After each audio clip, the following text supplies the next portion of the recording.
the mansion. Whatever happened, happened, including the noodle incident. No one's going to talk about the noodle incident. Like, no one mentioned that. Talk about that. Yes, as well as the alphabet stuff. We don't talk about the alphabet anymore. Just like get those letters away from us. Be wary the jokes you make. Yeah, it's almost like we're giving you ideas. What has giving you ideas ever been a great idea? Ever been a bad idea? Yes. All right. No. Anyways, Crystal, are you there? Katie. Chris? Oh, yes, I am here. Oh, wow, you sound amazing today. This is what I've heard. Apparently, if I just use my phone instead of trying to use my headphones, I sound like this. Oh my god, you sound crystal clear, and oh god damn it, that was not Right. I love it when that happens. Yeah. See, that's the kind of thing I find funny. There's no way that wasn't intentional. There's no way. That was intentional. No, that wasn't. I literally just it came out of my brain, and as I said it, I know him. I know that wasn't intentional. Believe me, if he was trying to be funny, he would have tried to set it up more. I don't know. I've known Stefan for like 6 years, 6+ years. I'm telling you, there's no way that was on purpose. That was on purpose. Hey, Looney, I'm just gonna it put might out have there. been We're almost at the subconscious. we're almost at the 7-year mark, Looney. That means Yeah, if that's we why I get said making 6+. That's why I said. once you're at the 7-year mark, you're friends for life, don't you know? Wow. Yeah. Seriously. Okay. It might have been subconscious, but Yeah. Anyways, I don't think it was. Crystal. What can I do for you, Charming? So, at some point after the whole shenanigans, you would see Corbel coming back to, coming back home, type of deal.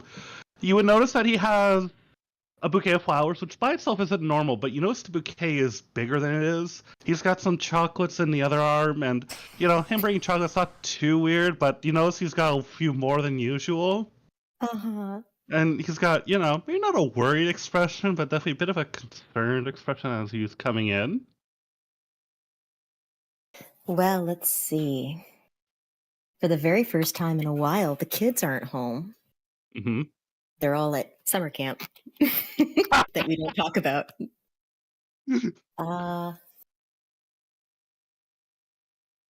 So she would probably be sleeping in her glass tree. Okay, so Corbel would just walk in and be like, "Hey, look at what I brought for you!"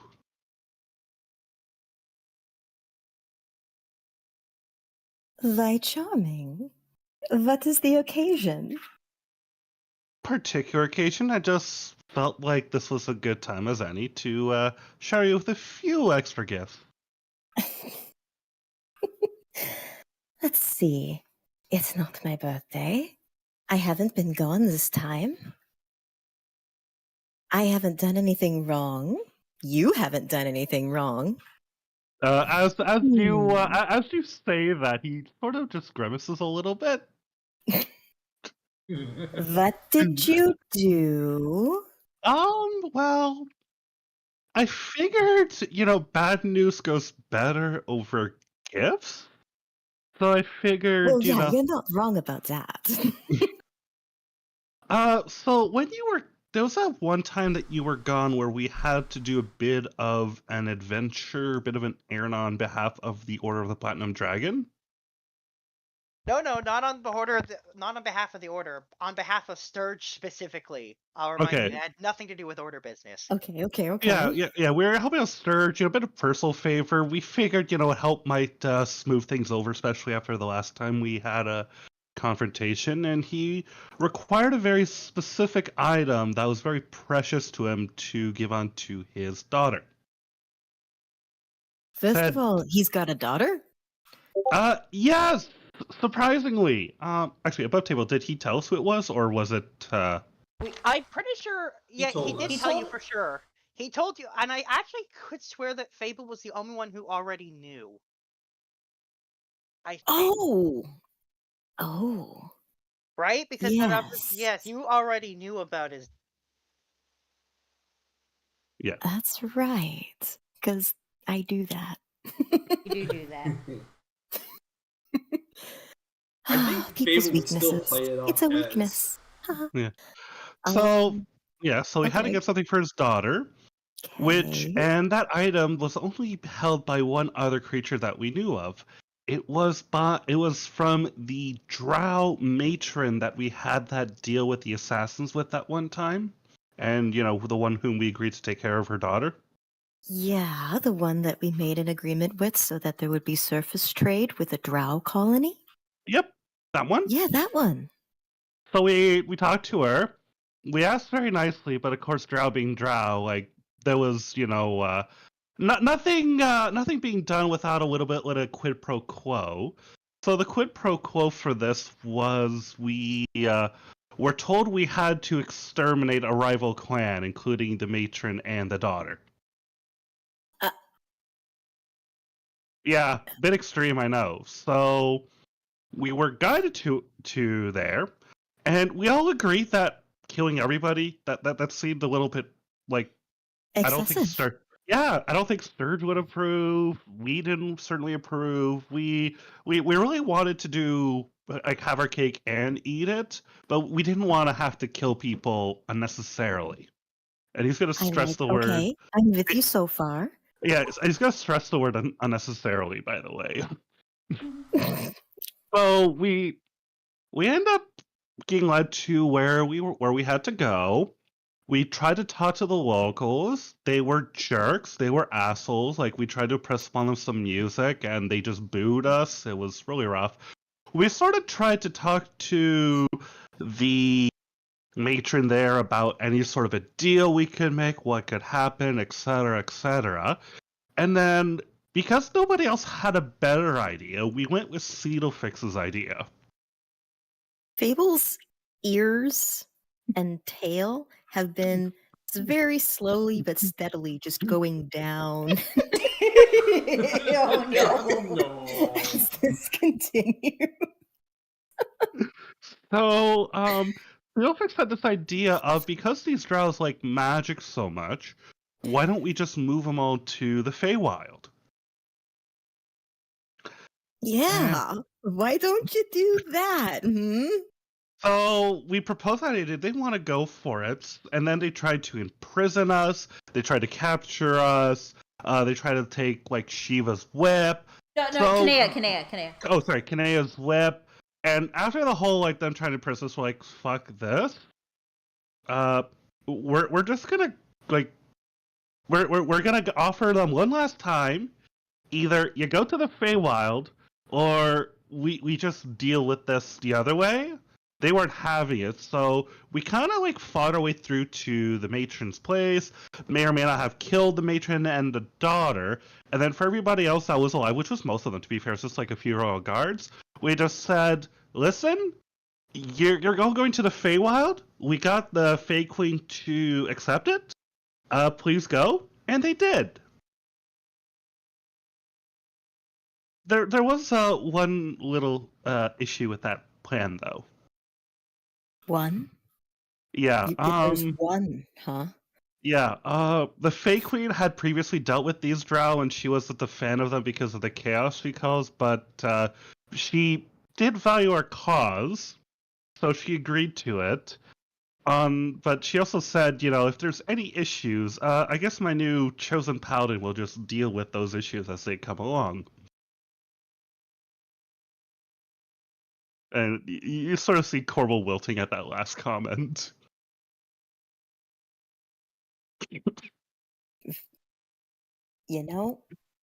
There are a few times that I can think of where Fable would be speechless. One of them? Yeah. I will remind you before you continue that Corbel also knows that the matriarch of the slightly friendlier drow colony also demands back the spider that summons assassins that Fable never returned.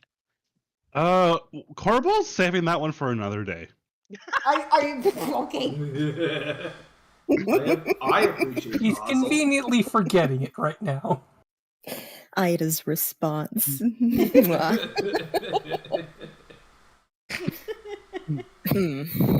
All right. So Fable's going to be quiet for a few seconds. She's going to look down at these flowers that have been placed in her hands.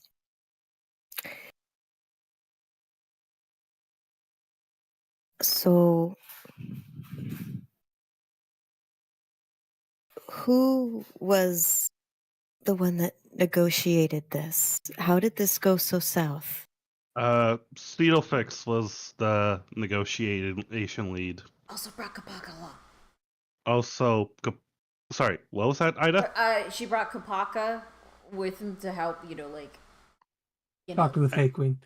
And Kopaka. Kopaka and Steelfix were help broker this deal. No, I think she helped me.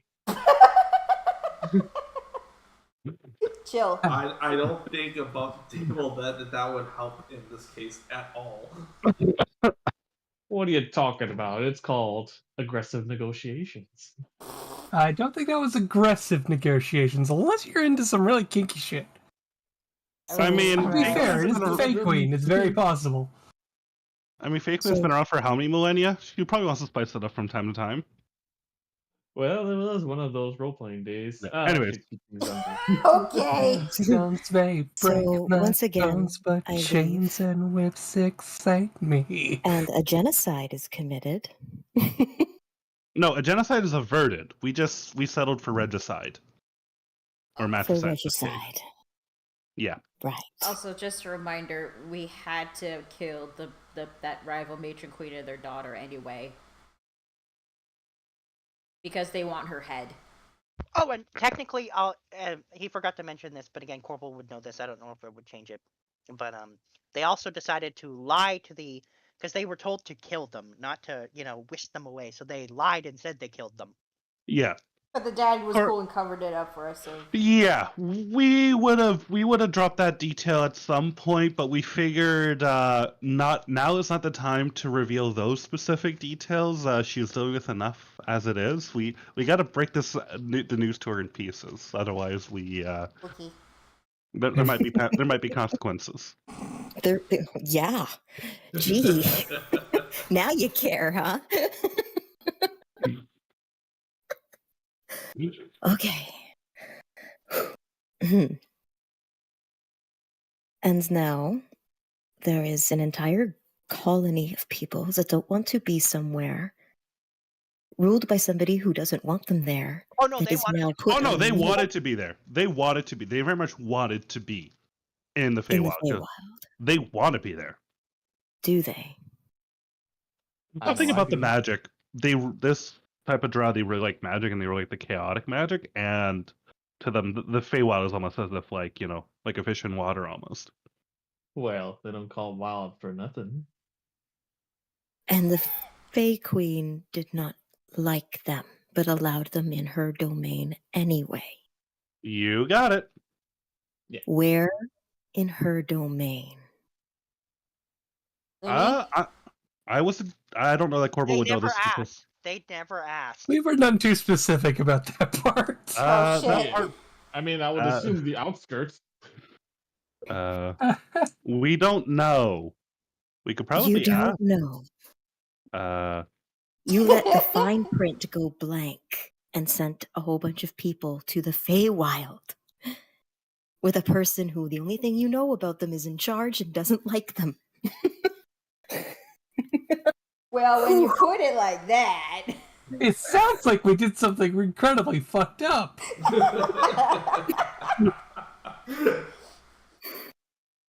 Yeah, that's about it. I mean, when haven't we ever? And now, if anything bad happens, it's on me. Well, we're here to help you. Yeah. Of course I know you are. But you're not the one whose name is held responsible, who carries the title of that responsibility, Charming. I am. It will be my head. Oh dear, what have we done? The Fey Queen is not kind. She's kind to what she likes. Are we all just standing there sweating? Oh, we're No, not no, no. there. I think No, it's just Corbo's Corbo. doing this solo to spare everybody else. Carter is currently in the Just kitchen finding as much food I to eat. feel like Fable's going to want to have words with a certain wizard after this. Just I understand that impression. that none of you did this out of malice. But you knew you did something wrong. That's why you came here with these. Did we though? Did we actually know we did something wrong intentionally? Or just realized it? You're right. We did something wrong, but under circumstances, we also couldn't come up with anything better. I understand. And I respect that position. I've been there before.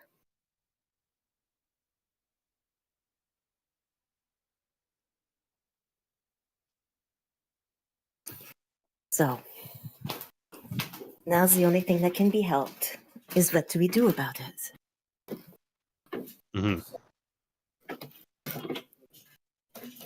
I think the first thing that I would like to do is check on this new colony that I am responsible for.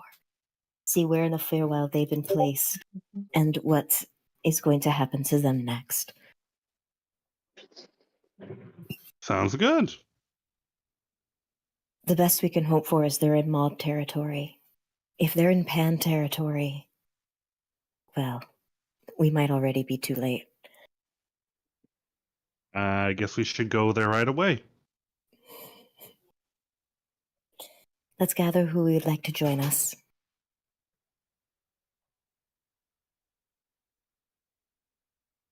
I will All right. speak to the Fey Queen. Thank you, Charming, for being honest with me. For what it's worth, I am Darling. sorry. I know you are, because these are extra beautiful.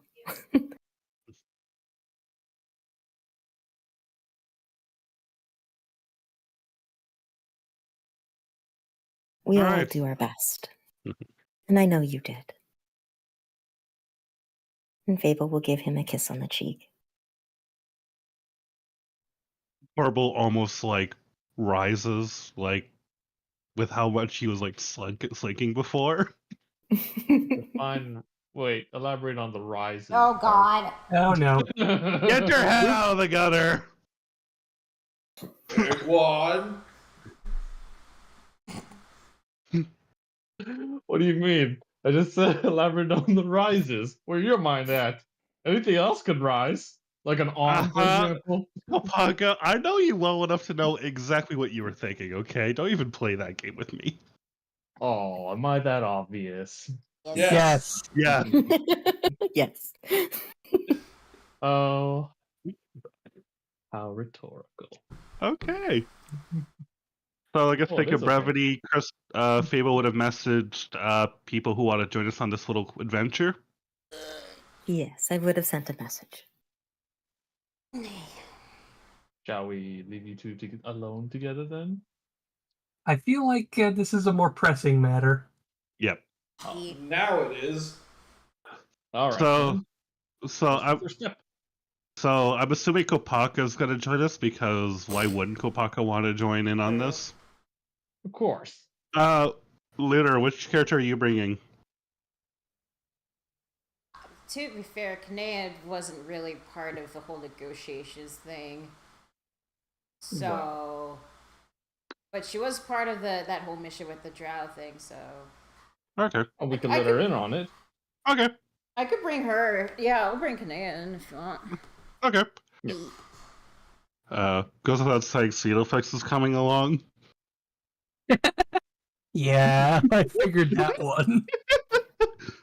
Celifix better watch herself when she sleeps at night.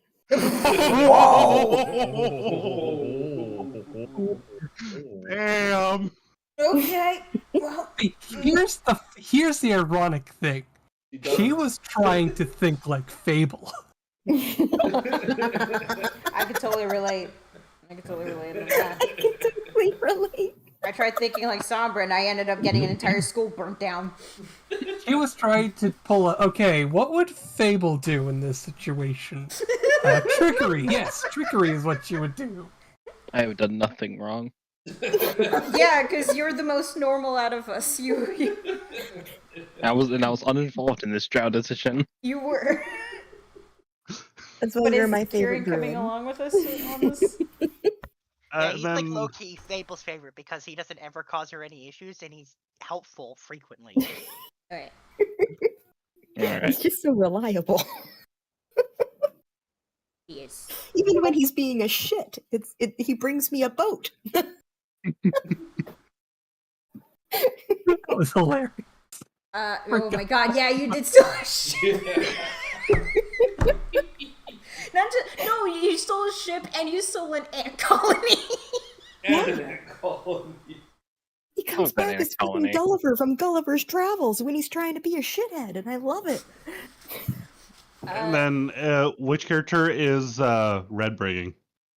Well, it's, if Kanea's going, Carter's likely to go with her. Okay. Okay. All right, so we have our party. Sorry. So I think Corbel has plane shift on his sheet, so I guess we could just plane shift there unless Fable has a more direct access.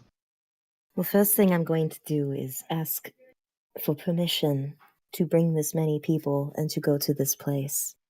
Find out where I am going first before I just go jumping into the Feywild. There are even places that I find dangerous. Mm-hmm. So, Fable is going to, the air around her starts to get very, very cold, and she's going to look for the closest mirror or window. She's going to blow on it to create frost. My lady Fey. And after a second, the Fey Queen's face appears in the mirror, and she says, I was just about to reach out to you. Oh, my love. You're not there. I hear it though, don't I? Are you just like standing outside her room, just waiting? Well, when you hear the one that you love, well, you can recognize that voice anywhere. And You just run across the entire mansion and Kool-Aid Man into her room. What I don't know is that yeah. he still has my little powder mirror that I had set up for him and her, so it's a three-way call now. or maybe just turned on. It's like, oh, pocket dial. No, I turned this into a three-way. Oh my.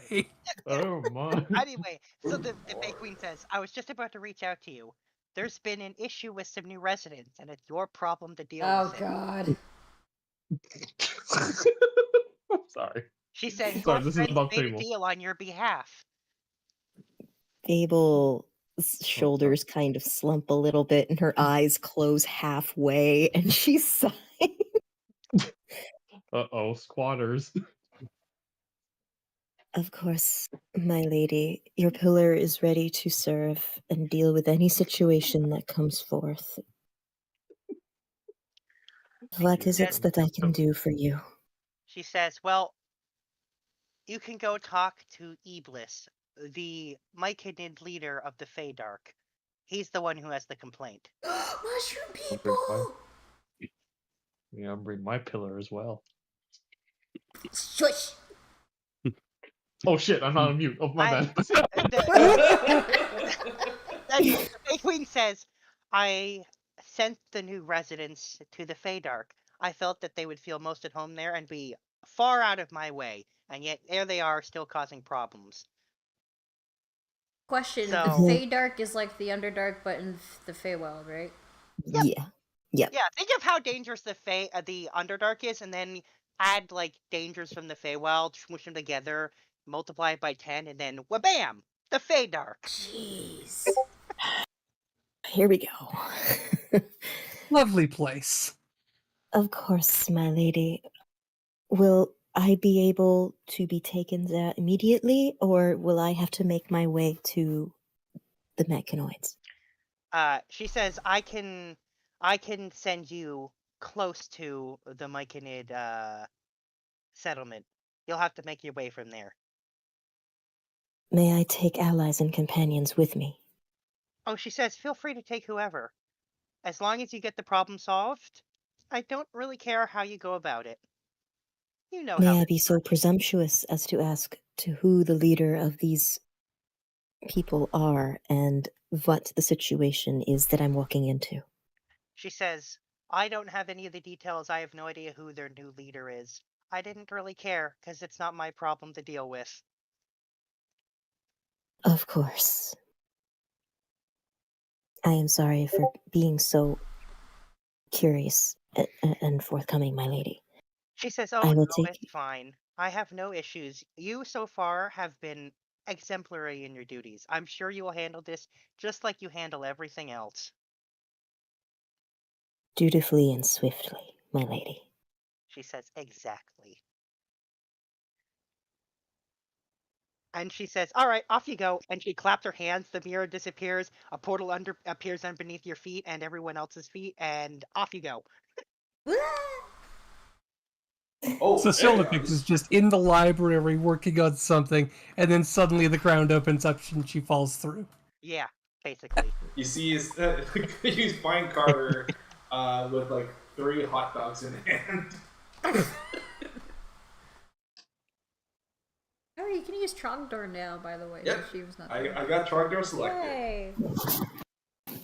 Anyway, so the group, you find yourselves in a pretty mushroom-filled cavern. None of you know why you're there, except for Fable.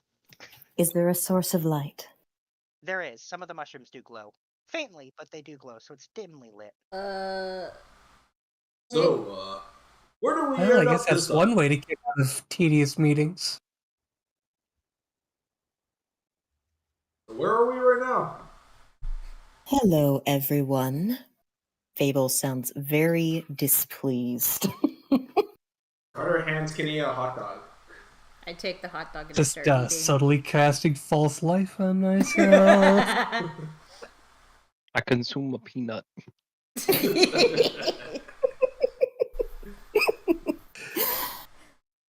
So, anyone want to take a guess where we are?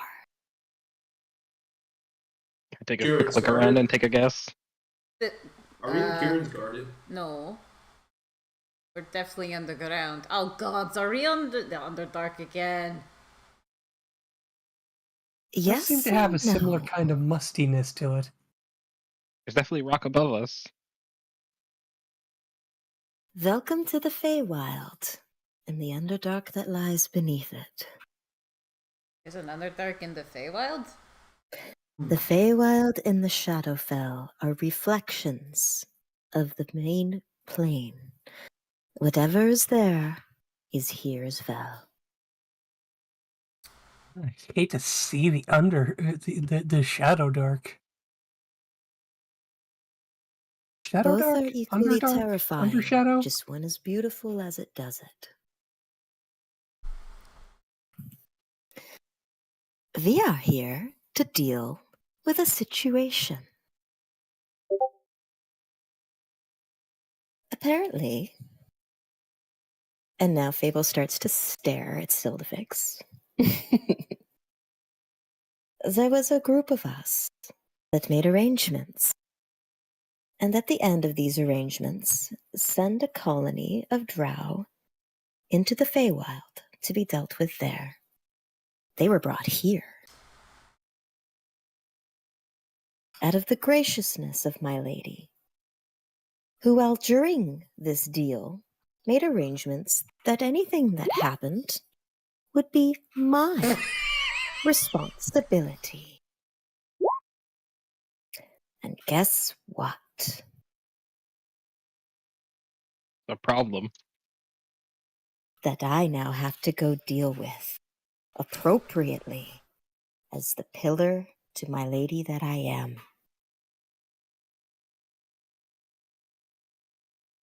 I am not looking forward to what I might have to do next.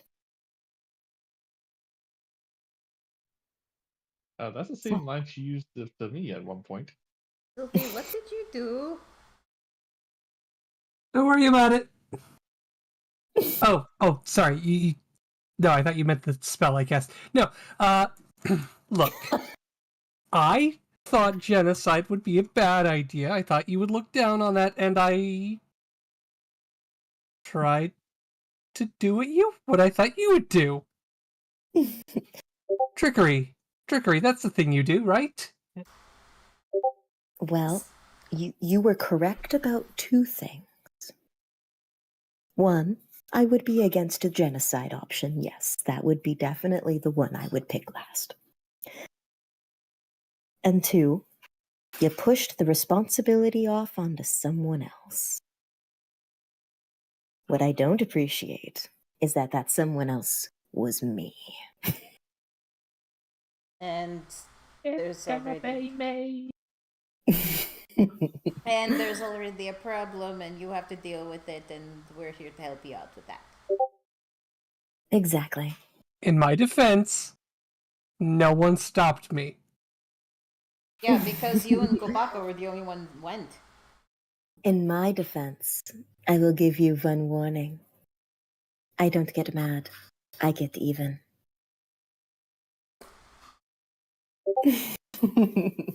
The corn stashed.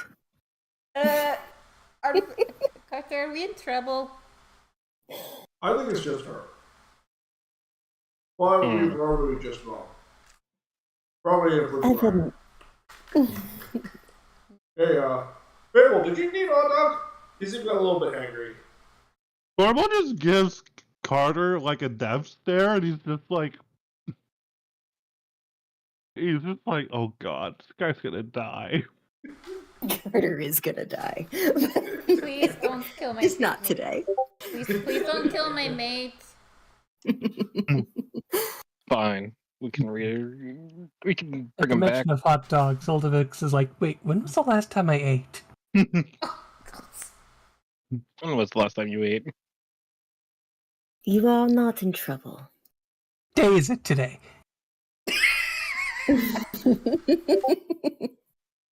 Carter, give me a hot dog. Alright, he hands Silverfix the third hot dog.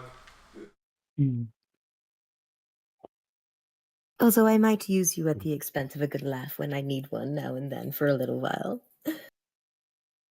I think I've earned that. However, you are not in trouble. You all did your best in a shitty situation, and I have been there. But I am going to razz the shit out of you, and I'm going to drag you along on this mission, because if it's truly what happened was you did what I thought I would do in that situation, then you're coming along to see what I do in those situations. Come and learn.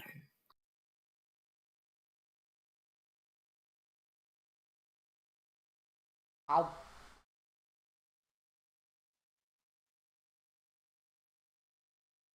Now, let's see if we can get our bearings. The Fey Queen says she was able to get us close, but we are literally in the middle of an open area, and we don't know our environment. Who can see? Anyone with dark vision, right? I've Well, got a actually, flaming it's dimly T-Rex. lit. So it is currently dimly lit, so everyone can see a little bit. Now, I'll remind you, dimly lit means like you can't see color, or I've you got can a see Feydark. very little color. Let's say, and those with dark vision, of course, it's just everything outside of the light is. Does it seem Black. that all the tunnels and caves have this consistency of dim lighting, or is it just this one place that we are for our comfort? It seems like this kind of open cavern is definitely the most lit. So I will say, those who have dark vision can see down one passageway. There's even an even denser cluster of mushrooms. Like and then the rest of them seems like the mushrooms are less dense than where you are right now. And like I said, this cavern it's actually almost peaceful. It's lit dimly, but it is lit. There is a small little pond. There's a lot of really beautiful mushrooms going around. It's kind of calm and quiet. Looks well kept. Almost feels like this is a meeting spot or something. The fact that the DM said almost peaceful, like immediately I'm thinking, oh god, some of these mushrooms are probably mimics. I'm going to use my divine sense. Ah, yes, divine sense. If you guys need extra light, I can provide extra light for you if you want. Corbel would like to sense if there's any undead nearby. There is no undead. Okay. Does Which the does make some level of sense. You wouldn't expect undead to be in the Feydark. Doesn't Yeah. make a lot of sense of what's there. As for the divine sense, there are no celestials, fiends, or undead anywhere that Fable can detect. does the fire Rex count as the bonfire, or No, yeah? All right. Not at all. So he doesn't. He can't cast light. I No. can Okay. provide light if you need it. Yeah, that'd be We're just gonna great. use produce No, flame. no lights. No No lights. No Why not? lights. We do not want to bring attention to ourselves. Not yet. Oh, okay. Well, However, dear Druid, Hmm. could you do me a favor? Hmm. There are a lot of different types of mushrooms here that I do not know or understand. Could you maybe just make sure that we're not breathing something that's going to kill us, knock us out, poison us, make us see things? yeah, I could try. Thank you.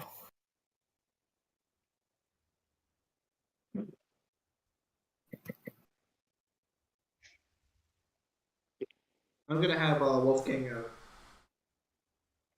have her sense of smell, kind of like a sniffer dog,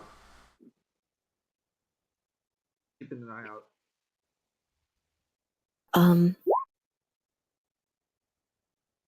DM, Yes. I would like to start sending out familiars to start getting our bearings and seeing which direction would be the best path. Oh, yeah, absolutely. So Hamlet's going to come out. I'm going to ask the group, so if anyone wants to help send out some scouts? I can send out my ancestors. I just need 10 minutes to get ready for that. I think you have time. Alright, so I'm gonna use Fable my... is visibly nervous. If we have time, I'll check around the mushrooms in the immediate area. Wonderful. So I'm gonna use my consult the spirits. Everyone else, try not to touch anything while being aware of anything. Nothing's too small to say that something's going on. Corbel would be actively looking for things as we move along. So, because Sildifix has been made to feel responsible for this, because she certainly didn't feel responsible until someone pointed it out to her.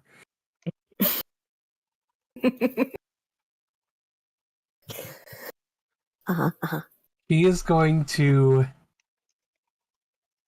she doesn't like doing this. Mm-hmm. She's going to cast Find Familiar. Oh, you're bringing your vulture. The vulture is coming. I can't wait to see this. She loves to leave the vulture behind. Somehow, and no matter what she tries to summon, it'll be a vulture. It'll be that vulture. It'll be that vulture. Yeah, and sure enough, when Sildifix casts Find Familiar, you'd expect like a creature that made sense based on the area, but no, that specific vulture shows up. Where is Find Familiar on my spell list? What's so special about this vulture? It's a talking vulture. It is a Also- talking vulture. It's also a running gag. And It bugs Sildifix a lot. And the vulture is gonna say, is gonna do an exaggerated bow somehow and be like, "My lady." I don't know. Why do you laugh like that? Oh, geez, even the druid doesn't like him. And the monster hunter doesn't like it. It's kind of getting weird. He seems to think I'm an evil overlady.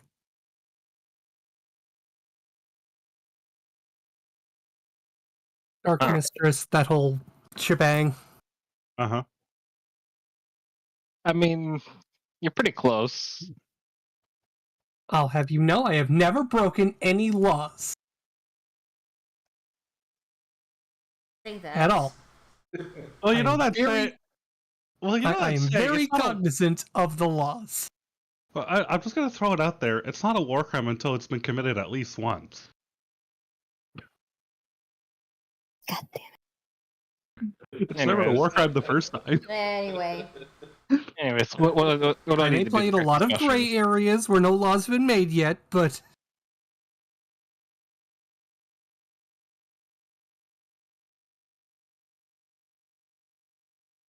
Oh, So, okay.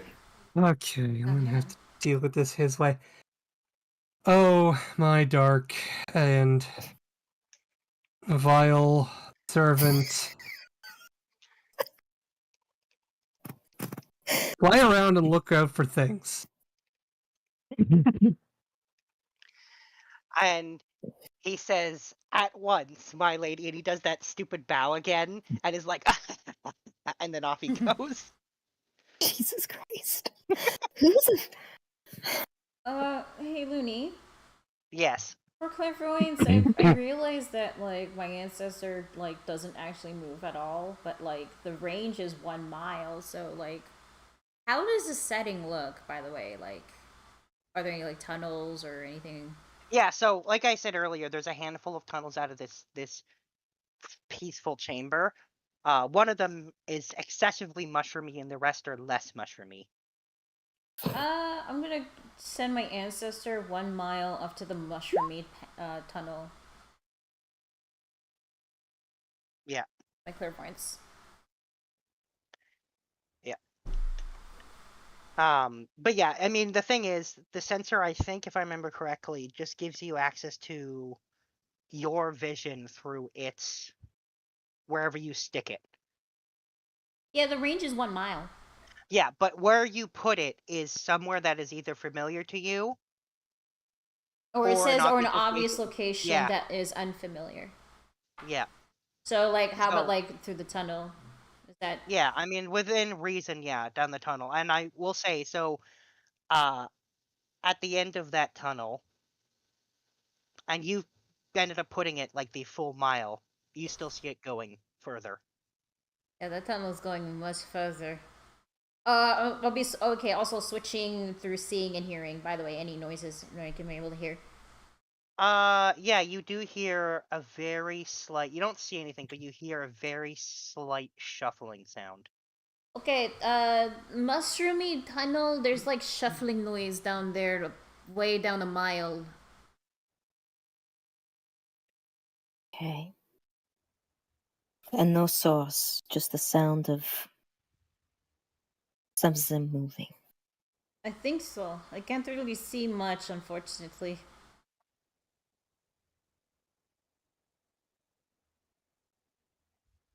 I see. Wonderful. Thank you. No problem.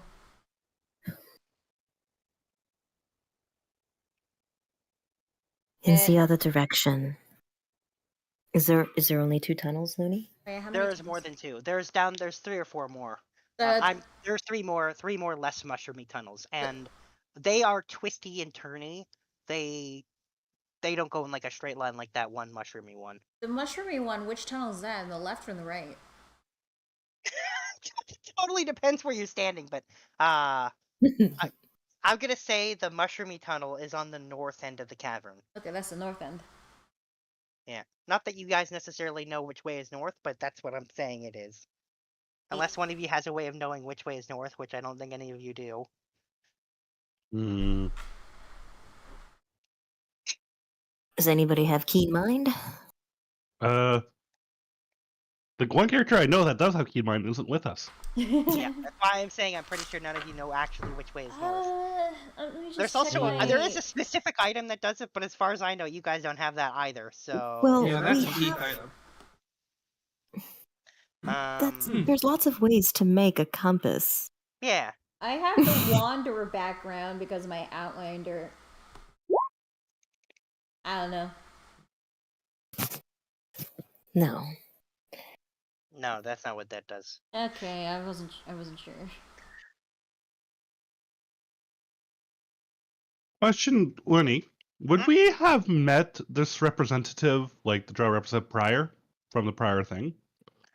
You have no idea. So first of all, you're off to meet a Myconid leader when you've never met before. Oh, And okay. you guys have no idea who's in charge of those drow because Got no it. one Okay. thought to set that up in any way, shape, or form. You kind of just yeeted them into the Feywild, and then we're like, that's done forever. No, we knew it This was will gonna bite never us. be a problem for us, ever. Honestly, we kind of knew this was gonna bite us back somehow. I mean, out of character, I absolutely knew this was coming back. In character.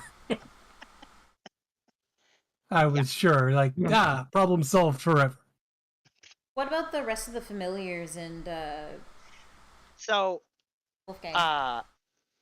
Hamlet goes down a tunnel and ends up getting eaten by a roper. What? And I'm looking through its eyes when it gets attacked by a Yeah. roper. I feel that crunch. Ooh. Yeah. Fable will fall to her knees when he poofs. Oh, Corbel will try to catch her. Oh god, that's a roper? Yeah, ropers are brutal, yo. Oh, that's fucking that. Look at all those teeth. Yeah. And they hide. They're sneaky buggers. Yep, that's the whole point. Oh, Looney, I forgot. I'm sorry. Because I have the Axe of the Dwarvish Lords, it gives me 60 feet dark vision. That doesn't change what you see. Okay, I just wanted to be sure. Yep. And I have a feeling that that shuffling noise that you heard in the other tunnel probably will be the same thing. What is a roper anyway? You know these things dangling from the ceiling, pointing at the stalagmites? Oh yeah, upside down the rocks. Yeah, think of one of those with eyes and tentacles and a ridiculously large amount of sharp teeth. Ew, don't like that. I mean, kind of like that dog thing that Shiva has. That does Like- not. like I, snake? No, I don't think it would look like that. Think of it like an evil, carnivorous tree hiding in a forest, just waiting for you to walk by thinking it's another tree. Oh, we need to walk as a group. Yeah. Do these creatures work individually, or are they pack hunters? I don't know that you guys would know that. I don't think you guys are all that familiar with them.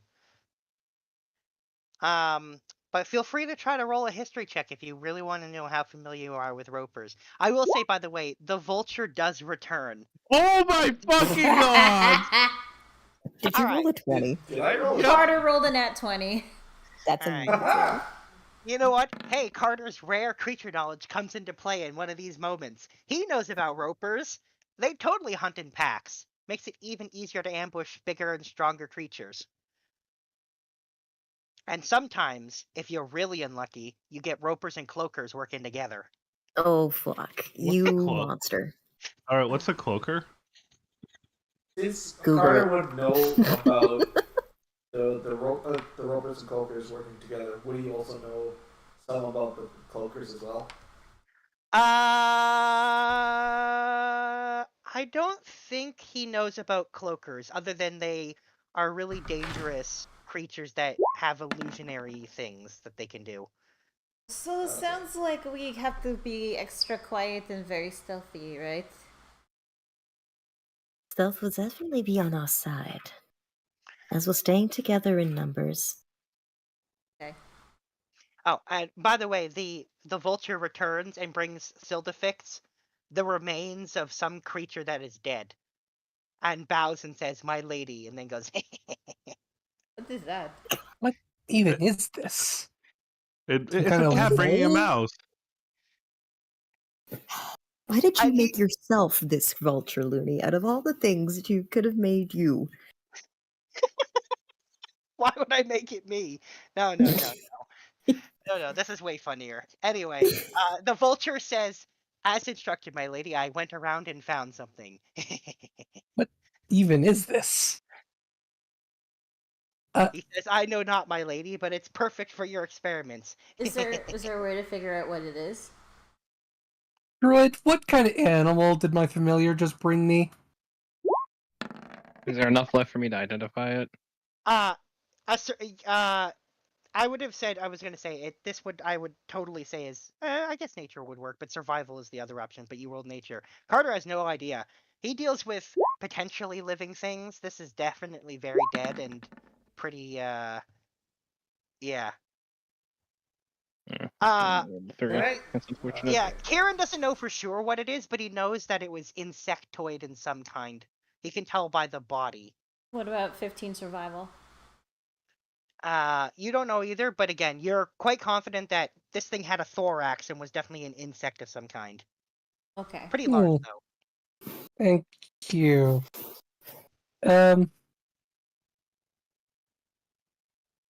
Would they be able to extrapolate the size?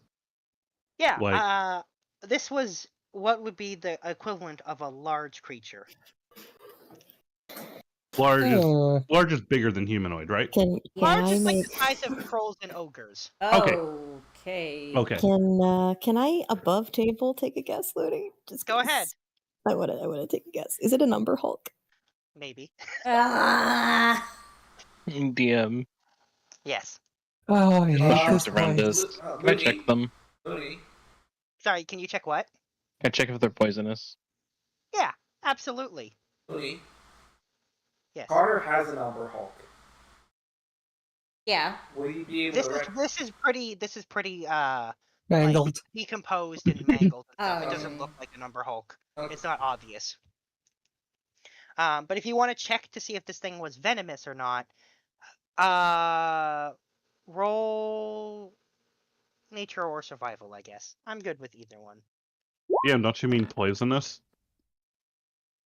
Poisonous, venomous, Technically- either. Yeah, technically the term was actually venomous, but sure, yeah. No, it's poisonous. Mushrooms are poisonous. Venomous Mm. animals that apply poison are venomous. Exactly. That's why he's asking if this animal was venomous. Oh, I thought we were talking about mushrooms. No, he was talking about the corpse. Oh, We can check You the know, the mushrooms. corpse. Fair. Pay I'll do attention. both. But an and on that instead of an or would be very nice. It is an and. It would be an and. We'll check both over here. And then I have another job for you, Druid, when you're done that.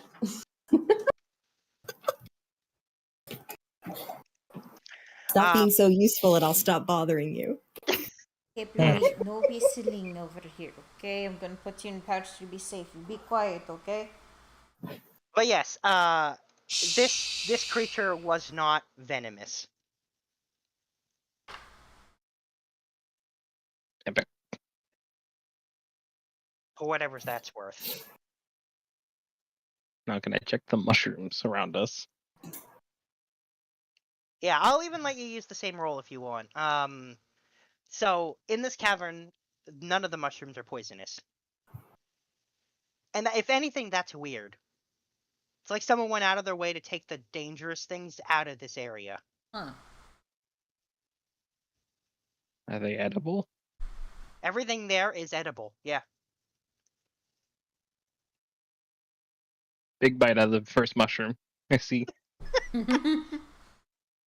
It's pretty mushroomy, fungusy, but I mean, it's not bad. If anything, it doesn't taste great raw. This is really should be cooked, but totally edible and safe to eat. So you're saying that in an area surrounded by ropers, there are none here. There are beautiful little glowing mushrooms that are all perfectly safe and edible, and a source of fresh water, Correct. and it looks curated, like something's Yes. taken care of this area. Absolutely, it does. And yet nothing's here.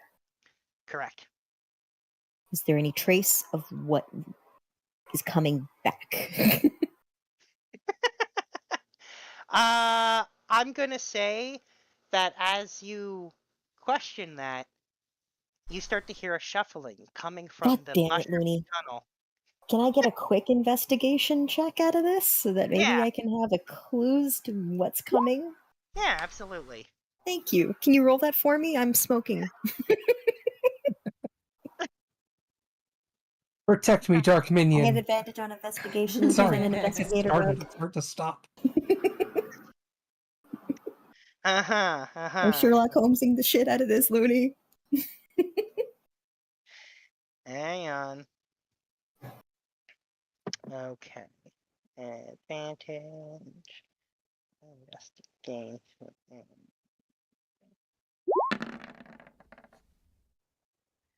Alright. How'd that go for me? 25. 25. So, Ooh, that's 25 is low for me. that's a 15 on the dice. So, what you realize is that what look to be like mushrooms, like everything else, you realize are the remnant of footsteps of a specific type of creature. Oh. So ready to determine what kind of creature it is. Presumably, the very little Fable knows this is probably Mike and Ids who did this. Okay. Okay. Good. Okay. Yeah. And the shuffling that's coming towards us, does it sound like it's hunting or does it sound like it's just walking towards us? Yeah, it doesn't sound like something like a creature skulking or anything like that. It just sounds like a creature moving. Not even like, Okay. not going out of their way to be excessively quiet or anything. Okay. I'm going to tell everyone lower any weapons you may have. Take a calming, comfortable stance, but do not lose your sense of perception or your sense of self. I do not know what is coming out, but I do not want it to think of us as hostile at first. Understood? Okay. Wolfgang, sit. Okay. Wonderful. Well, let's see what happens next. Fable will start to very slowly walk towards the tunnel where she can hear something calmly coming towards them. And knowing that there is no language that she can communicate with it, in order to try to give it a sense of her intentions, she's just very softly and soothingly going to hum a tune. And as you start humming, the shuffling gets louder and louder, and then it stops, and you don't see anything. Corbel and Kieran, you do, and I mean just barely, realize that moving amidst this thick mushroomy tunnel is a creature that blends in with it so naturally it doesn't even have to try. Wait, how are they able to see it? Their perception is very, very high. Ah. That's why. Does Wolfgang also have?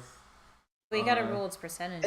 This is entirely passive perception, not even close. I guess 17 isn't good enough. 15? No, not even Yeah, close. I figured.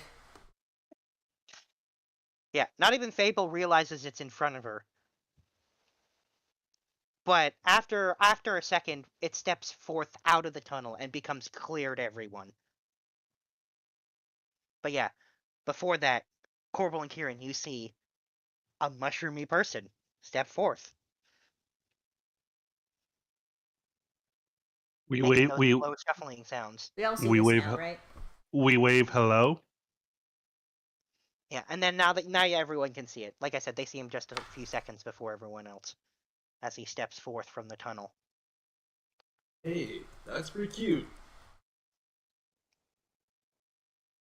Fable, when she finally gets to see this creature, will do her best to make a show of who she is, which means she's going to unleash the Fey energy and put out the wings and change her eyes back and create her frost cloak and really make a show of who she is. And the fungus part, the Myconid definitely focuses on Fable for a moment, and I'm gonna say you all see its body visibly shake. Interesting. Yeah. I'm I will gonna try to cast meld, use my meld between minds to see if I can communicate with it. even before you're doing that, this is what I was gonna ask, is at this point, I'm going to ask everyone to I'll give you a choice as that. You can attempt to resist what it does because it's sending out spores. It's sporing, okay. Yeah. Do we know what the would we know that those spores are typically used to communicate? No. I think this is the first time we've ever met a mushroom person, so... It is the first time you've ever seen a Myconid. So like I said, you can attempt to roll a con save for this, or you can just kind of inhale them. It definitely, what I will say is you can see the spores. Can I We do, don't like, a know. history check on this? I think it's too late. They already just... Yeah. Yeah. Yeah, but I mean, like, More. you see some spores. Can I do a history check about the spores? I'm gonna say that no one knows what the spores are, but I will give you guys, if you want, an insight check to see its bearing in terms of hostility, because it certainly doesn't seem hostile. Oh, okay. Oh, okay. So, as far as all of you can tell, it means you no harm. Oh. Okay, then we won't resist. Alright, yeah, okay. We won't do that. All right. Ignore the con saves. Yeah. So, after a moment, you all hear a voice in your head. And presumably, it must be it's probably coming from the Myconid. So, this voice says, "Hello. What the shit? My name is Astabel. I was sent to fetch you." Oh, Did y'all hear that? yeah. I heard Yeah. that. Mm-hmm. Greetings, my mycelial friend. And you get a greetings back. Like in our heads? Yes, in your heads. Oh, this is weird. In fact, you can now hear everyone else. Oh my god, we've been here before! Okay, but is it like directed thought or is it any idle thought that they hear? No, it's a directive thing. Okay. Okay. Okay. Okay. Because We've been there no before. one wants Siltifix's idle Kanae thoughts. hasn't. This is new.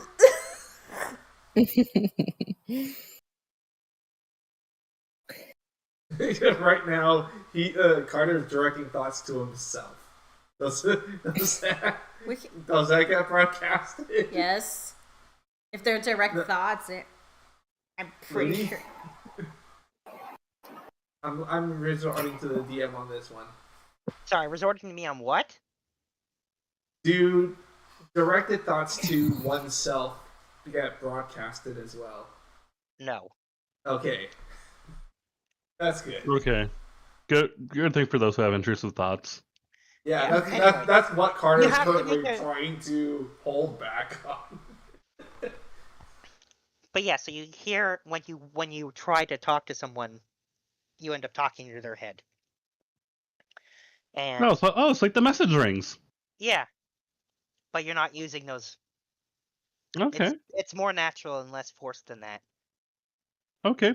How long does this thing last? Can we collect And a bottle of this stuff?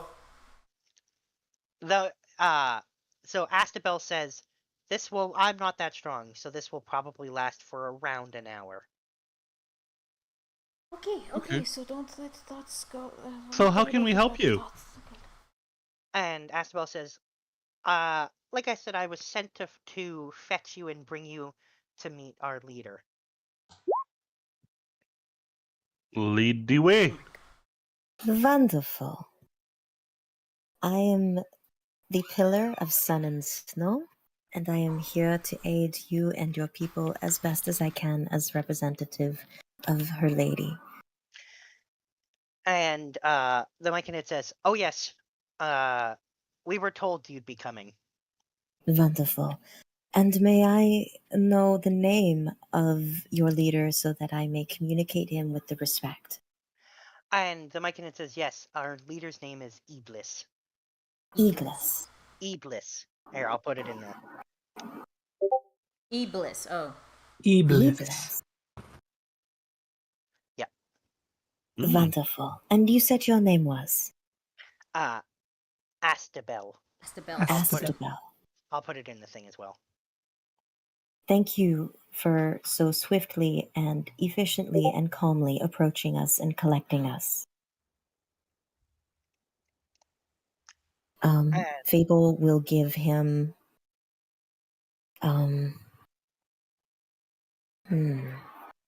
what would he want? Mushroom? Fable will give him a flower. And Astabel will reach out, take the flower, place it on their left shoulder as it seems to grow and kind of become part of their body. Mm. Oh, that's pretty cool. My debt has been paid. Thank you for accepting it. And Astabel will say, "Thank you. A great gift indeed." And then I'll say, lead the way. yes, and say, "Come along." And we'll turn around and slowly start to shuffle back down that mushroom-filled tunnel. And as soon as Astabel steps into the tunnel, you basically can't see them again. Okay.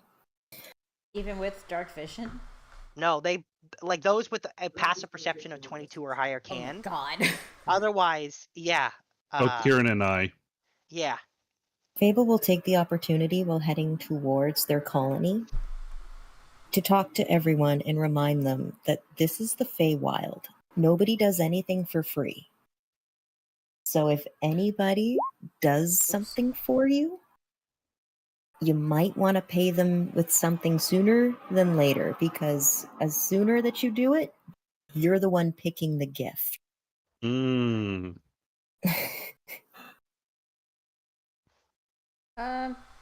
quick question. Yes. I have the observant feat, but it says I have a +5 bonus to my passive perception. I don't know. Yeah, if that's was... already factored in on your sheet. Okay, so... I wasn't sure. Sorry. Yeah. So whatever your passive perception is, that's with the bonus included.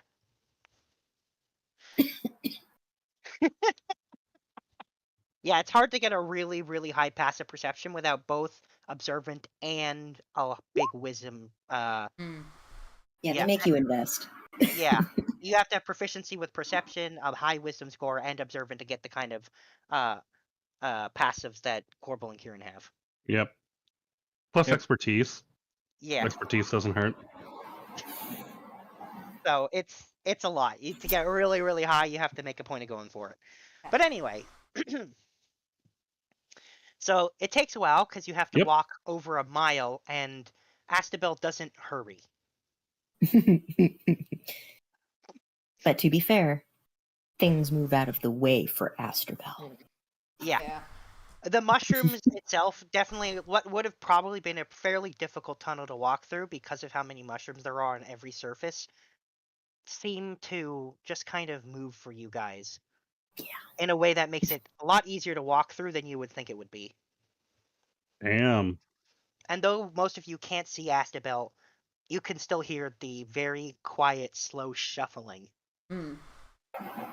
And actually, Astabel is going to hum the same tune that Fable was humming as you walk. Interesting. And again, I'll remind you, this is a hum in your head. Lol. That's pretty funny. Yeah. Lest we forget that this is how Mike and Nids talk. Yeah, there is no eyes, there is no nose, there is no mouth, there are no ears. No, they have eyes, but they don't have anything else. Oh, those ones have eyes. Yeah, right. Not all of them do. You're right. A lot of them have eyes. But yeah, so it takes a while, but eventually you make it through this tunnel into a ridiculously massive cavern. I'm talking huge. Whoa.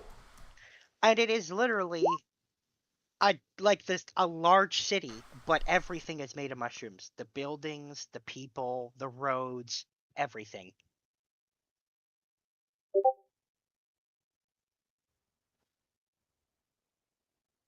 Is this all edible?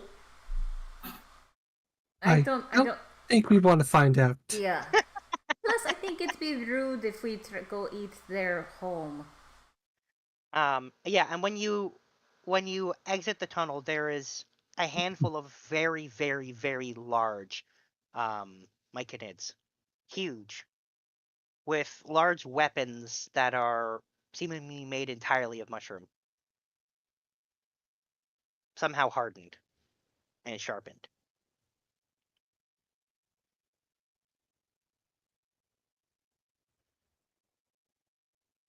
However, they do not stop you from trying to pass through. Gesundheit. So they wave you on, and Astabel says, "This way, please." Okay. And ushers you further into this town. So as you're Quick walking down- clarification question Sure. before we pass on from this. Mhm. Sorry, there was a car alarm going off, so I didn't want to unmute my microphone. Oh, okay. Yep. But because we're communicating through telekinetic abilities, when the others that are watching the door talk to our wonderful little guide, does that mean that we can then hear their thoughts through our guide? You just hear their thoughts overall. If they were let me rephrase that. They don't directly speak to you, so you don't. But you would be capable if they tried to speak to you. Again, it's not it requires a choice to communicate with somebody. Okay.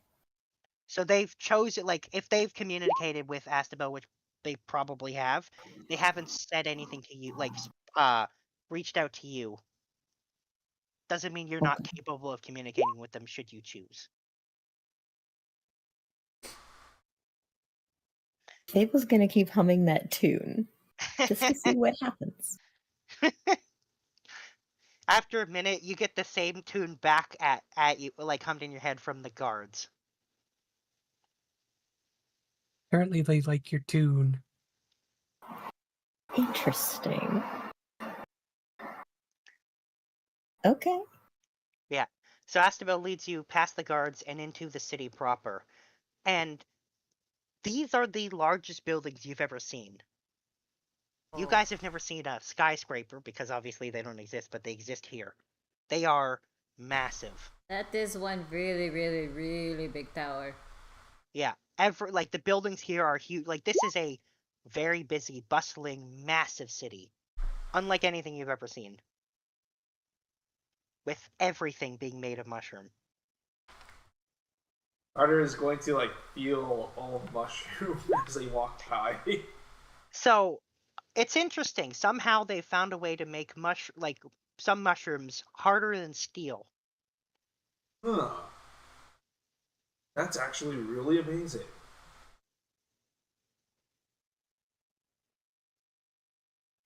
And as you walk, Astabel says, "Your meeting with our leader is not for a while. You are free to explore the city, should you wish." DM, do we see any kind of culture? You're saying there's skyscrapers and stuff, Yeah. but are we seeing fashion? Are we seeing that they're wearing things? Are we seeing... Yeah, so I will say you art? notice that there does seem to be... Let's start with the people. So no myconid looks like any other, just off the top because of their. But on top of that, you do notice that these myconids seem to adorn themselves with plants, flowers, leaves, whatever. In fact, you could see stores selling specifically plants, presumably like Interesting. a clothing store, so to speak. Cool. Okay. And in terms of other activities, you can see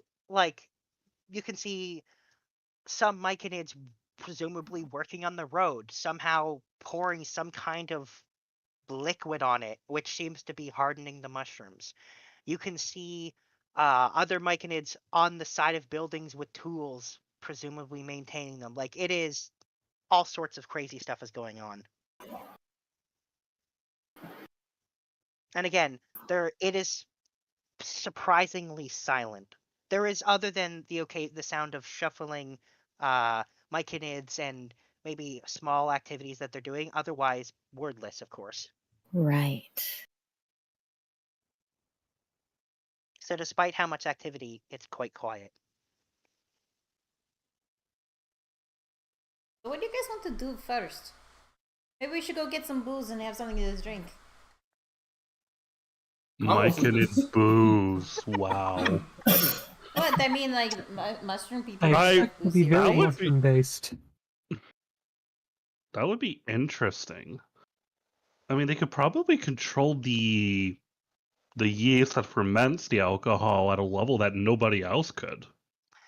Yeah. So Asabel will point to off in the distance, the largest, most central building, and it is like, if you've seen like palaces and mansions that were ostentatious and beautiful, ridiculous, like obnoxious as insane palace, this puts them all to shame. The color, the vibrancy, the sheer way that the mushrooms and plants grow at angles and shapes that is not possible for Cool. like unorganic material. That Almost- castle. Almost looks like it is alive, but it almost looks like it's moving, like it kind of shifts slightly over time, like it's breathing. That castle. I want to explore every room in there. I don't think we have time to do that. So yeah, Astabel tells you that you have about 12 hours before your meeting. So Jeez. you're free to explore. So just and Astabel says, don't be late. Okay, so I suppose the first question is, where is the meeting so we know how to get there? Second thing. Astabel says, just arrive at the palace and the guards will bring you inside and take you to the meeting. Oh, okay. Okay. Second thing. Where's a good place to eat? We're going to be sticking around for 12 hours. We're probably going to get a little hungry. And at this point, Astabel says, eat. Yeah. Explain. Oh, it's To nourish our own bellies. We can, like some of the other creatures here, our systems it's how trying to do we. this consuming. It's how we. The nourishment part sticks in, and Astabel says, nourishment. And points to a number of different buildings where you can see myconids gathering and presumably somehow, like, where their liquid is being poured on them and plant matter is being given to them in a way, like, not where they're adorning it, but it's more like becoming part of them. Oh. I have a feeling that we are going to be using the paintings a lot while they're here. Yeah. Hey, Kanea, you want to try out that spa that they're doing? That's Carter. That's not the spa. Looks like it. However, I will say, it seems that we have a very easy way to establish currency for ourselves here. Looking at the druid with a sly grin. Oh, Wolfgang here can also produce water too. So if that's something they want. I think It's the plant matter they want. it's plants. The water's important. They too. like to. I mean, They like to wear plants. try it out. See what happens.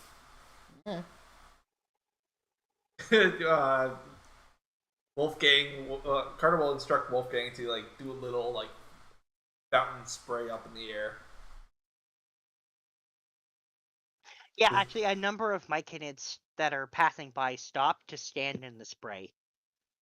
Okay, they seem to like that. Okay.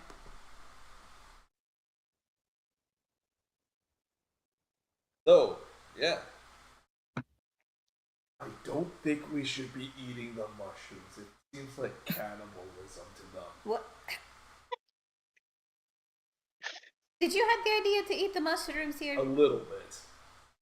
Fable face palms. That's her. I blame Keith. What does Keith have to do with any of this? Don't worry about it. Please excuse my mate. You know how he is.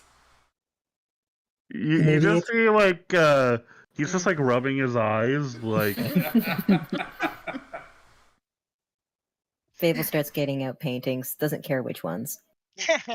Yeah, by the way, at this point, Astabel kind of bids you farewell, having done what they've been asked to do. You know, seeing these mushroom people with weapons, I'm curious how they fight.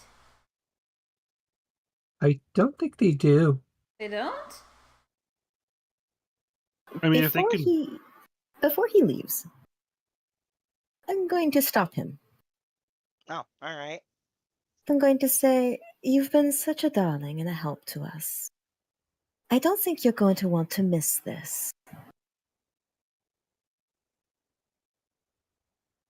And, like, his head kind of tilts slightly. Miss this? Stick around for a bit, won't you? After my compatriots decide what they're going to do. I have a thought. And Astabel stops trying to leave.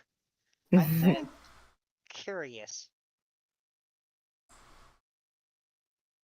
So wait, if they don't fight, why do they have weapons?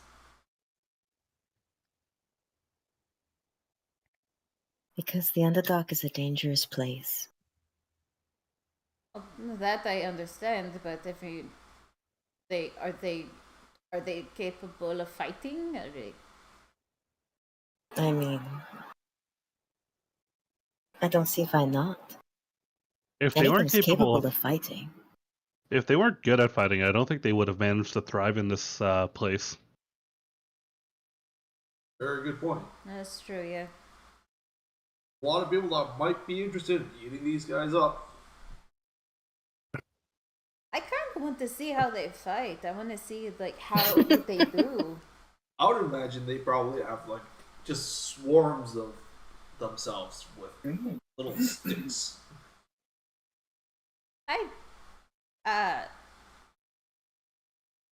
Is that true, Estabel? Was it? And Astabel says, "We are a passive people by nature. We do not like to fight, but we will defend ourselves when necessary." Okay, that's good. But Astabel goes on to say, more often than not, we're able to pacify any hostility. How so? And Astabel says, those spores that you inhaled that allow us to communicate, we have more types.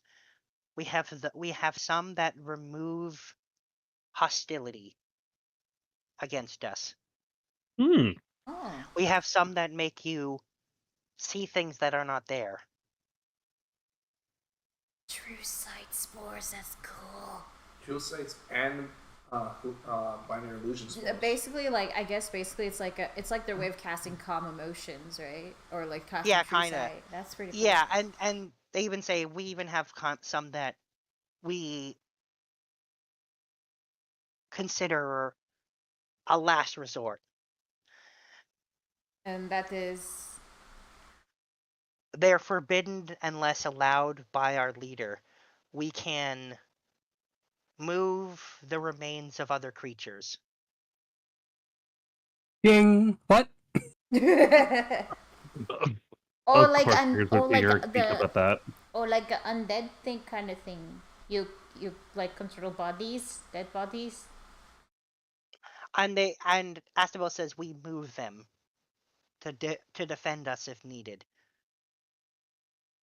Using spores and mushrooms to move what was once moved by a living being. Oh. Do you have some with you now? I don't see anybody. Astable says they are forbidden unless at the most dire circumstances. You will not see it. And Astable even says we can also control mushrooms. The tunnel we entered allowed us passage because I asked them to. Those who are not allowed to enter will find it very difficult to get here indeed. Mm. I like these guys. They're really cool. Right? He's as you can see Carter like digging out more empty jars. Oh my. Seems like a touchy subject, but I really have questions. I mean, Shiva's not here. You could probably ask.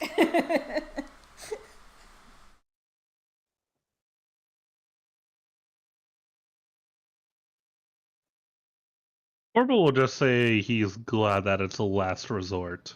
Yeah.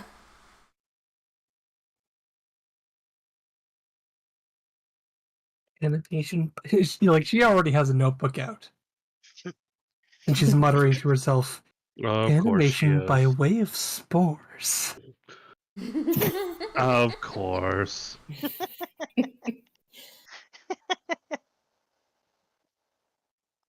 Well, Fable okay, so gets let's out her say violin.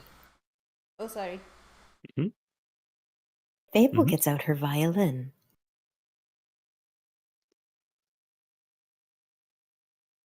You all seem to be very intrigued and enjoy music, and yet you live in existent silence. And Astable says, music? Fable smiles. I am not just the pillar of sun and snow, after all. I am Fable Teller, creator of dragons. Let me show you why. And Fable will start to play on her violin. Mm.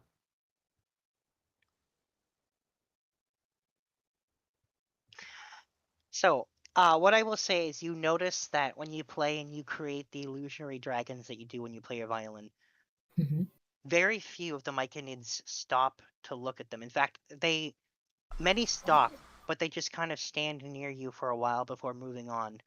Yeah, it's not about the illusion this time. No. In fact, you can tell that many of them don't even have a way of seeing it, so it means nothing to them. However, the music that they do seem to be able to, even if you don't see ears, somehow feel or something, because you hear coming back in your brain a lot of the same vibrations. sound. Yeah, the same sound coming back to you in your minds. Cool. And it's all off slightly, so it's causing this kind of harmonious round effect where you hear all of them, this music coming back. It's the same sound with Fable. Yeah, it's a very strange, surreal experience. Oh, I know how I'm spending my time.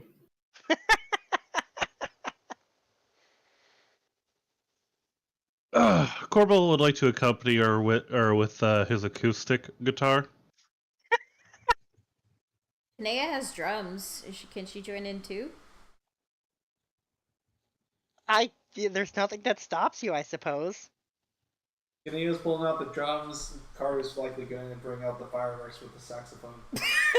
We got ourselves a band. Wait! I have Fireworks just with the decided at this saxophone? moment. Yeah, that's Still the the thing. fix is in fact tone deaf. It's a thing he has. His fireworks can play the saxophone. I don't remember why. I do remember that's a thing. I just don't remember why that's a thing. It's because when Kate did the one shot, she allowed me to have one magical item out of my ass. A saxophone. Yep. Oh, that's right. Yeah, Yep. that's right. It's not So even we my get- fault. You know, now we got ourselves Not a even your four-way fault, band. it's my fault. But it's a glorious one. By the way, we got ourselves a four-way band. Drums, saxophone, violin. How about that? Ugh. All right, I officially demand a performance check from everyone involved. Okay. Okay. We'll check- I rolled a 10. Sorry, not performance. A skill check with your instrument. My bad. I don't know if that makes a difference for you or not with your role there, Stefan. I don't know what my skill check would be for the So drums. performance is charisma. So what attribute would I be using? This would be yeah, so if you have proficiency with your instrument, you would get your proficiency bonus. Otherwise you would, I guess, just be rolling performance. Or Okay, great. yeah. How do I check to see if I have proficiency? It It says on your tool proficiencies and custom skills. Can I get a custom proficiency Okay, 'cause they are- higher to No, you're just rolling on. straight charisma for the T-Rex. I don't know that I have proficiency. I just have a bunch of question marks. Oh, well then I don't think you do have proficiency. Okay, so do you want me to roll just straight charisma or Yeah, well, we'll just take, yeah, I guess so. straight straight charisma, straight dex is literally the same result. So Yeah, it would be straight charisma. Same with me. I have drums. I'm as lucking part of- that. Fuck that shit. I have drums as part of my tool proficiency, but I don't have. Aww. But So if it's in your tool proficiencies, then you get your proficiency bonus with it. Okay, but like, So- am I rolling charisma for this one too? If you pick, Horrible's if been it's on your slacking on guitar practice. Yeah, it would be charisma plus proficiency Okay. on a 20 roll. Okay. Hey, I got a 20. Yeah. I'm doing So, yeah, somehow the worst performance is horrible. Somehow. Worse than the Fire Rex. Yeah. Yeah, I think Corbel's been playing too much metal music. He hasn't played this guitar in a long time. He's real rusty.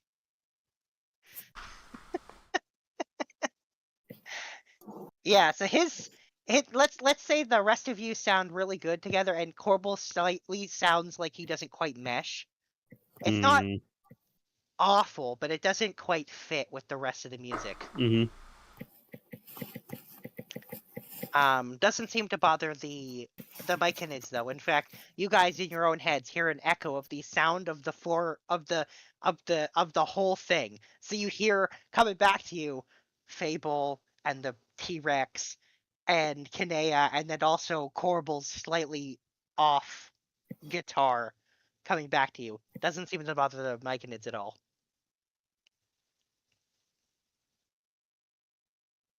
They seem to enjoy, as was said by somebody, the vibrations, the music, the feeling they get from it.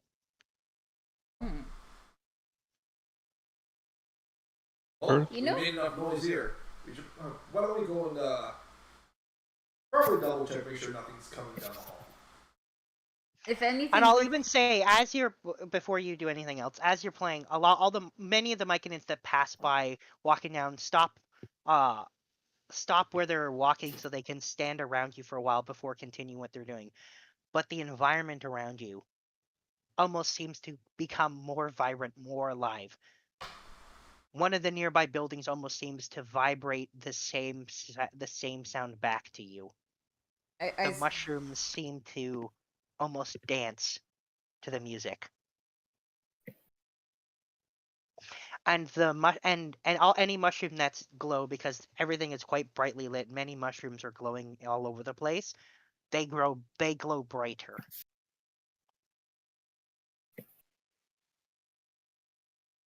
This is going onto the list of vacation spots. Yeah. Artie's going to turn to one of the passing mechanics and ask it, "Hey, so is there a place where we can rest if we were to stick around for some time?" And that Myconid says rest, and a confused Hmm. and says, Arthur, they're not like us. Well, it's just worth a shot. Yeah. So yeah, somewhere where we can stay and wait, and while we are awaiting our appointment. and the Myconid says, like a home? Like a home for Boro. Temporary home. Do we have the A mansion home with of us? convenience.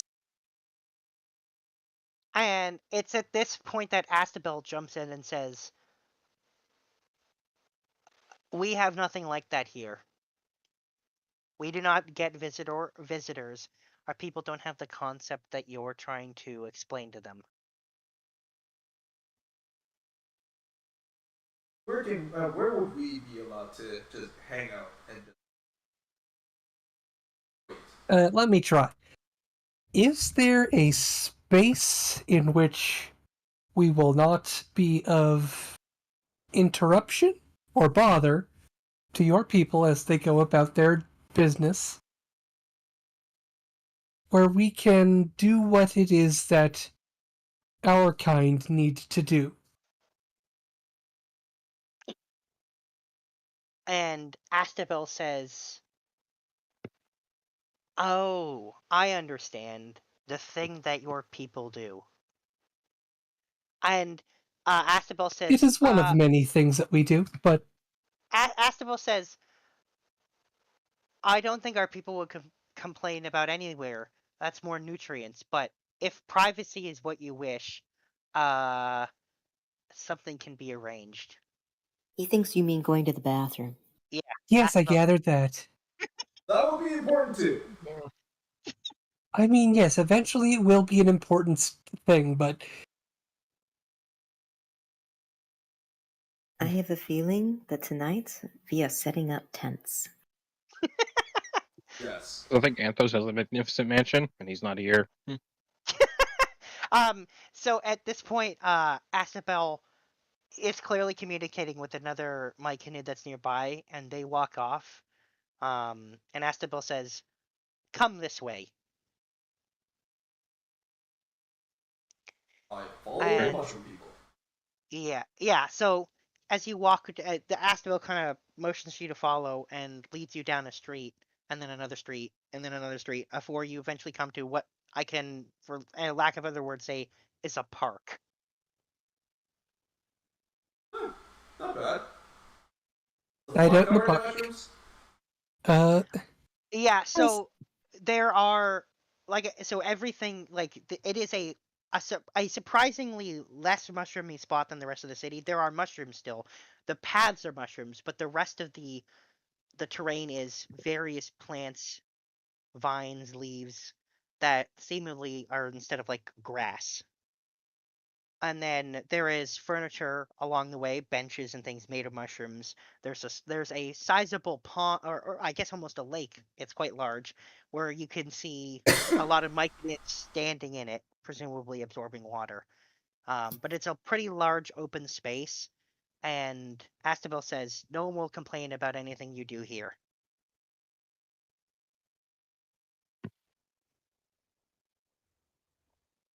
Astabel, just one final question. Is every individual, I guess, capable of generating all the same types of spores, or are there individuals with more specific abilities? And Astabel says both. All our people can generate communication spores and passiveness spores. Only older individuals can generate the other types of spores. Scribbling some notes.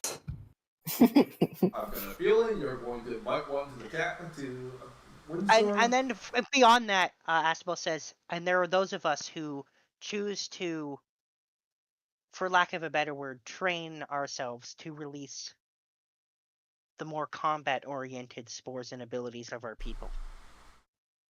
Though there are few of those. Like the gods at the front? Like the guards at the front. Good to know, good to know.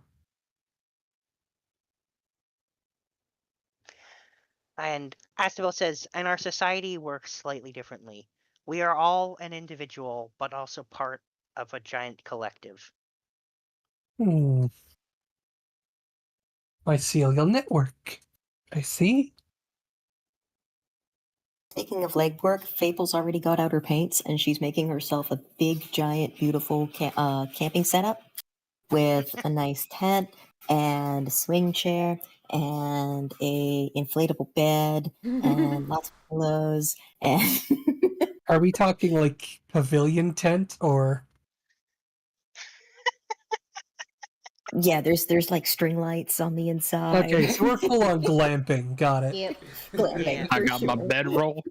I was And going to that's sleep all. on the mushrooms. That so makes complete sense for Kieran to be like, I just need a bedroll. Yeah, To be fair, I bedroll bet the too. ground is very soft here. It's extremely soft. I will say, Kieran, you noticed that in terms of the plants that are the non-mushroom plants, there are some that would be dangerous to you, probably not so dangerous to the myconids. How In certain dangerous? spots- everything ranging from poison ivy to stuff that would probably try to eat you. Great.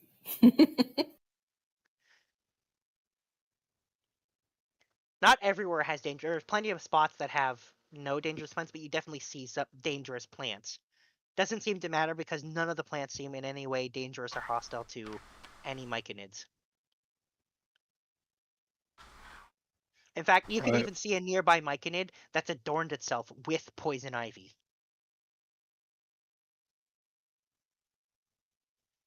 Neat. I'll clear our Okay, campsite of look, anything don't dangerous touch. to us. Got it. Yeah. But you set up your camping site, so to speak, and I've got some I'm making a giant picnic table and I'm taking out the paintings that are the fettuccine alfredo and the cheeseburgers and drink and drinks and the ice cream bar. sure, why not? And yeah, you set up your whole thing. Some of the myconids are kind of watching you curiously, and Astabel says many of our people have never seen mammals like yourselves eat.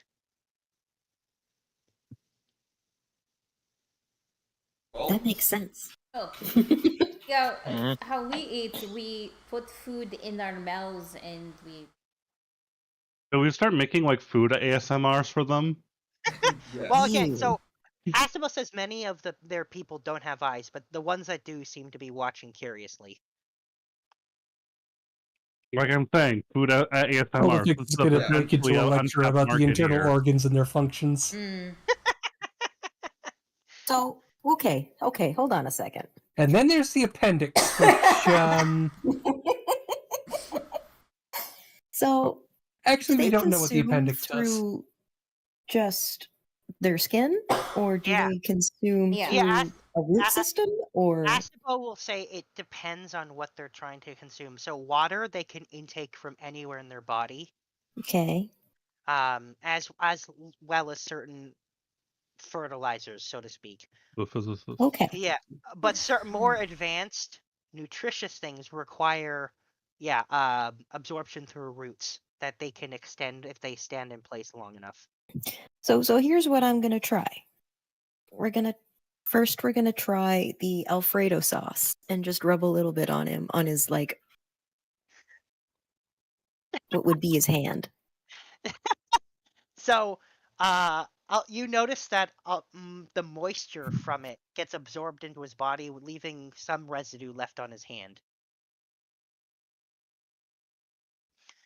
Okay, so And now I try a little bit on his feet. the same thing happens, though definitely more of it is absorbed. And you can see that when Astabel said the roots, you can see Astabel's feet and the ground start to kind of merge into one. Cool. I try the root now with some of the ice cream. It does get absorbed. Does he like it at least, the Alfredo and the ice cream? And Astabel says it actually just says the word strange.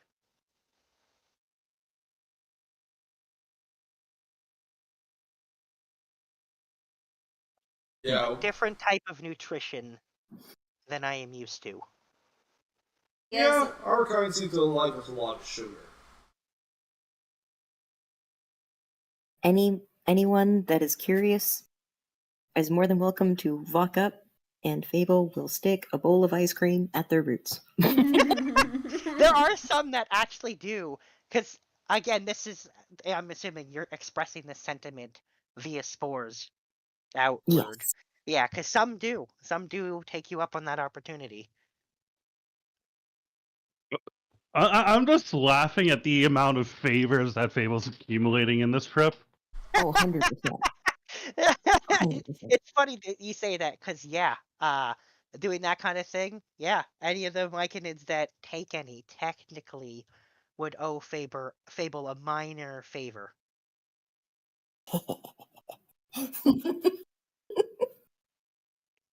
I guess we're gonna have the Firerex continue playing the saxophone then.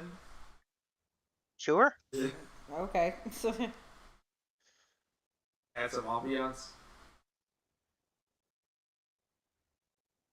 Trust me, considering what might be happening next, I definitely want to be on these mushrooms people's good side as a first impression.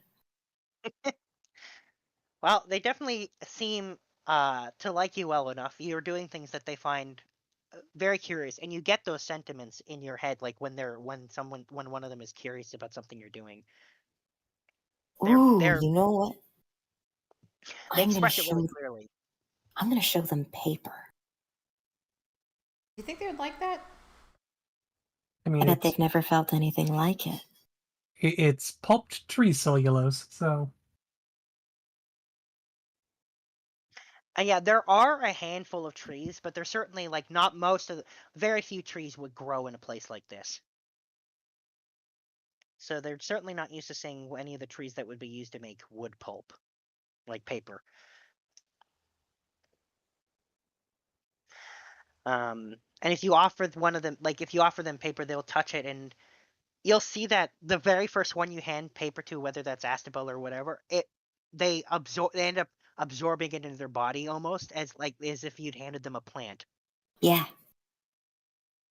They're so it's not quite the same as using a thumbtack to stick a piece of paper. It's more permanent than that, but there's paper now stuck to some of them. Oh my god. Oh my god. I can give them tattoos. Just cut up little shapes. Oh my god. Yeah, and Astabel will say, very strange. This is a plant, but unlike anything I've seen before, and less alive, but not completely dead. Are you going to start drawing holy symbols onto the sheets of paper and sticking it onto them?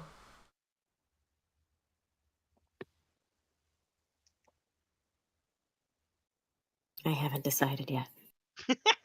Give her a sec. She'll think of something. I heard that there was a certain little Vaygod that Keith knows about that might be interested in spreading in this direction. Actually, you notice again, which is really common when you come to the Feywild, the distinct lack of any prey shoe. Exactly. I will say you know he's thoroughly unliked in the Feywild, and he chooses not to go there. Yeah, Ah. maybe not. Yeah, he's been banished. That's why he was in the material plan to Yeah. begin with. Yeah, and while technically the banishment has been lifted, he doesn't like to come here, and no one particularly likes him. He's burned a lot of bridges, Besides, he likes the material plane a lot more, so. way more. It was just thought. Okay, so More followers. while that is happening, I'm going to Mhm.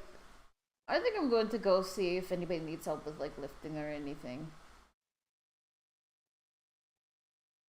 That's such a Goliath way of thinking. I'm gonna go see if these 13-foot tall monstrosity mushrooms need help lifting things. I mean, not all of them are. There are lots of smaller ones, but there are definitely some very, very large myconids that are 13 feet tall and look like they could lift like a dump truck. Oh. I'm gonna go and try to see if I can find the touristy things. Okay, go I for it. love that. Start picking up myconids. Just the little I don't ones. think they Start juggling tourist them around. things here, considering they have no idea what like a hotel or inn is. But they have their own source of entertainment somehow. Got to be.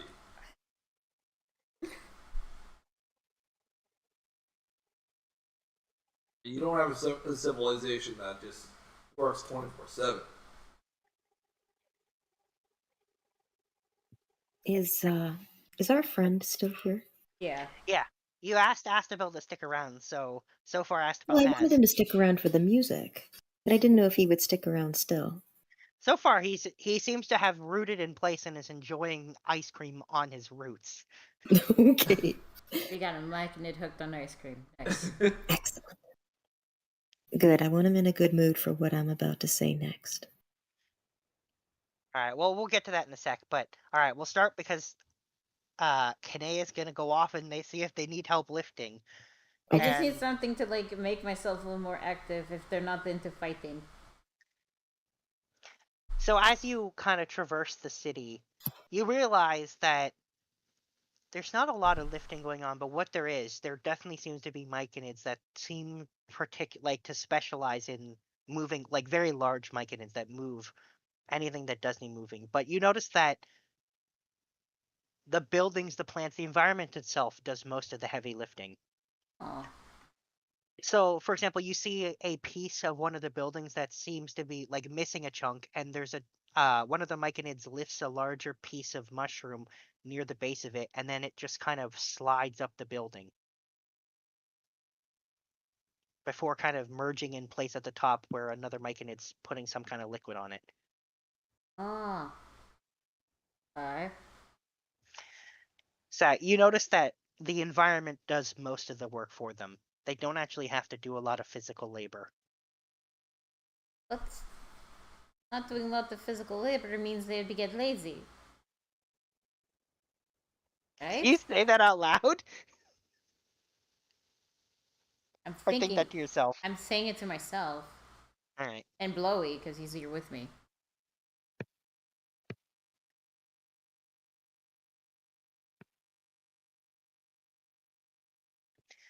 I don't know, I guess that's what you see.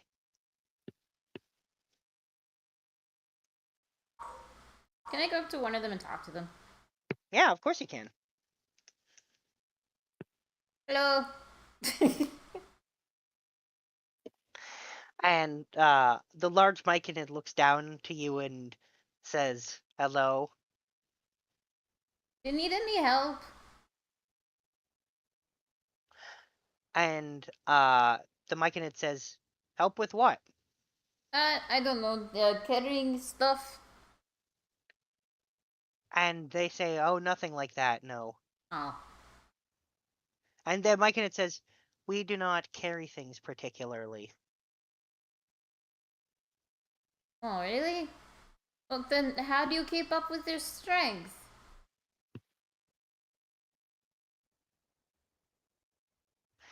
And the myconid says, our bodies are not like yours.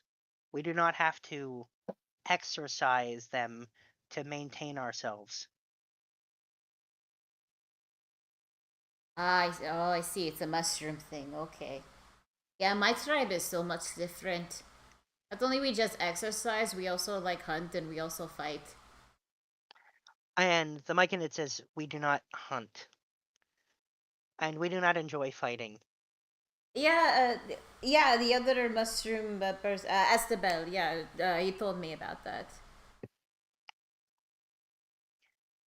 And they say, I'm glad you understand how we are. We respect our differences, even if we don't quite understand you. You're very, very different.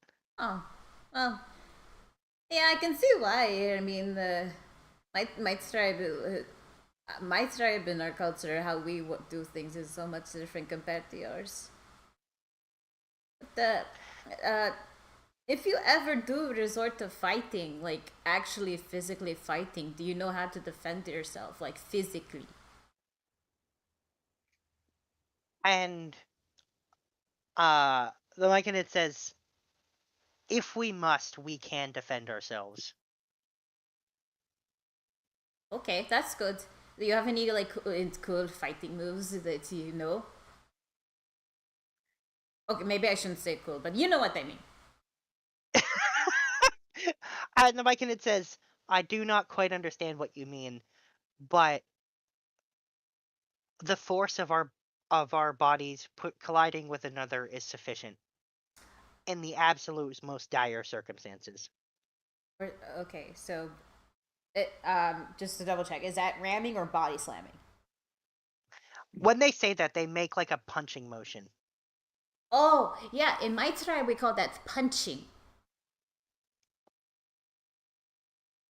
And the Myconid says, curious. Yes. And you can do Strange. and you can do the same thing with your feet, and we call that kicking. or I guess your roots in a way. The Myconid says, our feet are for nutrition, balance, and our connections with our environment. Oh. Okay, maybe not the kicking thing. But they're also, but okay, so you did your arm. What about your head?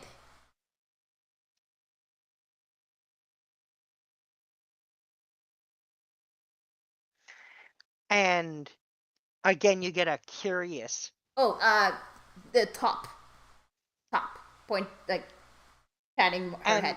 yeah, so at this point, I'll point out that you notice that a lot of Myconids don't have a clear head to begin with. Oh, Yeah, the tops of their what about caps. okay? Oh, okay. So they can't do a headbutt then, can they? No. Shit.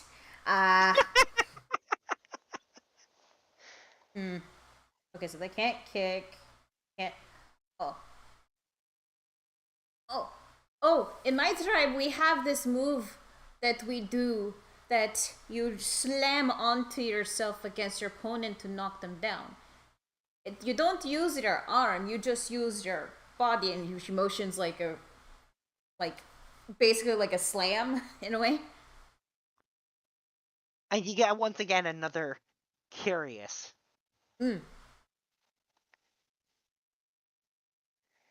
And the Myconid says,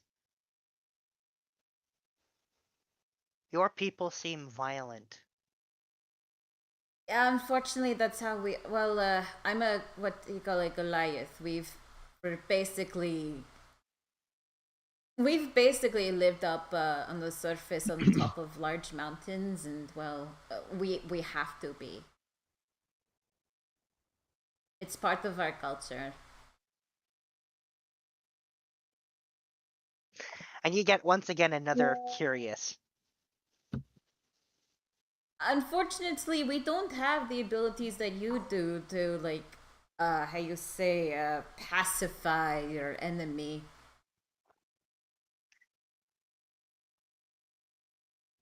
Not all of our enemies are able to be, how you say, civil. So we have to fight. And the Myconid says, we do not have perfect communication with other tribes, but we choose to find non-violent solutions to our problems, and use violence as a last resort only. We very rarely must do anything violent. Negotiation works That must be nice. pretty much all the time. Oh, that must be nice. And they say advise to adopt our way of thinking. Slow down and enjoy the moments Slow down. of existence. Joy. I feel like he's about to say, like that guy over there, as Carter is like walking around. Oh my trying to God. find something to No. hug or No, something. And you get more like they're implying like the way that a lot of you see Mike and it's just kind of stop and root in place and kind of just chill. I mean, I can try, but the thing is, where I come from, we use our anger to fight, but I also use my anger to help protect in battle. So, but I can still try your ways to see how that goes.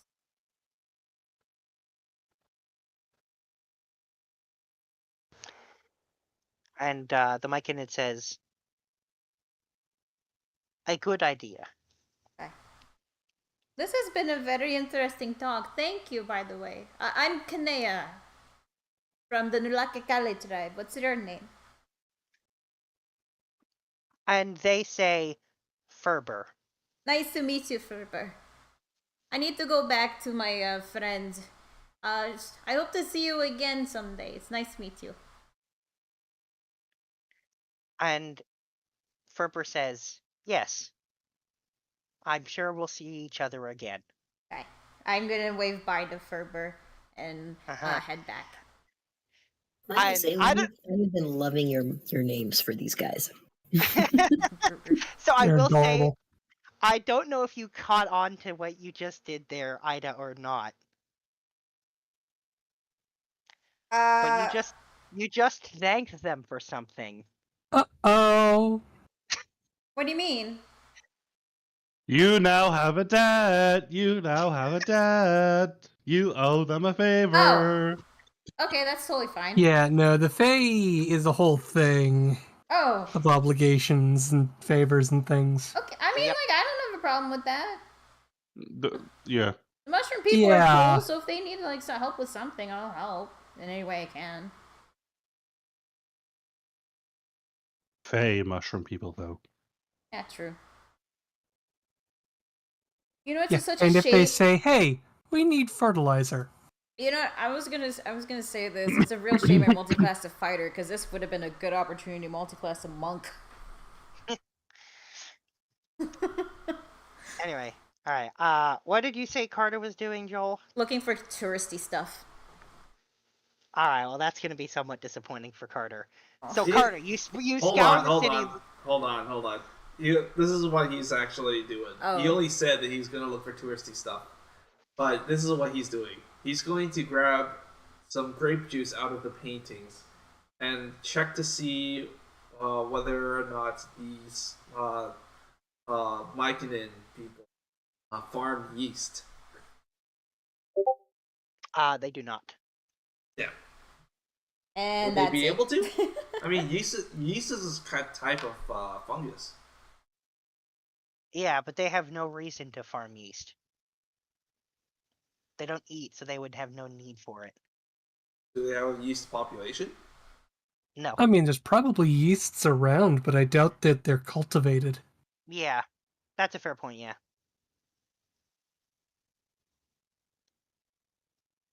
Yeah.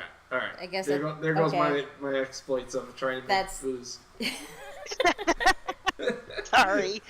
So I will say, as you traverse the city looking for yeast or tourism or whatever, you realize that these people really don't have that. And when you talked about entertainment early, you realize that to them, relaxing and enjoying the light, water, for like nutrition, like fertilizer, that is their enjoyment, their recreation, so to speak.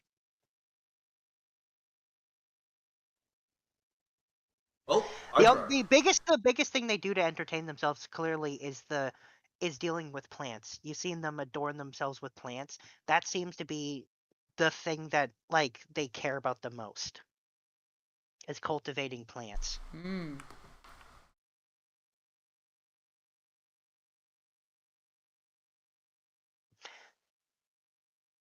Just checking to see which one.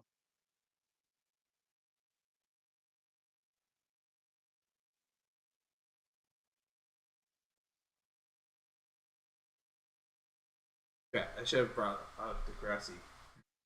You didn't bring the grass cow. I have the grass cow with me. I just need to. You haven't equipped I haven't with her equipped yet. the grassy. Anyway, so that's what you really realize is that there isn't recreation in the way that you're used to seeing. And you notice none of the people here are in a hurry. While there is a lot of activity and movement from the many Myconids, none of them are in a hurry to go anywhere or do anything.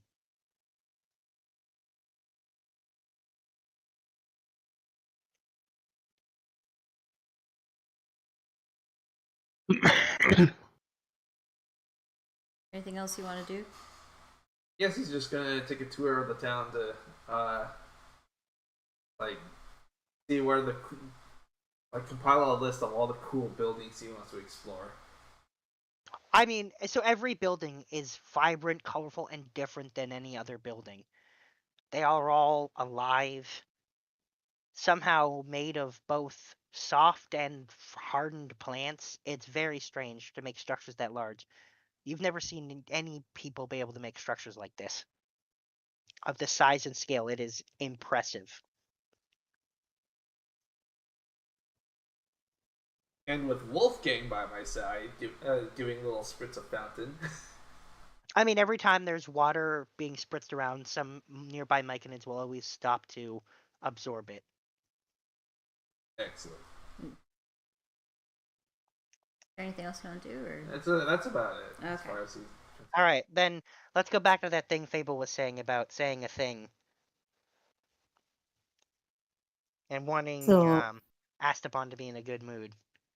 I am going to say to him, I am so sorry, my newly found friend, for now about to sour the mood. However, there is something that I would like to know before I go and meet your leader. Okay. Where are the drow? And Astapon says, which drow? There have always been drow here. The new ones. And Astapon says, the difficult ones. I thought you were going to say that, but I didn't want to assume. And Astapon says, we do not know where they seem to stay. They seem to be on the move, which you weren't there for this. Makes sense because they were a nomadic drow tribe in the Underdark. Astapon says, the difficulty is they keep kidnapping our people. I see.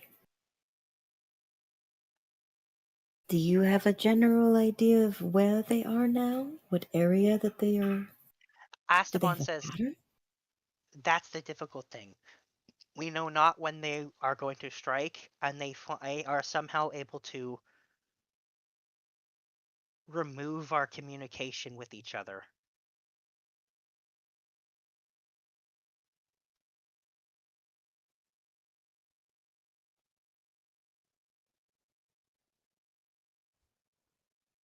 Okay. What are the drow that were normally here before like, and where are they?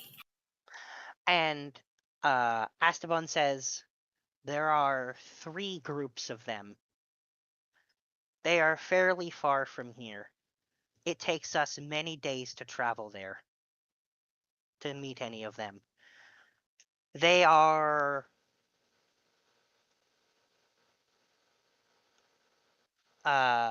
indifferent to us. Indifferent. Are they hostile towards each other? Yes. Are they hostile towards foreigners? Yes. But they're not hostile towards you. They were at a time, but negotiations with our leader have kept them indifferent now. They leave us alone, and we leave them alone. What was it that they wanted from you in the past? They wanted our ability to grow plants. So they were kidnapping you to be caregivers to biological life. They weren't using you, and they didn't want your territory. They wanted us to cultivate poisonous, dangerous plants that are dangerous to your kind. Do you get the idea that that's what's happening here again? And Esteban says, no, this is different. Something What do else you is think? What do you think that they want you for? And Esteban says, I do not know, they will not communicate with us. But it feels different. Like they want us, as opposed to what we can do. I see.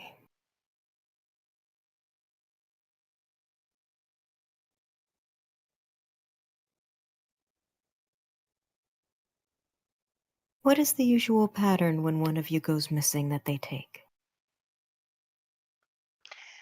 And they say communication disappears. They're cut from the collective, and then we never hear from them again.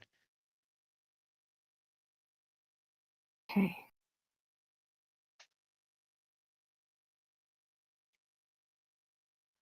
It is always those who leave our city. It is the only place that is safe for us now. So once you leave the barrier, then it's free game.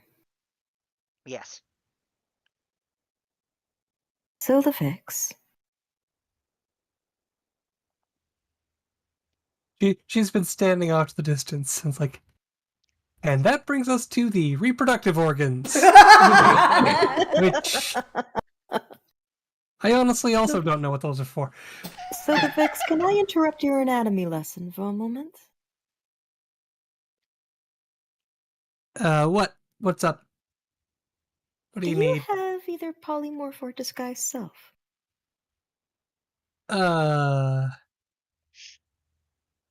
Don't think so. And she's gonna start flipping through her books as I look through my spell sheet, because I'm pretty sure I don't. But Charming. What about you?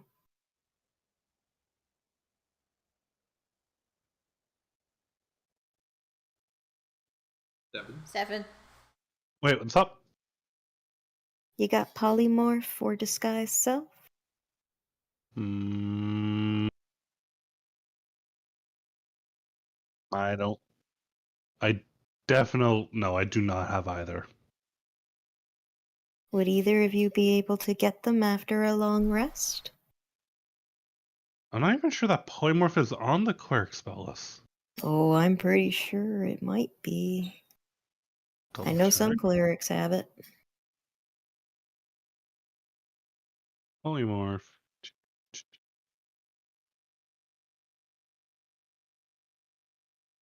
Polymorph is bard, druid, sorcerer, wizard. Yeah, there are specific subclasses of cleric that might get it, but if he's Yeah. not, he's not one of those. And I disguise have self. true polymorph right now. Yeah? I don't know if I need something that hardcore. Well, it's always wearing my staff, so I don't really have to care. It comes out of your staff?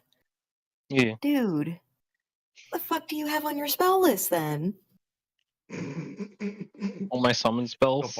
All his nature and summon spells. Remembering that his subclass is all about summoning. Yeah.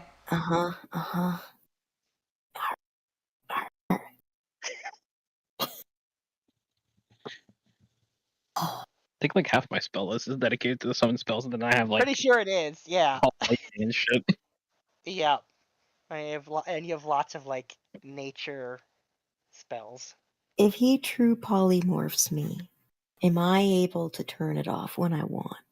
No. No, I'm pretty sure True Polymorph is permanent. No, Yeah. it's till I can turn it off, or It's been dispelled. I believe that once the full hour goes by, it's permanent unless dispelled. yep. I don't need that kind of shit.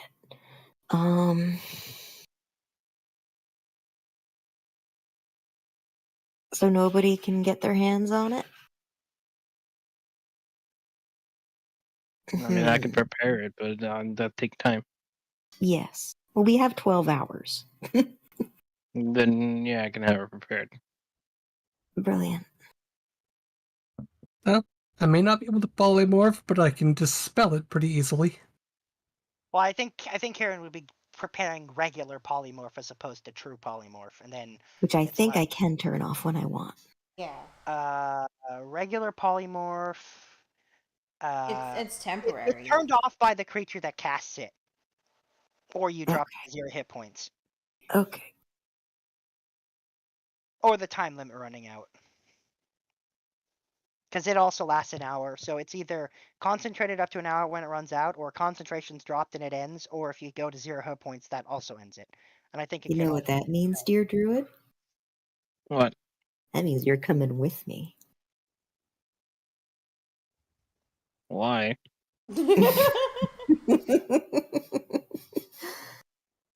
Because I don't want to be a mushroom person after they catch me. Can you even become a mushroom person if you're being polymorphed?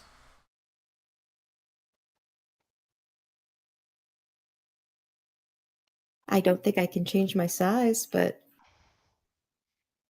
I'm pretty sure I can become a mushroom boy. It just says you transform a creature to a new form. That's it. It doesn't have limit. Oh no, polymorph requires a beast. That's right. It only can turn you into beasts. I Yeah. forgot. So I think you might have to do the true polymorph until like Yeah, true Karen polymorph's the dispels thing that it. could turn you into a non-beast. I forgot about that. That still means Kieran's coming. Yeah, I I mean can- it is, and then someone who can dispel it, because that's what it requires once it's in. Once it's got its full hour, like you're whatever that is. I have I- Dispel Magic. Same. So you can bring along. I also have Dispel Magic. Oh, okay. Well, Kieran's going regardless anyway, so. Brilliant. So, how many times can you cast it, Kieran? Both. True polymorph and dispel magic. Well, it takes 9 charges off my 50 charge staff, Okay. and Dispel Magic is a 3rd level spell, so I can cast that.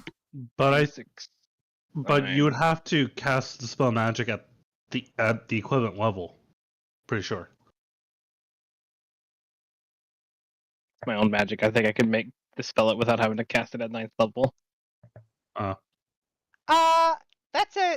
That's a fair point. I think probably, yeah, normally it would require it plus the spell's level. I've never It's the if it's, the spell DC would be 10 plus the spell's level. Yeah, so that would be 19 normally. I think you probably do need to roll the dice for it, or upcast it to do it. Either one. That is how it works. So Like at even worst, I if could. it's your own magic, still got to be dispelled normally. Yeah, So it's what do really you not think? an issue. So Yeah, I mean his when- wisdom ability is really good. So So thinking about being bait for a trap. Yes. This seems to be the easiest way to get to communicate with these drow. This is what they want, so this is what I'm going to put out. I will tell you that when you get transformed, unlike with regular polymorph, with true polymorph, your mental stats will be replaced by a myconid's. Oh. All your stats. So you will have a myconid's statistics, which I've got on hand. You wanna share those with the group? Yes, I will do just that. Well, we should definitely speak to their leader before we go on with this plan. Yep. No, I think she's just thinking ahead of it. Well, actually, I kind of wanted to get the element of surprise on these drow, but These are the stats that you will have when you've been transformed into a myconid. oh god. No, a minus intelligence stat? I can't. A minus charisma too. Ugh.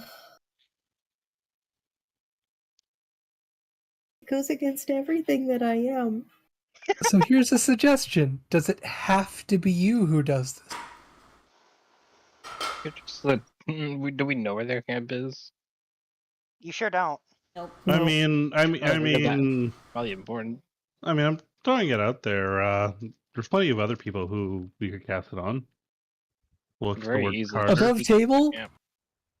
There's a certain someone who deserves a bit of punishment for this whole thing. Uh-huh. Are you volunteering as tribute? Above table. Because she will not volunteer in character. But you can force her.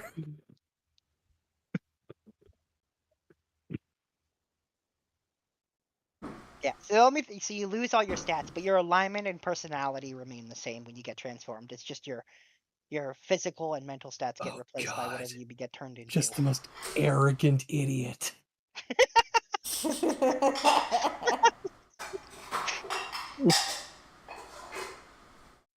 But anyway, before Okay. is there anything any of you wants to do before you go to your meeting now? You have time. Sleep.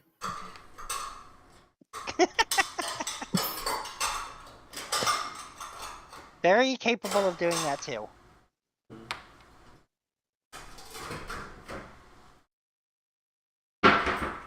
Speak now or forever hold your large, long nap. I'm sorry, what?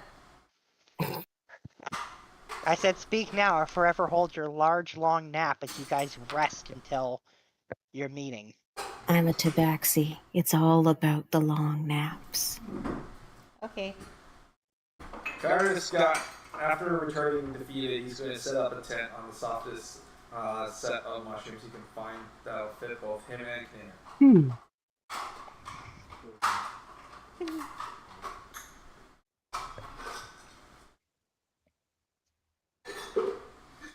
It can be it. Yeah. Isn't this just the softest place to make a nap on? Is it the softest? Did you say mushrooms? Yes. Alright, you set up a tent in the path. Because I very distinctly I remember know. describing I that did this not. part- I did not lie down. I'm just seeing Carter lying down. I've just got back, so. What did Carter do this time? He set up he tried to find a patch of mushrooms to set up a tent on so he can take a nice, comfortable nap. But the biggest patch was was on the sidewalk. Mm-hmm.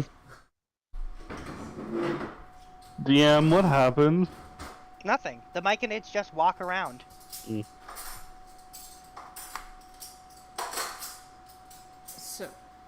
So you just basically just set up your tent on the sidewalk.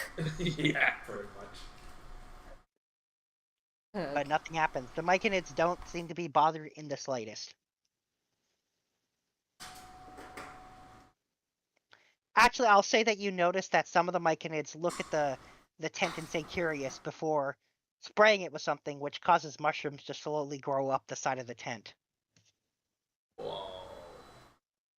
That's cool. Uh, Hey, there's enough mushrooms on the tent. You think it only gets soundproof? What the? no!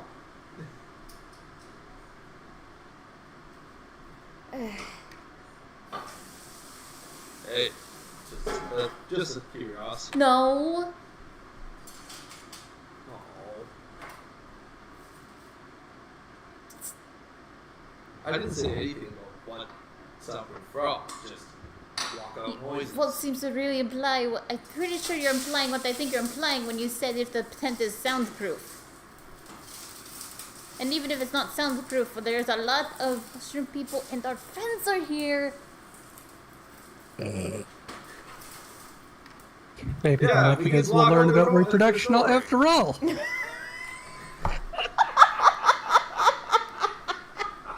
damn it! I was thinking they're snoring. Walk out, they're snoring. Who snores? Self-effects. So Well, okay, if it's for that, then sure, but not the other thing. he still It curls sounds up like on it sounds like Sildafix is bunking with Kanea and Carter, apparently. Oh, No. wait, is that what's happening? No. He just said she's he's in a walking out. different tent. Sildafix is snoring. Yeah, Silvix outside the tent. Block out the snoring. Yeah, I mean, we're technically in an enclosed space, therefore why need a tent?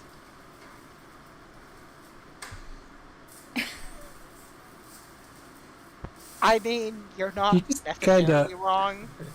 She just kind of rolls something up into a pillow and It's to make sure so that like the Vicodin don't just decide to walk all over us while we're trying to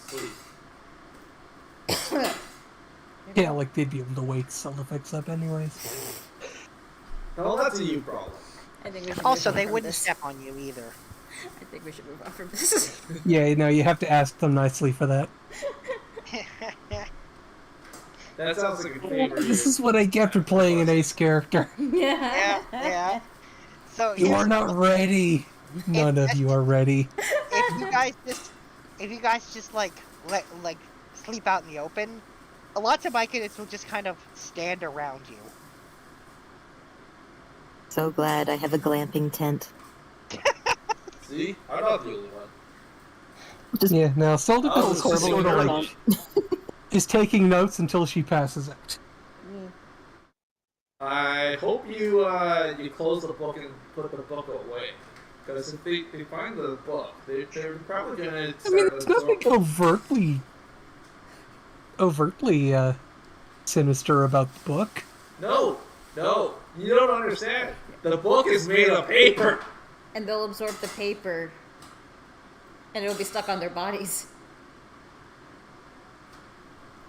I feel like I'm gonna roll a dice on this one. Does she have the wherewithal? Because you've seen You think it's a Fable perception or sticking wisdom or paper both? on this. I'm just gonna make, if you want to roll dice on this, roll wisdom for me.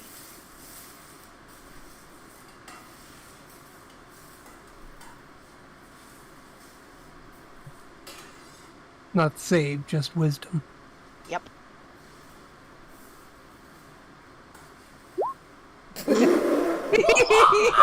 Yeah, that's what I expected. All right. Oh no!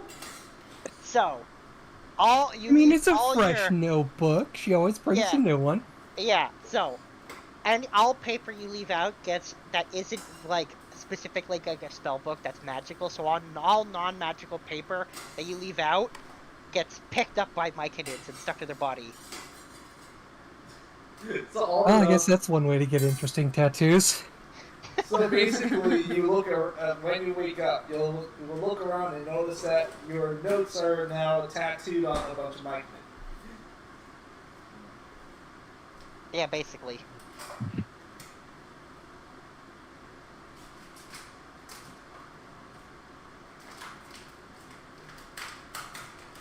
I feel like that's a bit of karmic retribution.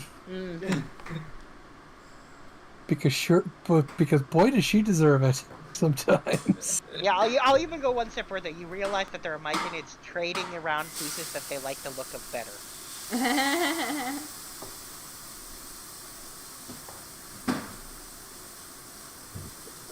I mean, there are some diagrams.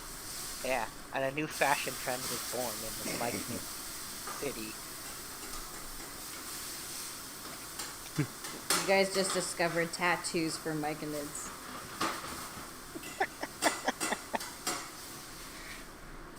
So I guess long rest now, or? I guess so. It sounds like it. Yeah. Long rest. I feel like at some point we have to start drawing, just like do a whole gesture thing, and just start drawing all kinds of miscellaneous things. Mustaches that we can tattoo on their faces. Oh my god. Monocles, eyebrows. A mushroom person with eyebrows, woolly. So, alright, it sounds like you guys are resting. So, Yeah. when you wake up, Sildafix, your vulture is just standing there staring at you. Couldn't you just poof away your familiar? Not once he's summoned. Oh. I have to leave the plane Oof. and try to leave him behind.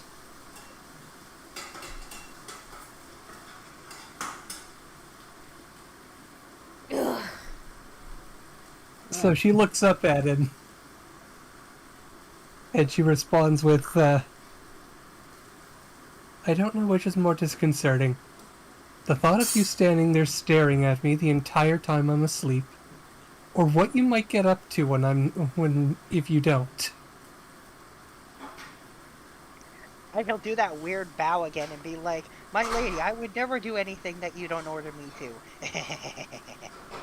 I know. Yes, we also rarely ever do anything I order you to. He says, "I follow your orders to the letter, my lady, completely."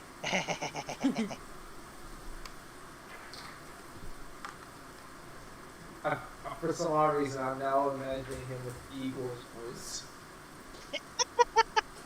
Sure, why not? Imagine him with Igor's voice. Why do I picture this as his laugh?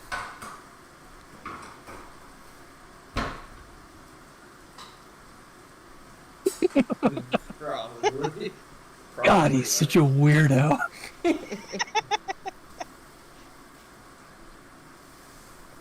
So, Kanea, how's your Huh? nap on the? I'm pretty Okay, sure it alright. was very good.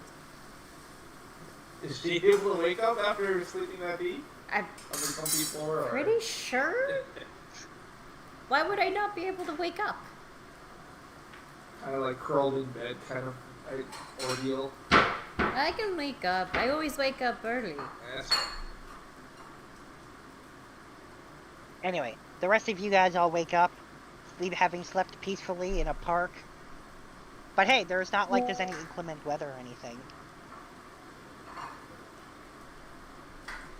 Pretty nice. How many more hours left till the meeting? Your meeting is in an hour. We should... Enough time for breakfast and freshening up. Yep. Painting sandwich. What are we got on the menu there, Fable?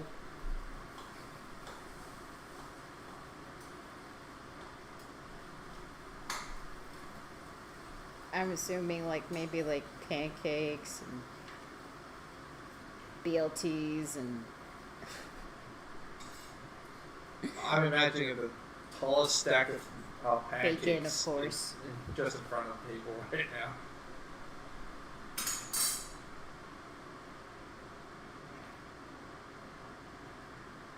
She's still I mean, good. those are all very fair things to say.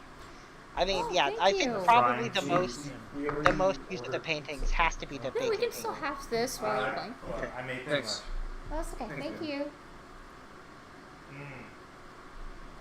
Oh wow. Nice. This is Indian bread.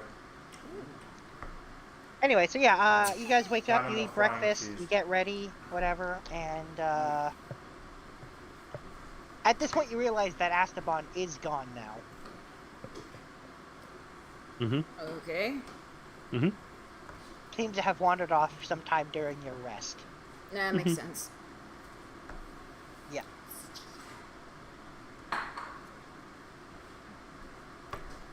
And I will say one other thing, Canadian, when you wake up, you realize that the Myconid that you talked to is standing there. Ferber. Ferber, right? Yeah, Ferber is standing there. Cool. Morning, Ferber. And Ferber says, I come to cash in your favor. Uh-huh. I'm sorry, what? Gonna help what you do. And Ferber Well, says, he as was this- giving me some advice about chilling out, and I said thank you for the advice. I introduced my name, and I said I hope to see you again someday. And I said bye. And... Yeah. And Ferber says, I've come to cash in the favor. And says, I understand that mammals like you provide fertilizer. I request some. Well, it's time for the morning DM. Wait, what? I think he means you want you to go to use the toilet for him. Wait, hold on. Oh. Wait, was it the fit? Oh, it's a fake thing. Okay. It is a faith thing. Okay. Wait, so you need And so Ferber says, as is custom for this plane. Okay. When you say fertilizer, do you mean like from me, or like from the things that I have, or? And Ferber says, from one of you, and like gestures to like the group, you mammals. I'm gonna check what I have in my inventory that counts as fertilizer. Carter will pat Kanea and say, don't worry, I got this. Huh? What do you mean? Alright! Your name, right? Just gonna drop trow and... Alright, come with me. He's gonna wander off to go find somewhere a little bit more private before he pops a squat. Yeah. Oh Ferber my will god! wait. Ferber says, I'll wait here. I understand you mammals like privacy. Thank you. Wait, did Comes back with a big old paper bag. Oh my god! Your paper bag? Oh. Out of here. That's I mean, it's biodegradable. Yeah, you've seen how they like paper. Mm-hmm. And Ferber will take the paper bag and be like, oh, not just fertilizer, but a gift as well. Consider your favor paid. Ferber says, yes. And strolls off. You So seriously? did we learn anything from this experience? Apparently if you say thank you for giving advice, I need to do favor, and that is give them their own poop? Yes, do not say thank you in the Feywild. Apparently not! We don't want to owe these people anything. 'Cause it's just going to cause problems. It's a good rule for the Feywild in general. Carter, you seriously did that? Want to do it? No? Don't worry, I have you covered. Because I love you. I love you too. There you go. A lesson was learned. He gives Kanea a big ol' hug. Hey, wait, did you wash your hands? Of course. Did he? Wait, did you actually? He's not gonna pick up his own poop without washing his hands. He's got a portable water dispenser on him. You have soap. All right. You know what? I would be shocked. Does a single one of you have soap in your inventory? I seriously doubt anyone does. Oh, right. I forgot soap doesn't exist. Soap doesn't really exist much. No, soap exists, but like, it's not like people Yeah, carry kinda. it around with them. Yeah. If someone has a bar of soap in their inventory, I would be shocked. Louis, I'm disappointed in you. You don't think that Fable has soap? I don't think you wrote it down, which means I don't She think can you paint do. soap. That's true, she can. If she does, I it's feel better like than Carter good would have systems. soap. Would Carter have soap? Not Carter. Sorry. I feel like Druid. His name I Kieran. can't remember Kieran. suddenly. Thank you. I'm tired. It's okay. Been a tiring time. Yeah, I mean, that's fair. That's very fair. And I just woke up to a vulture standing over me. Yep. I half And it's expect. just waddling behind you now as you, like, I half are doing expect stuff. he's just waiting for me to die.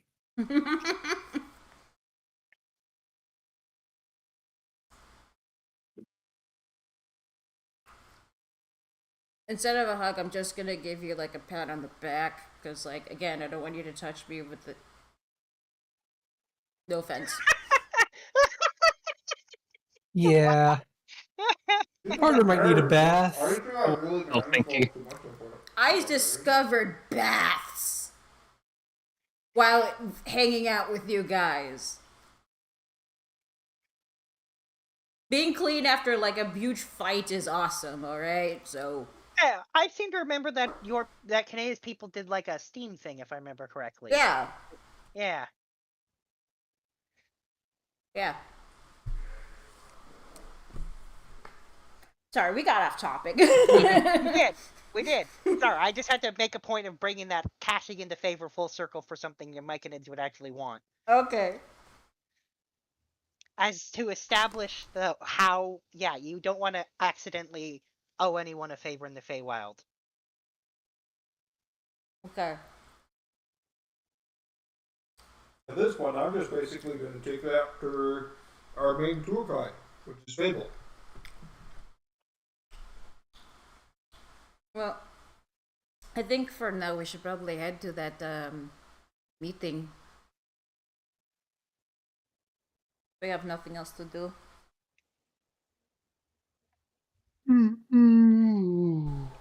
Alright. Well, you know where you're going. It's the giant alive castle that is, like, it's magnificent. So it's easy to know where to go. Alright. Up to the castle. Alright. So you guys travel back through the city, along the roads to the castle. It's just as active as it was before you slept. You assume that that's probably how it is 24/7 here. And as far as you can tell, Myconids probably don't sleep the way you do. So, yeah. Anyway, you make your way to the castle, the palace, whatever, and there's some more of those really large guards at the entrance. Just 2 of them, but just like the ones at the entrance to the area, they have actual weapons in hand. Not mushroom weapons, just like No, actual. like mushroom weapons. Like, Oh, okay. I but thought like you said they- actual right. weapons. like as in the no other than the guards you've seen, no Myconids are carrying anything that could be classified as a weapon. And even the one you talked to, you know, that Ferber told you that most of their people, if it came down to it, would defend themselves with their fists or equivalent. Hmm. So yeah.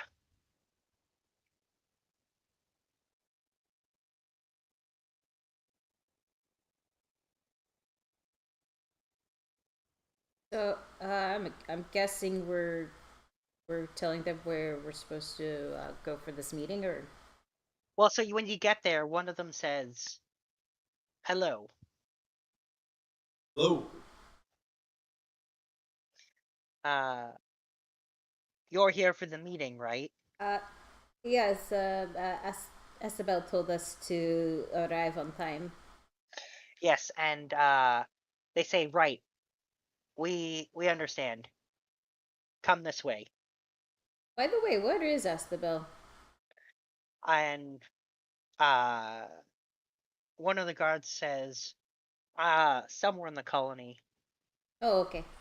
Astabel's job is finished.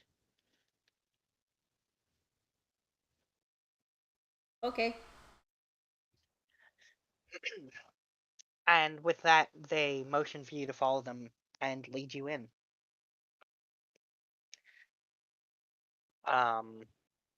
As you walk through the halls, you notice that everything is still made of mushroom and still vibrant and alive, but it's slightly more ordered than out in the rest of the city. Like there was a more concrete design for this building.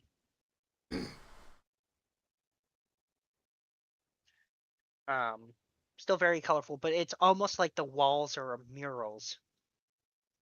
Not any that you would be able to recognize what they are, but that's what you get the vibe of what they are. Just that you don't have the perception, so to speak, to realize, like, to get what they're trying to communicate. Wouldn't Kieran and Kobold? No, perception is the wrong word, but it's the best word I can think of. Like, you Oh. don't have the understanding of what the meaning is, I guess. Oh, okay. But as you're led into a very large chamber, and in it there is the largest myconid you've seen by far. This myconid is the size of like a building, like a decent sized building in the world you guys come from. And he's sitting upon, or not sitting, it's more like he is one with a throne that would hold a being as big as him.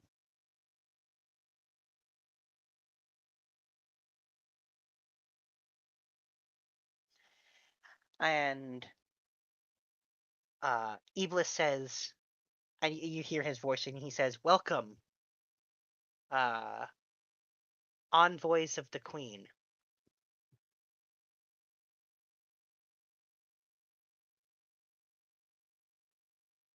So this is where, Yeah. Fable will step forward and she will bow politely. I am Fable Teller, the Queen's pillar of sun and snow. I know that you do not feel included into this part of her reign, but she wishes to demonstrate that you are part of her kingdom and that she is here for you. I am here for you.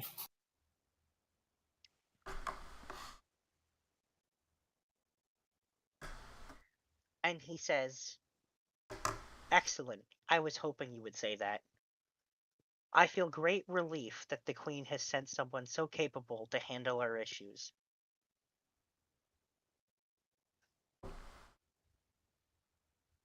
It is wonderful to hear such praises from someone as established as yourself.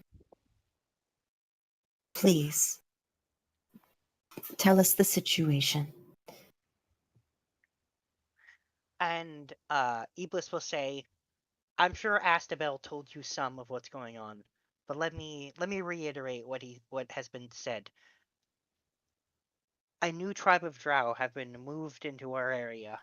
They have no, as far as we can tell, no defined home, and are always on the move.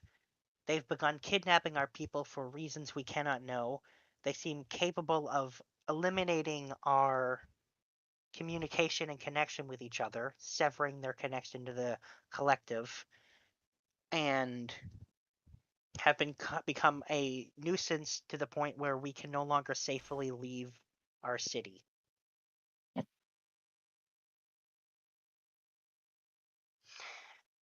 As no new residents can enter the Feywild without the Fey Queen's permission, they must have come here with her okay.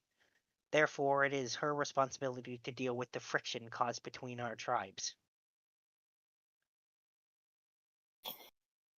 Yes.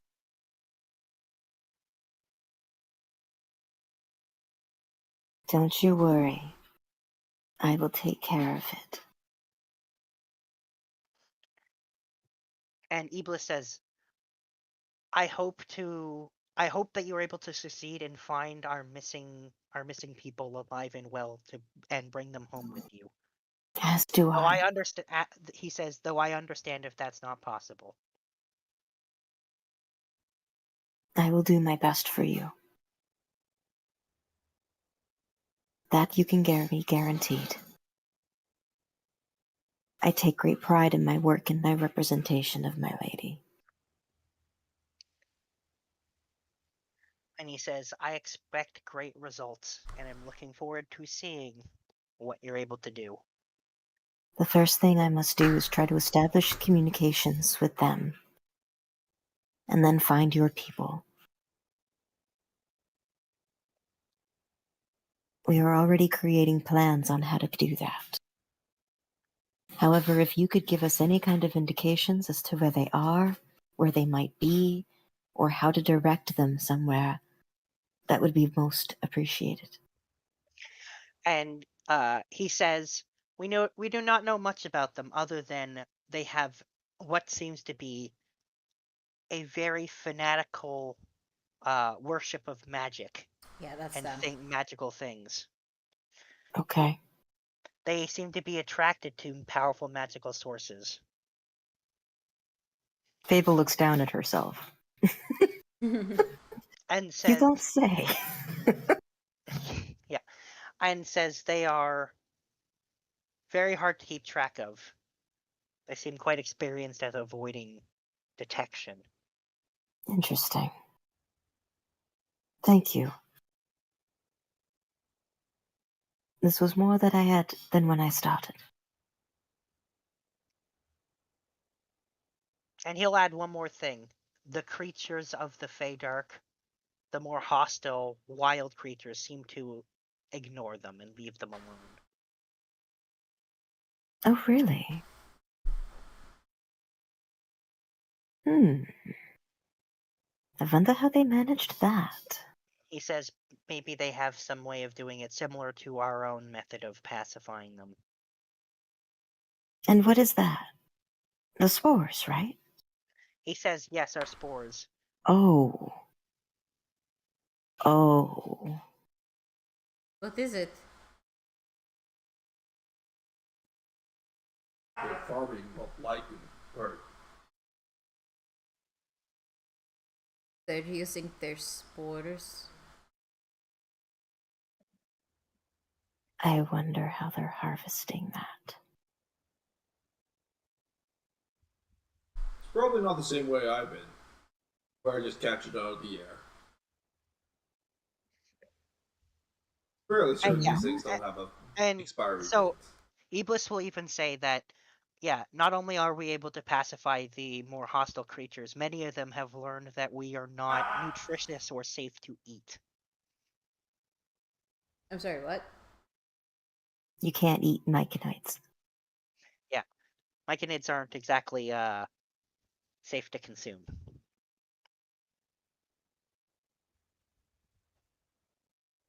I also understand they're very chewy. Yeah.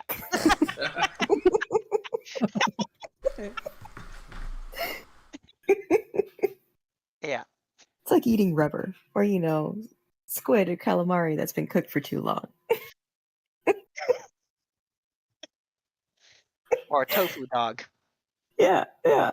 I'm sorry. I'll stop now. Yeah. So you've been Easy watching now. Dungeon Meshi, right? Yeah. I have. You know I have watched it. I've literally watched at least one episode in the same room as you.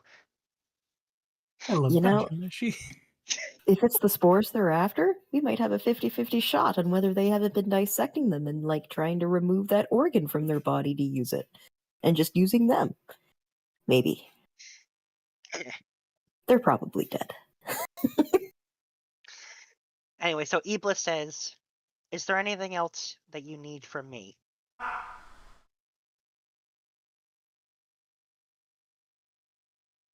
No.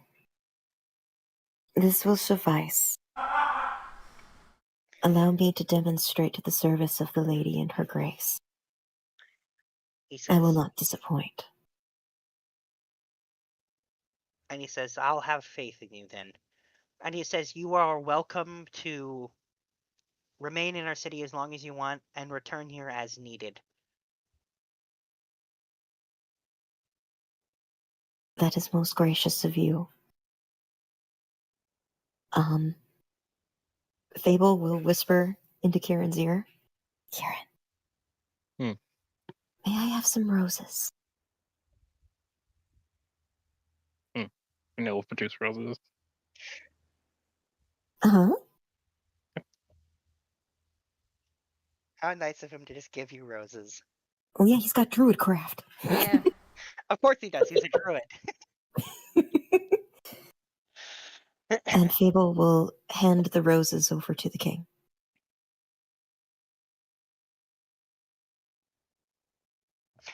And the king will take them and say, "An excellent gift and tribute."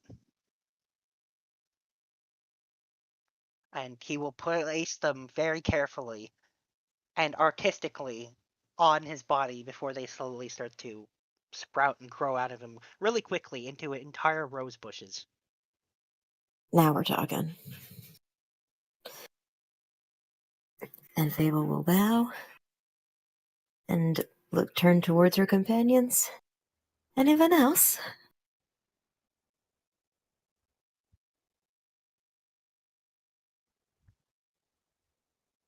So asking for resources to do them this favor, is that something that will cause us an issue, or is that something allowed in this conversation? Huh? Would be asking for like stuff to help us with this task be asking a favor, or is that not Yes. something we can? It is asking for a favor. Okay. Yes. Absolutely. Now, we know how to trade with these people. So asking for trade is not that bad as long as, things are clear. Okay. Yeah, Like- you've just been given free reign of the city, right? You're allowed to come and go as you please, presumably interact with the people as you please. Do we know the exact location that these myconids would disappear? No. Do you know what the exact location of these mushroom people disappear? And Iblis says it's been different every time. Oh. It's no longer safe for us to leave our home. Can we just like get a list of all the places where they disappeared so that we can see if there's some kind of a pattern? He says, sadly, we didn't think of that would be, of keeping track of that. There's been too many.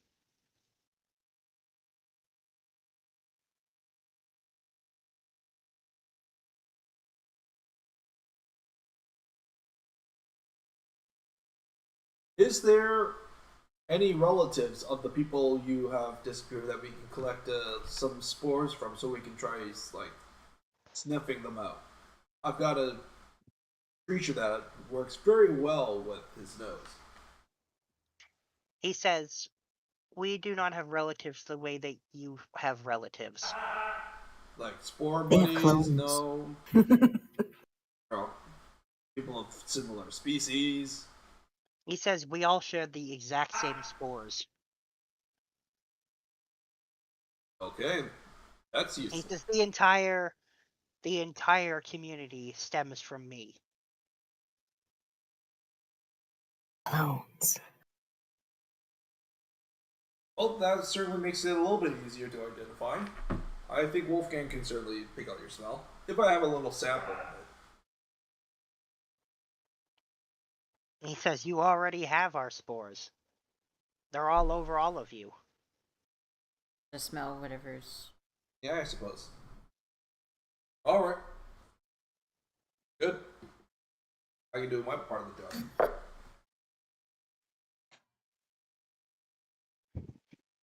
By the way, it's like 6:06, so. Yeah. If there's nothing else, is there anything anyone else wants to say to Iblis before you move on?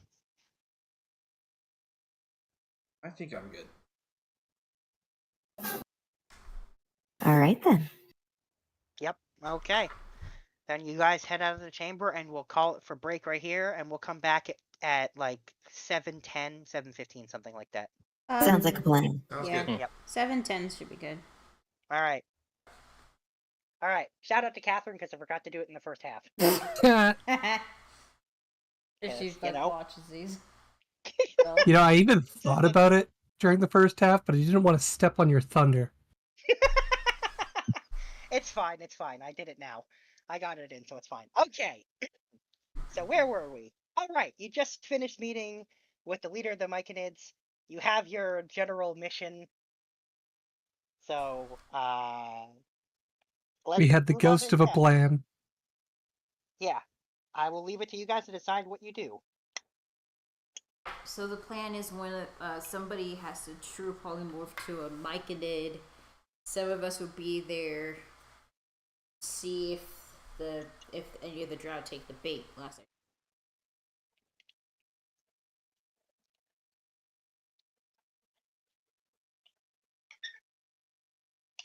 So Siltifix is going to be the first one to pipe up with, so who's being turned into a mushroom?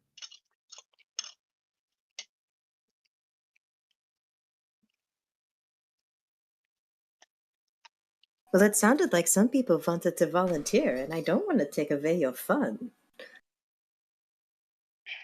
Be a squishy little boy that everyone loves to try to pick up, or be a regular human that can only throw balls at things. And has a globe of invulnerability when he does that. What if I already had a monster out, and then I go into a mushroom?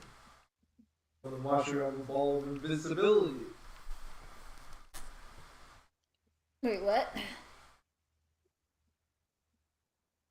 If Carter has a passive participant up and then gets turned into a mushroom, I think it would. invincibility. I think it would still. That would still happen, right? No. I know exactly what's going to happen, and there's really only one way to find out for sure.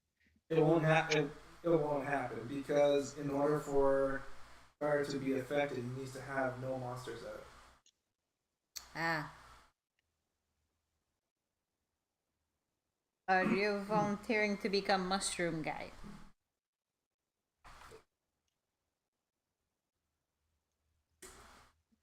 I want to be carried around. I'm kind of thinking of maybe.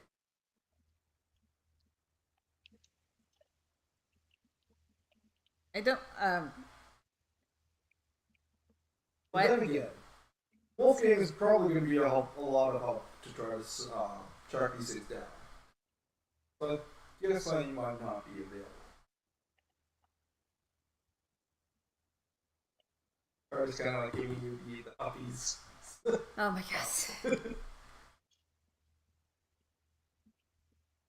god. Picks him up. Yay! Hugs. Hug.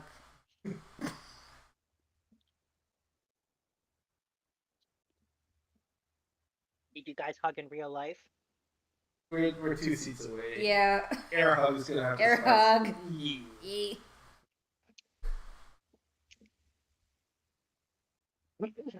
Okay.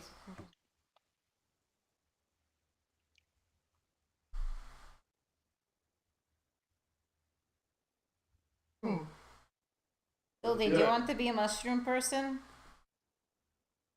Why would I want to be a mushroom person? Why wouldn't you? Aren't you all into experiments and discovering new things? Observation, not experiential. Although, Think about it. You get some, first-hand empirical data. Also, if you turn yourself into a mushroom person, you can use the spores to control things. That is tempting. Although it's only specific ones that have that ability. I learned that. You can ask them. I wrote it down, but I seem to have misplaced my my notebook. I think we should scout out the places these people disappeared first. It happened in a few places. From the sounds of it, there were many and they weren't recorded.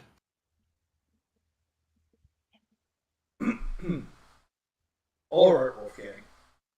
Come on. It seems Down like here, Wolfie. it seems like trying to bait them is the best idea. Wait, were they not recorded, or were they just say it was everywhere? It wasn't recorded exactly where because they don't even know exactly where. Yeah, they don't. Okay. There weren't like it was like so many places, right? Not like a specific point. Like not even where they lost contact? No, because they all lost. They don't know. That's not how their thing works. They don't know where someone is. They're just connected to them, so Okay. and can communicate with them. And then all of a sudden, it's just gone.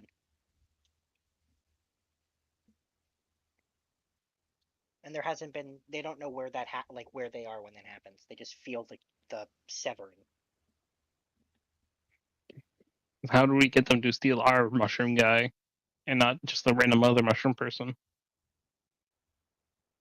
Well, you I know mean, now if we're that the only mushroom and if it's the only mushroom available, yeah, you do know that they've stopped. Their people aren't leaving right now because it's not safe. They did tell you that. Hey, which means Kira. they've got to be jonesing for shrooms. Hey, Kira. Talking to Karen? Yeah. Okay. Kira. Would you be able to turn into one of these things? Wild shape? No.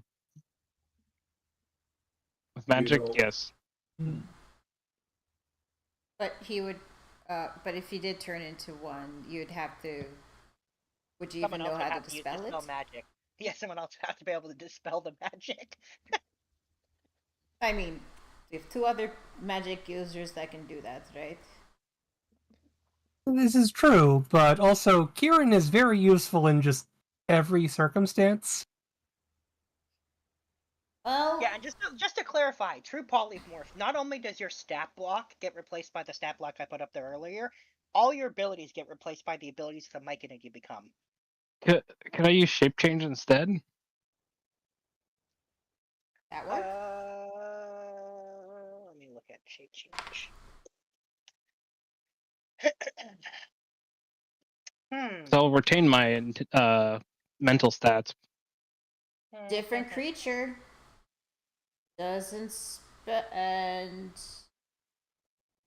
And there doesn't seem to be the specification of. it just can't be a construct or an undead. Yeah, you can't have any class levels or spellcasting, but that was the same in both cases anyway. You do keep your alignment, intelligence, wisdom, and charisma. And you get to keep your skill and saving throw proficiencies. As opposed And to if shit hits the fan, I could just change shape to something stronger. Can do that, yeah. An hour. And no, that's the better idea. I think so, yeah.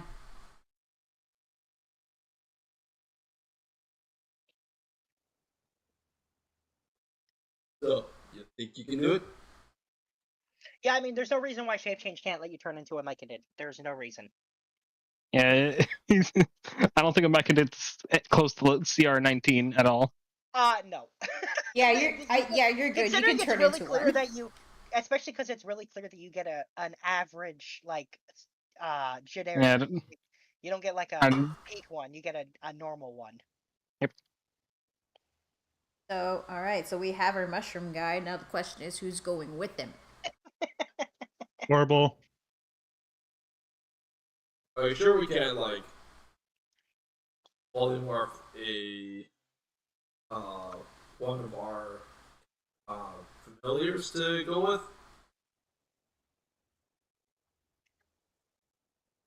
No, that wouldn't work on a familiar. No. If I remember correctly, some of you have been able to turn your familiar into other things. Turn it into a mushroom like. No, because that would be a mushroom people aren't beasts or creatures. And that's not even when you turn a familiar into a creature anyway. It's not like it turns them like it. It's not how it works. Carter has no idea how the spell works. Clearly.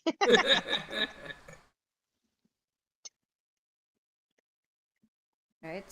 So okay, Korabo is going to go with Kirin. What about the rest of us?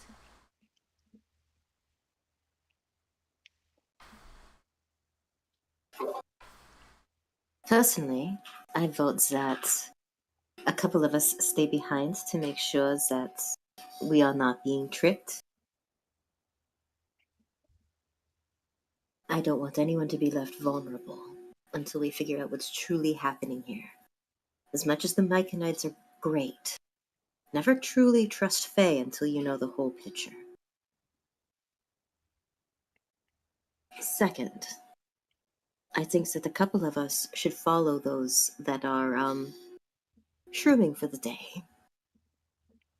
Just to make sure that things do not go south. So those of us that are good at hiding and those of us that are good at, following from a distance, yes. I personally volunteer for this role.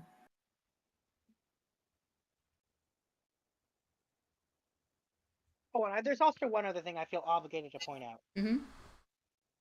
These drow will recognize you on sight. Not me, though.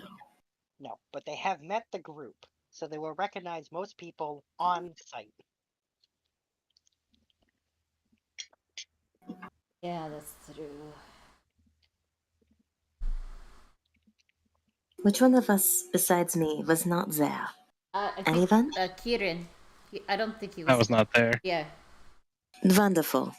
You're already turning into a mushroom boy, dear druid. Yep, because I'll be able to retain my mental stats. Wonderful. I'll be able to quickly adapt to the situation better than an actual mushroom.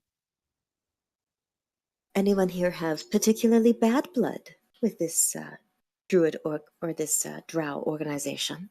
One time I beat the shit out of this one drow lady, and then she was only helping us during the fight. And I then think she liked it. it was weird. And then like she was saying something, I didn't understand the language that she was saying, and then I think she was all rejected. I don't know. we committed regicide. I'm pretty sure they're going to have some feelings about that.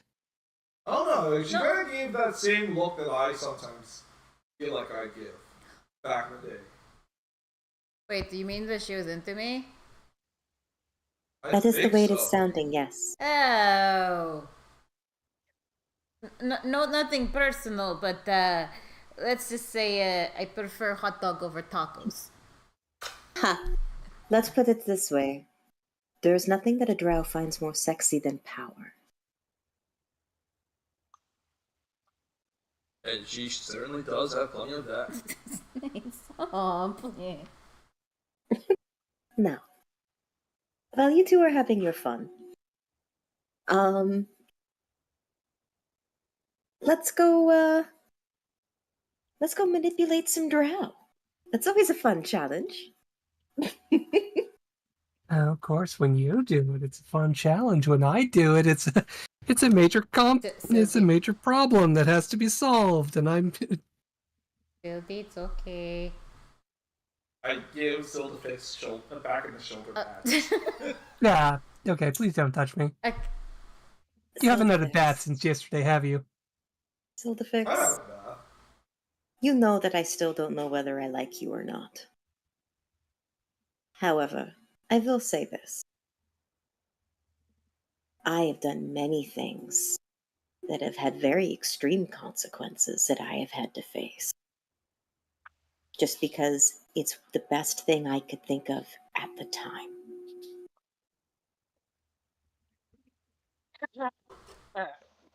Wanda Orcus.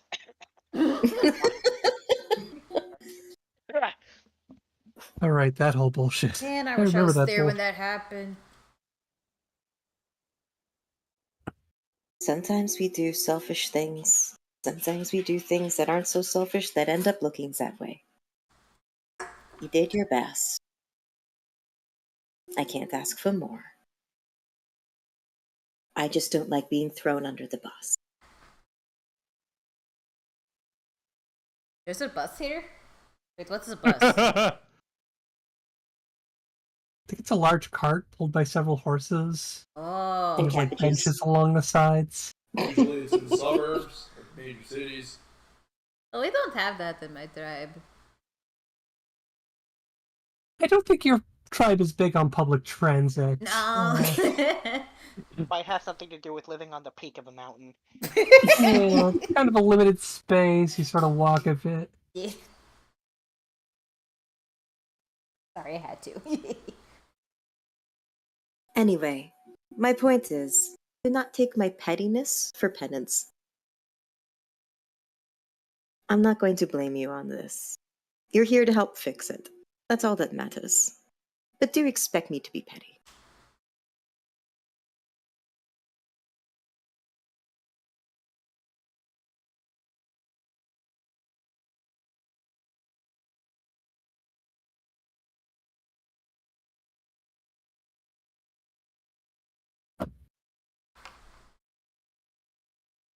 Shall we?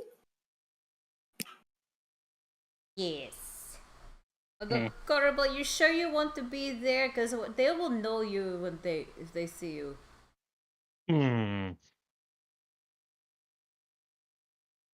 You said It's probably not the best thing for me to be there. I would just feel better if Kieran had somebody to back him up. That is fair. But you're right, Well, me you being had there would one probably just make things worse. If only you had one Kieran to sit as an ant on the other Kieran's shoulders while he's a mushroom person. A curant. Exactly. Curant. Exactly. It is weird that Only our the druid Pink seems Panther to be the can. Yep, it is weird that our druid seems to be the best at the infiltration missions. Oh, yeah. It's not like you guys can't. It's just that It's at some funnier. point something goes wrong and you decide to do the funny thing. Yes. Says the ant stealer. The ant stealer. I'm not better. You see, the difference is I didn't get caught. Oh, No, wait, actually, no, technically you did, but Hey, they the didn't last know it was time we you. got caught, we did it on purpose. Yeah, Kieran just throwing straight fire at everybody. Fire, yeah, absolutely. Fire I or only shade? get I caught on can't tell. purpose. It's Yeah, just and the at least it easiest wasn't way to blowing up a building. It's the easiest way to get into But the we were gonna blow up that building anyway. Are you talking about the Drow Castle? I'm No. talking about a lot of things. Oh. Yeah. We did it a lot. It worked well. Hell, even on my arrest first me. infiltration mission, I blew up a wall. Yep. You did. Or heck, there was that one time, like, Wait, there was this NPC having a speech, and then Anthos decided to kill him, and then what should have been an infiltration party was a mad dash to get out of there. Wasn't there like the also that time that like we had an opening in a hole and then you just used what was it, a sunburst to like kill everybody in that ritual once? Yes. Yes. There was a way to see the room. And the room was just small enough that the sunburst hit everyone. Including the victims. Yep. They survived. Kieran's Yeah, they consistent. did. I'm pretty sure they survived. I don't remember. No, they all died, and like I remember like I had to revivify both of them and then told them to revivify the rest. So Yeah, survived. Yep. Yep. Yeah. Under everything technically, the technical definition, they still died first before they were able to escape. they managed to live in the end. Yeah, technically they didn't survive. They weren't survivors. They were revived. They were revived. The They were revivalists. revivers. Okay, we should probably bring it back now.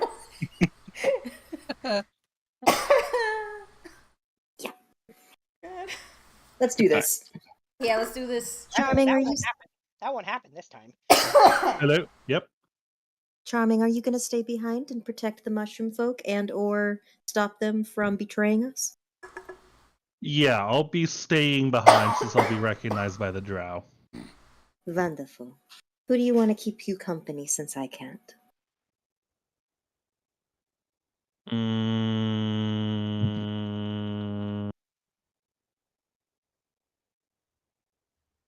Kanea.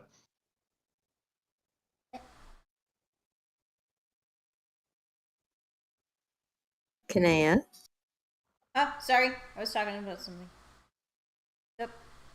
You're being voted to stay with Corbel. Oh, yeah, sure. I can. I mean, I'm pretty big. Won't they see me?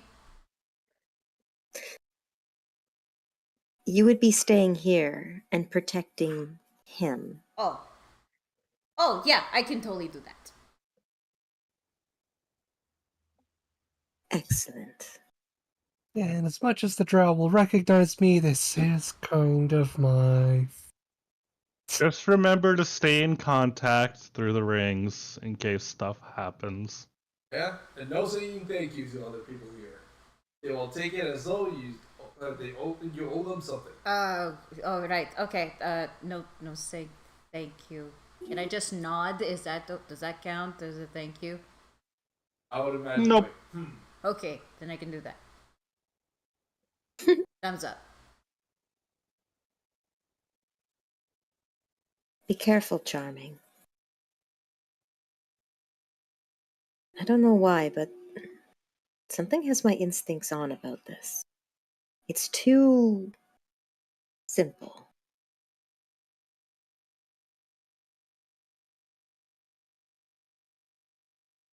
One thing I've learned about Faye, nothing is ever as clean-cut of who's the good guy and who's the bad guy.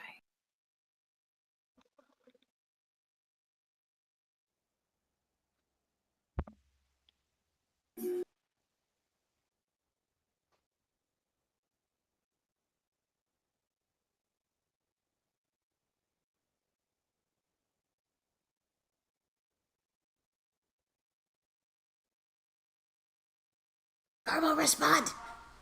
Oh, sorry. I sorry. I totally zoned out there. Sorry, you're just saying just beware, be careful, and I'm Just like, be careful, yeah, okay, because yeah. And then Corbel's gonna give Fable a kiss on the cheek. I'll be back for more.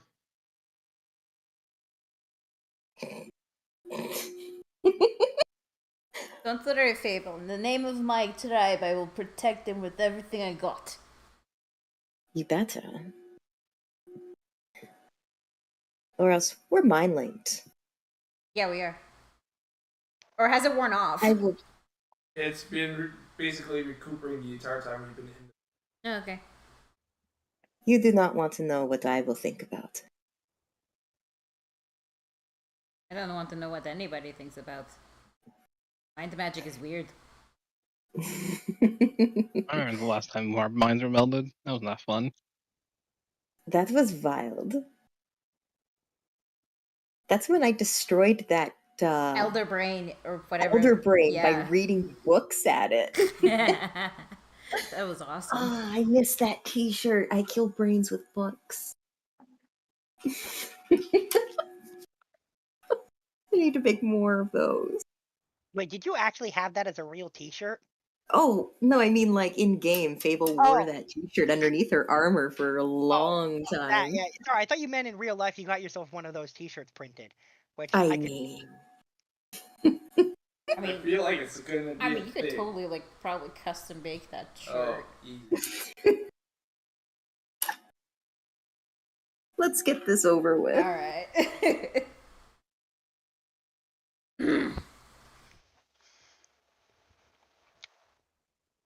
So, does Kieran use shape change, whatever the hell the name is? It's shape change.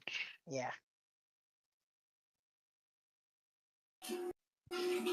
I am now a mushroom. Okay. So, Mushroom boy. Mushroom.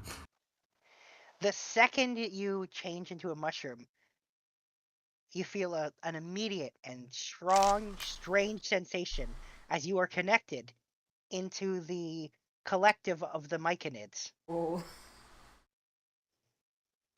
Yeah. It was more immediate than I thought it would be, but neat. So, you can sense like tens of thousands of other beings as you kind of feel this collective thought in the back of your head. Cool. Yeah. Hmm. In fact, you can feel it all stemming from presumably the most powerful, the original Myconid of this group, Iblis. And you get insight into something you wasn't told to you. Something involving these drow. So, Ooh, when what- these drow first showed up, the Myconids tried to be friendly with them. They helped them out. And these drow, not being particularly as familiar with the Feywild as they probably should be, didn't realize they owed a big favor. And, Uh-huh. yep. And the Myconids asked for, basically, forever, a non-stop supply of fertilizer and food for their people. They just An want their insane poop. amount. Yeah, but not just their poop. They want them to help grow mushrooms and plants. A lot. Basically, indentured servitude. Yeah, Hey, Kobaka. Yo. correct.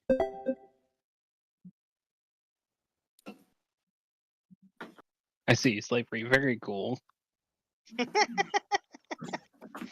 Almost like there was more to this story. That's crazy. More to the story in the Feywild. Consider me flabbergasted. Yep. Somebody better pick up that damn phone. Anyway, so 'Cause- yeah. You called it. Fucking called There it. you go. Because I fucking called it. Anyway, you get the feeling that they didn't, like, the Myconids haven't realized you've connected into their network, so to speak. Like I Okay. said, it's a strange sensation. You feel like you're everywhere at the same time.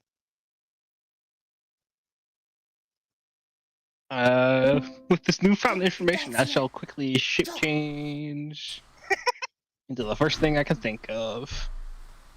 Which is? Hopefully, something that talks. It will be a humanoid that talks. Alright, you shape change into... I don't know, the cat tabaxi, because there's one right in front of me. Alright. A fiery red-haired tabaxi.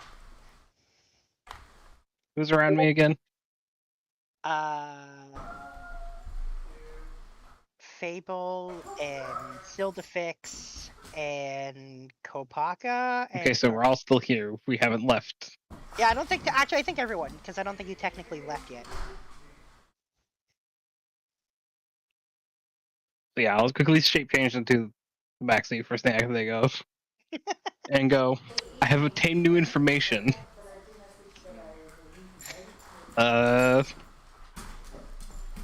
changing into Mecca to connect me to their collective conscious, and I have learned something about the drow situation. Oh? Yeah. Thank you.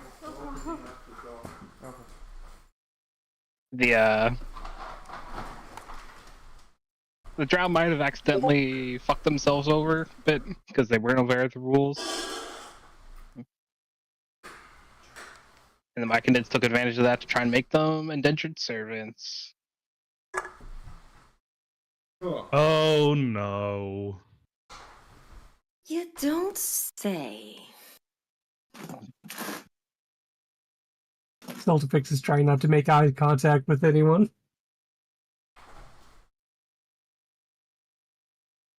Val, this just got complicated. She's bad at whistling, by the way. She's tone deaf and can't whistle. So yeah, So, the Myconids tried to enslave the drow by using their lack of knowledge against them. how Sorry. fey of them. That's when I thought they were cool. I don't think the Myconids knew I know this now. that was connected to their conscience very briefly. So, here's the thing. As shitty as it is, technically the Myconids haven't done anything wrong and have obeyed Fey law.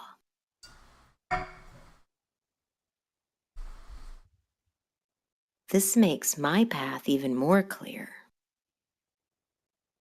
And it's not the right one, but it's the one I have to take.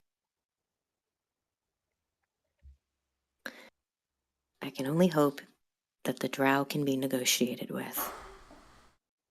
Here's the thing.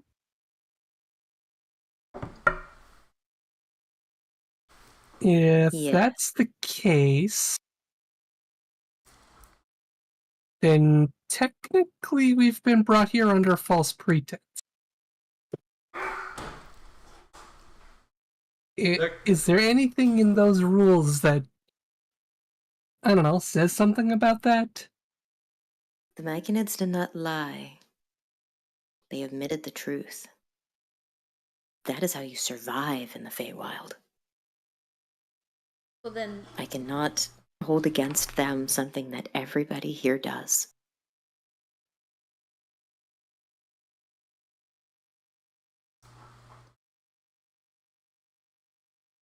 We could at least try and make the situation less shitty for the people who are gonna be put into eternal servitude. I agree. I do not like this. It's just this is going to take more nuance than the situation first appeared. shouldn't we like talk to them to explain like why about their ruling or their customs? Maybe they'd understand. Perhaps symbiotic they should- relationship as opposed They to probably should have been told about parasitic these one. rules and customs before coming here. Yeah, to be fair, I didn't even know I owed a favor as well. So they didn't tell me that either.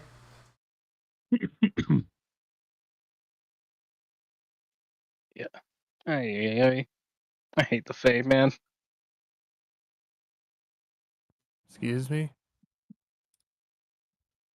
He doesn't mean about hating your queen, Titan Slayer. Just means the setting. Oh, I see. Better be.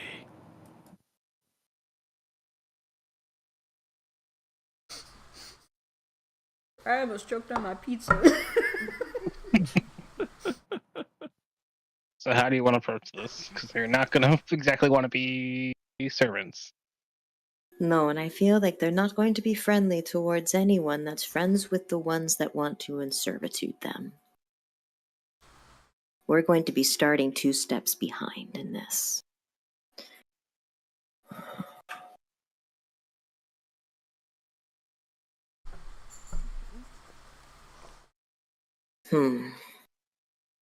I mean, okay, we still have to find the drow.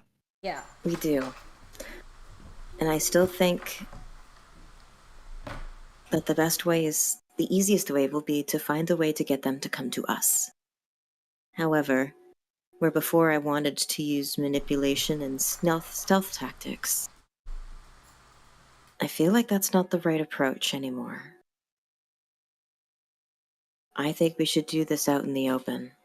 They're attracted to magic. We're fucking lighthouses. They'll come to us if we just let ourselves shine. And that way, it'll be like we have nothing to hide, and then maybe they'll be more welcoming.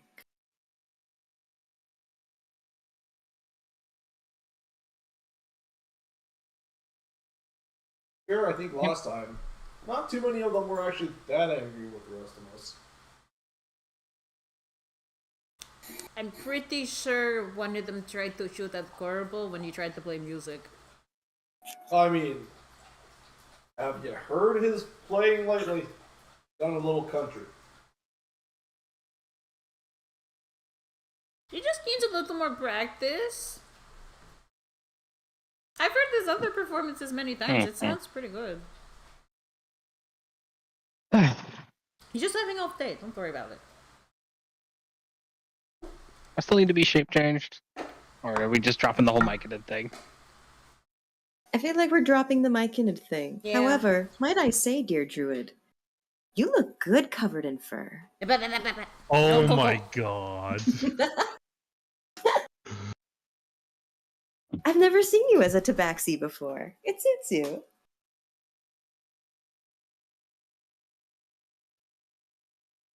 Yeah, sure.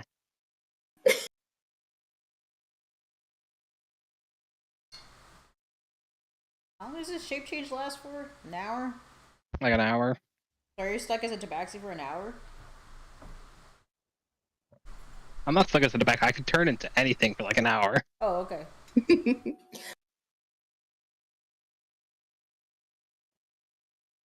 I bet he can even turn into a big version like you. I don't know. He just turns into like a Goliath, and I can just do this for like an hour. Whoa. That big hunk.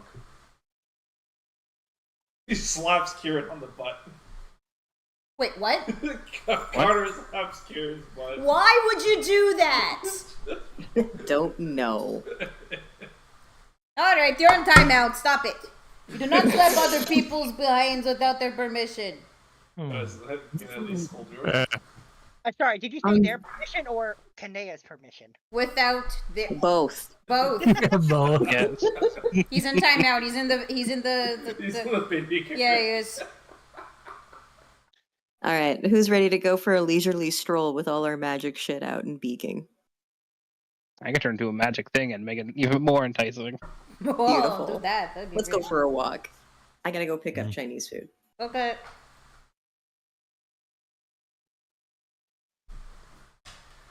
So we're rocking it with our bling out now? Pretty much. Whatever magic items you have, like, I'm just gonna have the... Or we're literally covered in magic items. His magic brazier. I got my axe. Oh my god, I'd forgotten about those. sword. Well, Sildifix certainly knows a few things about magic. It's a kind of magic. Do we have to use our magic items? Or just having them out works? As you're pondering that question. Oh, here you go. Here you go. Yeah, you have a bunch of magic stuff out, and before long, Corbel, Kieran, you realize that someone is trying to follow you quite stealthily. Actually, they are following you pretty stealthily. Do we know how far back they are roughly? Yeah, they're about 100 feet back. Okay. Is it just one person we sense, or? There are 3 of them. Okay. They're 100 feet back. And Are this they grouped group- together, or are they like? Yeah, they're in a small group, yeah. Is anybody else with us, or is it just Kieran and I? Oh, I think you guys are all together. I'm just Yeah, saying we're all you two are the together. ones who noticed. The splitting up thing was just for the myconid plan, but we scrapped that. Okay. Oh fuck. Crystal's not here. Fuck. She's the one person. I was gonna say we could use our way. I suspect she can hear you, but Oh, okay. I was gonna say, what if she goes stealth and then just says hi to them? Like No, we I use got, our I magic got an range. idea. Okay. I'm gonna fall behind the group a little bit, get a little closer to them, Mm-hmm. and cast Entangle. Joyce. Oh, it works. Adequate range. All right. Kieran bends down to tie his shoes or something, and I said or something. I don't know, something that's causing He's him. he's adjusting his sandals. Yeah, There you go.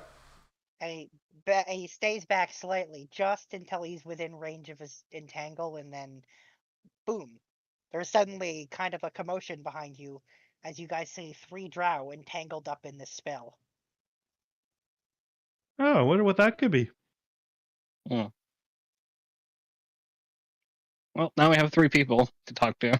Do we Good luck. recognize them, by the way, just in case? Not these three. I mean, they're definitely drow. There's no doubt about that. Okay. That Well, since these guys know that we know that they're there, why don't we go say hi? Yeah, and by the time you guys actually get close enough, you realize they're not trying to get out. They're gushing over the spell itself. oh Oh God. oh Well, what? I think that's a qualifier of the people that we are looking for. Hello there. Oh wow. When you get there, they're not even listening to you. They're in the middle of just actually, unless you can speak Undercommon, you don't understand what they're saying. Nope. Nope, but I don't have the helmet of comprehend language. Somebody else has that. Yeah, pretty sure Undercommon's not on my list. Anyway, if you happen to speak Undercommon, you'll hear them gushing about the quality of the spell. One of them going on about the thickness of these vines and how sturdy they are. Oh my And one of them, Stefan, come on. Are they talking about how engorged they feel? No. I'm not going that far. They're not. You're going too far with that one. Nope.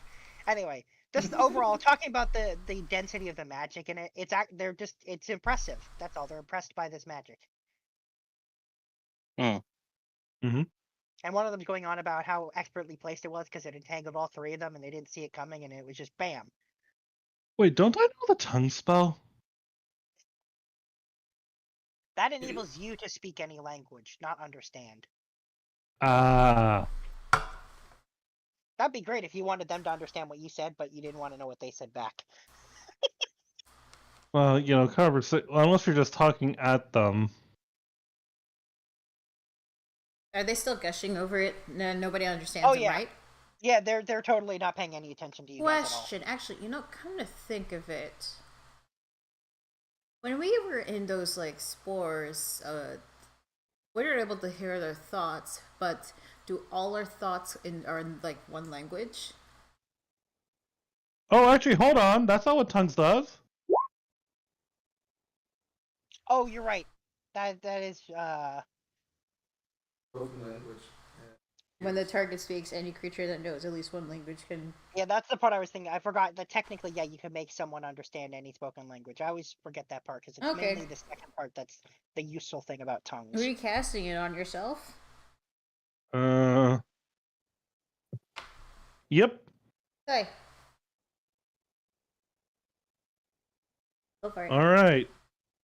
So Corvo's gonna be like, "Yo, how's it going, people?" How's it hanging? Yeah, and they keep rattling on. They're ignoring you, and they're not paying any attention to you whatsoever as they keep gushing on about the spell. We're gonna snap our fingers in front of them and be like, "Why were you guys following us?" It's only after you do that that one of them is like, "Hang on, we're just having a quick conversation here." And then they keep going on about the magic, and then one of them says, "Actually, his spell's not bad either. Now he can talk to us. Not that we need to talk to him about anything, but anyway, he can understand everything we're saying. That's pretty impressive magic too." What are you guys doing following us? I'm going to turn into a drow and look at them. And one of them just say, "Look at that!" He turned into a drow, and then eventually one of them says, "Oh, I think they're actually trying to ask us something. They're not just showing off." We're just gonna Go for it. swap to having the Feydark to lead them over them. They're not intimidated by that, but one of them says, "Okay, what did you want? Sorry, what were you asking?" Why were you following us? And they said, They were like, "I thought you wanted it to. Weren't you showing off your magic?" Yes, but we also weren't. The fact that you're trying to hide while following us makes And it one of them very said, suspicious. "Yeah, because we were studying you. We thought that's what you wanted, to show off your magic so we could learn about it. Isn't that what you were doing?" Not exactly. Are these drow? Yeah, they're the magic obsessed drow. Okay.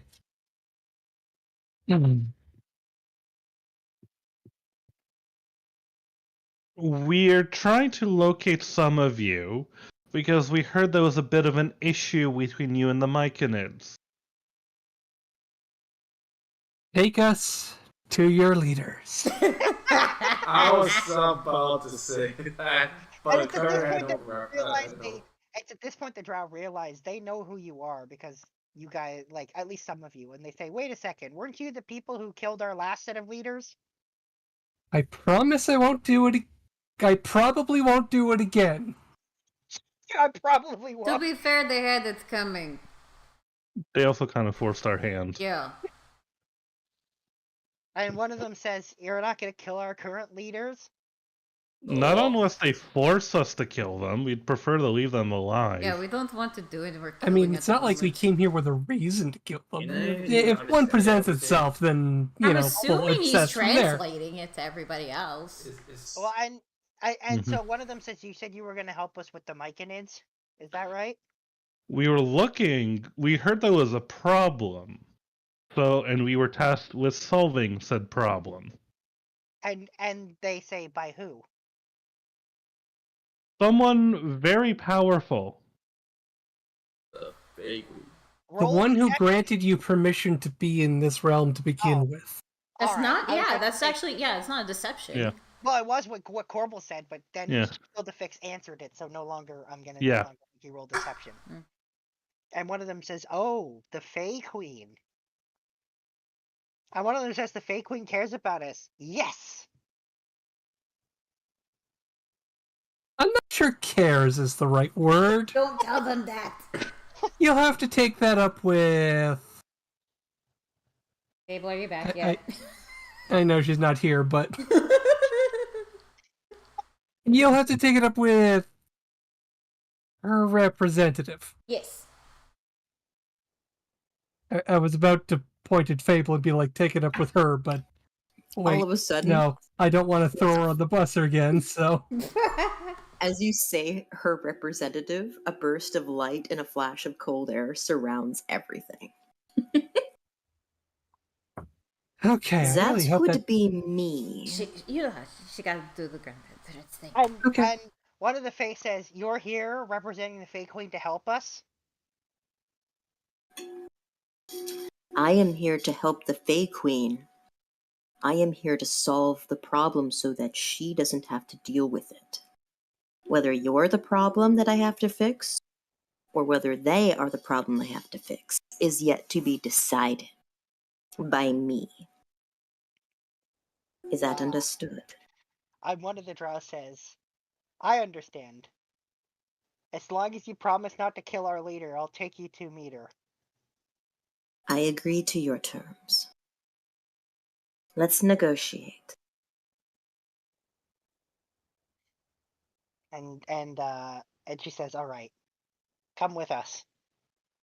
And then tries to move and is still entangled by the entangle spell and is like, "Oh right." Kieran, I think you might need Yeah, to yeah. drop that now. I'll drop it. Yeah, all right. So you let go of the entangle spell, and then they're able to freely move, and they say, "Okay, come with us." And they lead you down a large series of twisting tunnels and caves, and to what would have been pretty hard to spot if they didn't show you where it was, a hidden entrance masked by an illusion.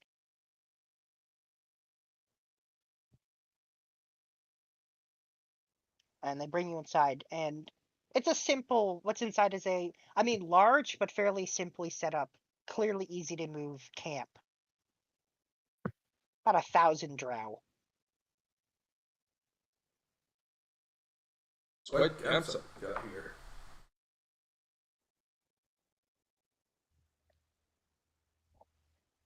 And the drow points you guys to the biggest, slightly nicer tent in the center of the camp.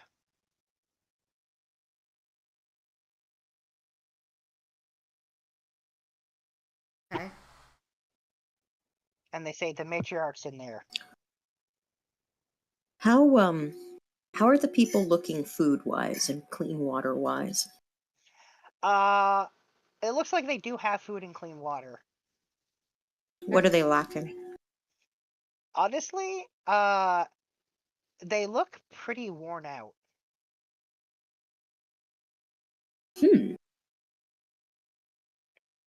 As in tired, worn out, or like Yeah, disheveled? tired, worn out. And somewhat disheveled, yeah. All right.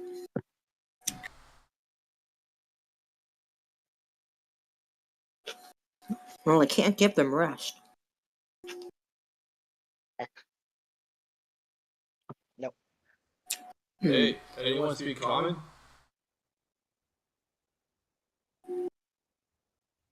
You get no response from any of the drow. Oh, I don't think I don't speak common. Primordial? Abyssal? You might get some luck with Abyssal. I mean, your best bets with drow are Elvish and Undercommon, for sure. well, Carter has Elvish. Gonna try that. I mean, you get the vibe that they understand you, but are also not going to talk to you because you guys are supposed to go talk to a leader. So like, they feel like it's fine. Like when you try to talk to them, one of them points to the center tent and says, "That's where the leader is. That's where our matriarch is." Okay, thanks. Don't say thanks. They don't know any different down here. Yeah, apparently they don't know the rules. Oh, right. One question. I'm gonna look around.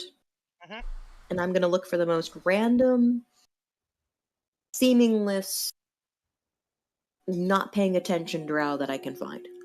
All right. And I point at them. Okay. And I talk to them in Elvish. You. And What do they you say- think of your leader? And they say, "We like the new matriarch better than the old ones, to be honest." Do I believe them? Yeah, you can tell they're telling the truth. She cares about magic as much as we do, and is willing to go through less violent means to get what we want and our freedom. The old matriarch was too set in old-fashioned ways, and that's probably why you ended up killing her. Thank you. Your testimonial has been put into advisement. By the way, do we see any of the Myconids? You do not see any Myconids. We won't. They're dead.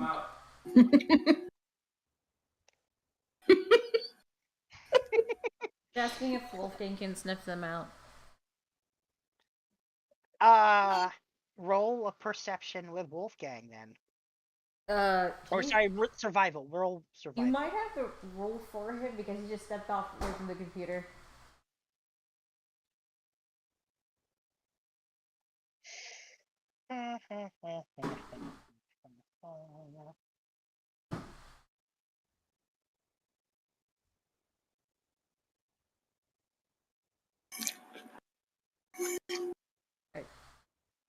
Are you rolling? Okay, there you go.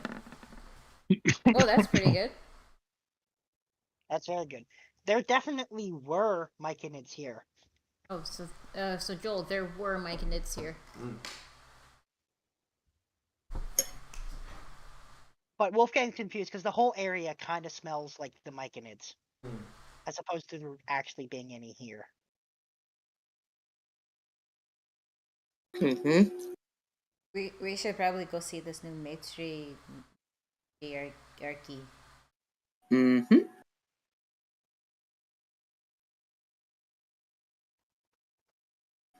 I checked the door for traps. Nah. I'll save you the roll. There's no traps on the door. All right. You enter the room, and there's a very simple.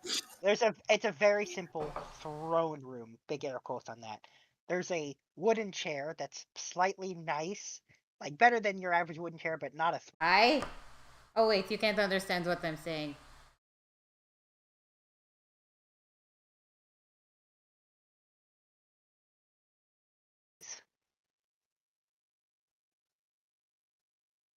Yeah. And she says, Corval, are you translating here to... for us, by the way? Corval, are you able to translate? Because I don't think she can understand what I'm saying. Sure. She definitely doesn't. Okay. We can recast tongues as needed. Anyway, so she says, "You're not planning on killing me, are you?" No. I don't think He so. says, "Oh, Are good." we not? Okay, no, we're not. No, We we're came here with no plans for killing you. She says, "Well, already faring better than the last matriarch. All right, then where are you here?" To be fair, we wanted to avoid killing the people the last time too. We were told by the Fairy Queen that there was an issue between y'all and the Myconids. And she says, "Yeah, there is. They tried to enslave us with trickery." Go on. She says, "Well, that's what they did. They tried to enslave us through trickery. We refused to be enslaved." You're going Okay. to have to be a little bit more specific. What trickery did they use? When we showed up, they offered a friendly helping hand, claiming to be good neighbors. And then all of a sudden, they claim that the custom of this place means that we owe them whatever favor they asked for. Question: did you say thank you to them? And she says, "Yes, we thank them." Oh, for see, their that's help. the problem, because apparently when you say thank you, that means that you owe them a favor. That happened to me one time, and they said that they needed fertilizer from me. She says, "Well, that's not what they asked for from us." The favor that they ask for in return is usually proportionate to, or roughly equivalent to, what they did for you. Also, like Not always. but it's like a equivalent exchange, right? She says, Something "I like would hardly claim this to be equivalent. Yes, they helped us get set up, and they were helping us prepare a permanent home.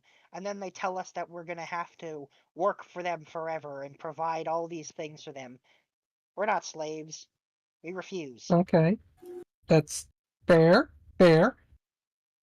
Did you do We're anything to also not- retaliate? And she says, we have now. We found a way to protect and hide ourselves from them. They'll never find us now." Did you take any of the members of them? He says, "Yes, we did." You didn't kill them, did you? He says, "We did. We found a way to use their spores to hide us from them." Okay. Okay. This this just got more is- problematic. Okay. Fable, this one's you. Yeah.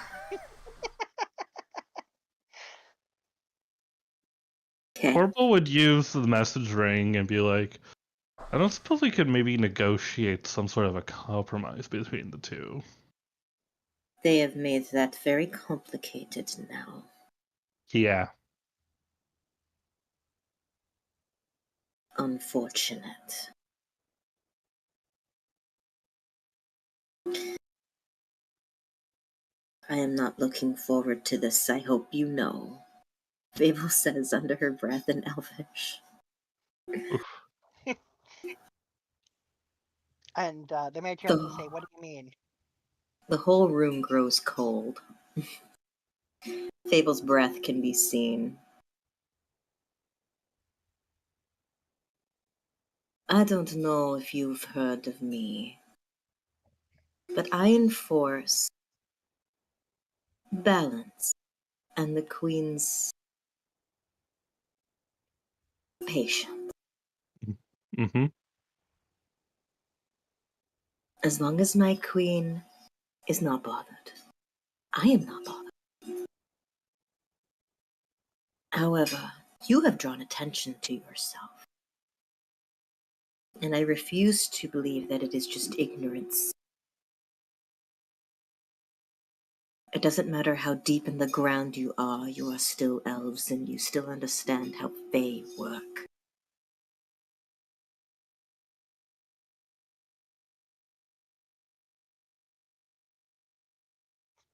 As I say that, I want to read the new matriarch to see if that statement is true. That they're not acting, that they are not as dumb as they claim to be. All right, roll insight for me. But you gotta roll for him. Oh. Hang on.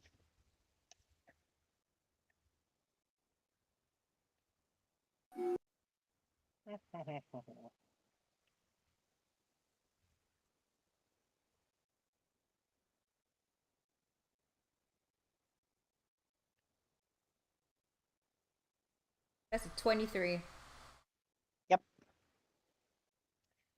Alright, and I will now roll her Deception.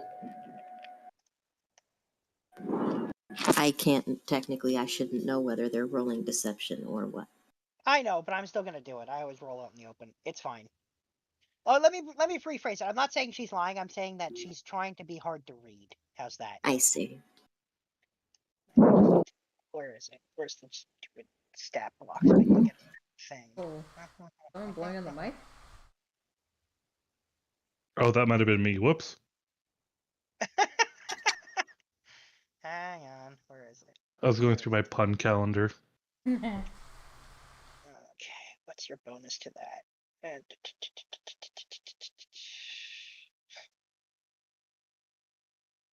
Ah, okay.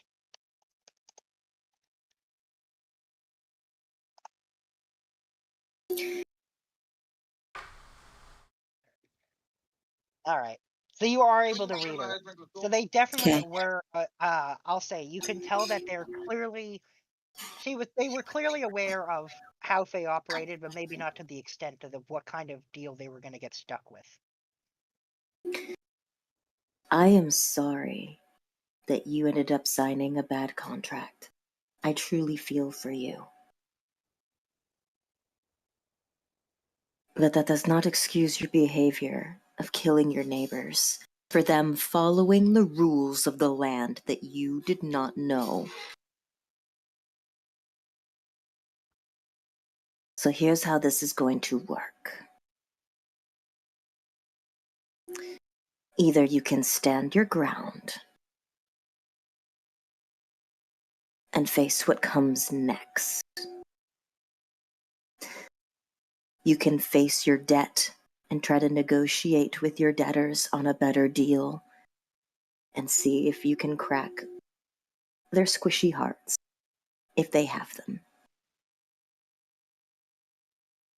And I will be there to try to make that negotiation go as smoothly as possible. Or I can go report back to the Myconids, and you can flee into the night and pray that I never find you.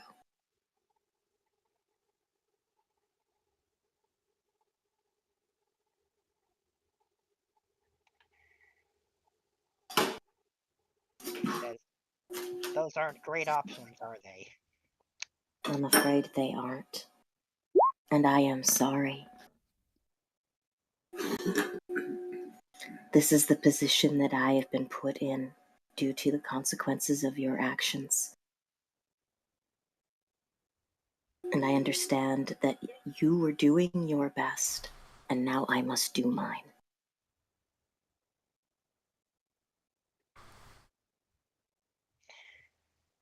And she says, if we try to renegotiate, what kind of help can you give us? I can try to enforce a balance of power and offering something of myself. I would be willing to throw in a good word or an owed debt to try to make their lives better in order to compensate. I would be willing to do this.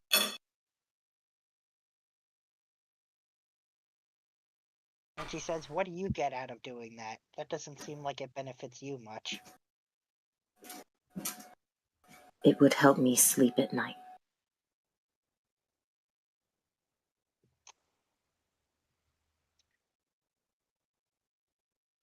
And she says, and she sighs and she says, very well, that seems like the best of the options. Just because I would cut you all down without a second thought doesn't mean that I wouldn't think about the screams of your people in the quietest of my moments.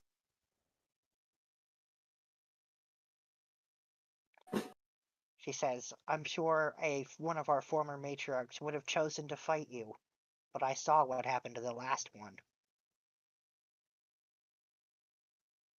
Then congratulations on your wisdom.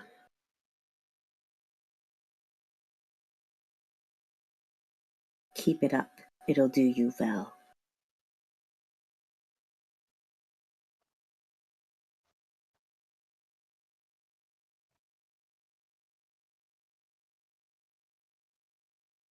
She said, "All right, let's go negotiate."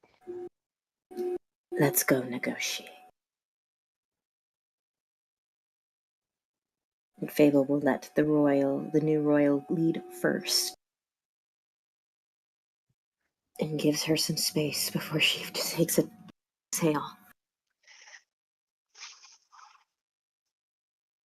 The matriarch slowly heads. I mean, they know where the Myconids are, so she's heading there. Along the way, she tells all her people to not worry, that she'll figure it out, and she'll sort the problem out. Fable will look to her compatriots, searching their eyes for judgment. You find acceptance within Corbel's eyes.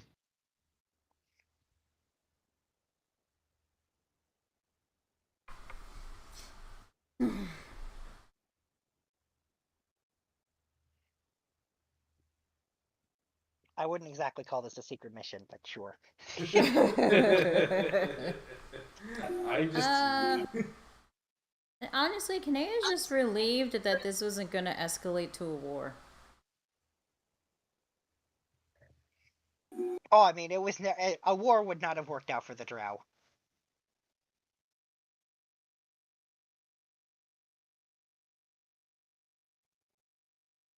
That's true, but like, rather not have one happen anyway. Due to a misunderstanding. So. Yeah. Alright. So you guys head back to the Myconid kingdom, I guess. And you get to the entrance of that tunnel, the one that is so mushroomy. And when you get back there, it opens up for you.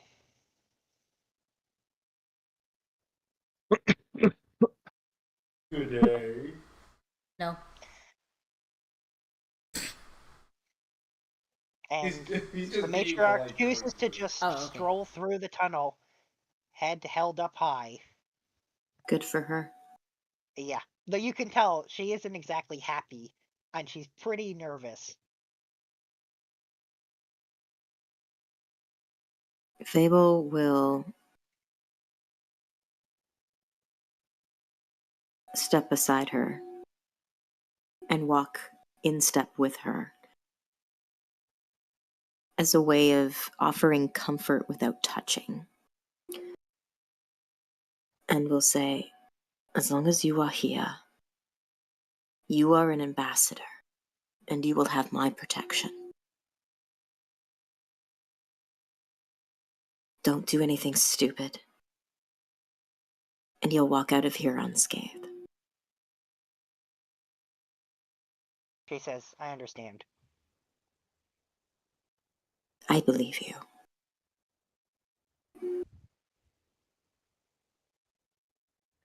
Let's go try to work this out. Alright. And you guys head through the tunnel. You encounter the guards at the other end. And they see the Drow and prepare their weapons, but then they realize that you're with her, and they relax. And they both shake and shower you both with spores. Actually, the whole group with those spores. And then Gather your king. Oh, sorry. Go ahead. Yeah, go on. One of them is just going to say, what's the Drow doing here? Gather your king and your council. We are here to negotiate peace. And, yeah, a moment passes and one of them says, he'll meet with you. Waiting Good. for you in the castle. Wonderful. I can still hear the thoughts of all the Myconids, right? Yep. Yep. Do they seem that this is what they want? Like they keep telling us that this is what they wanted now that it's in front of them? Do they still really want it? Or did they want me to go slaughter everybody? I'm going to say you get a feeling that they would have been quite fine if it had gone that way. Yeah, huh. That's what I thought.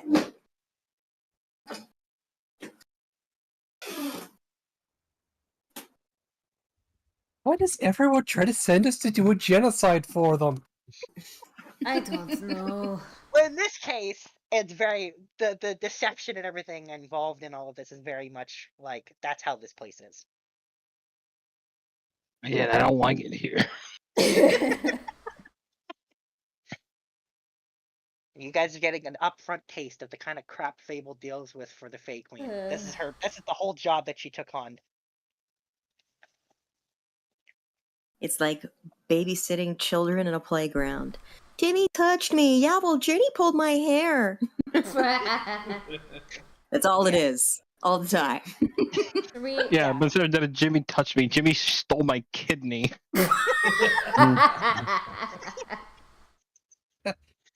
Yeah. Oh, yeah, well, Janie made it so that I'm not allowed to have a sense of humor anymore. Yeah, it's look, Sometimes problems are just easier to solve with silver and iron.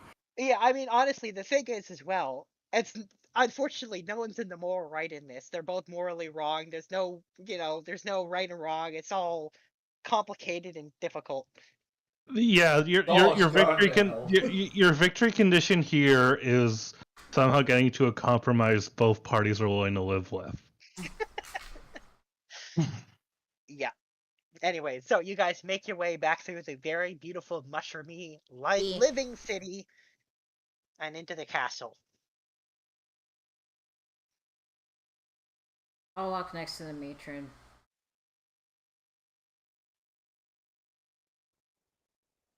And she tries to, you can tell she's extremely uncomfortable and nervous about this whole thing as you're walking, and yet she still makes a point of trying to kind of hit it up with you a little bit.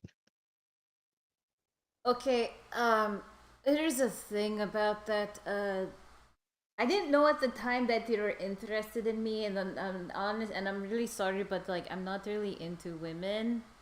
I already have a chosen. And she says, that's a shame. Don't worry, you'll find someone one day.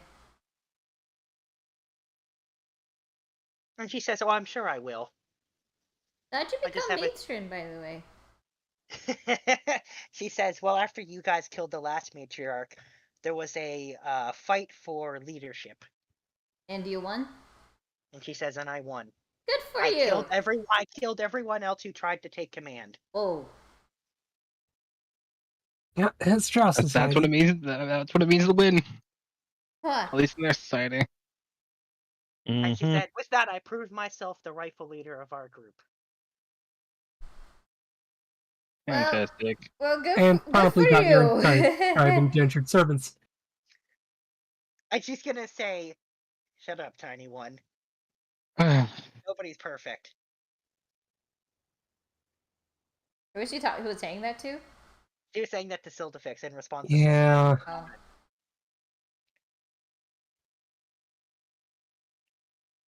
Anyway, she says to Kaneo, let me know if you change your mind. I like big ladies.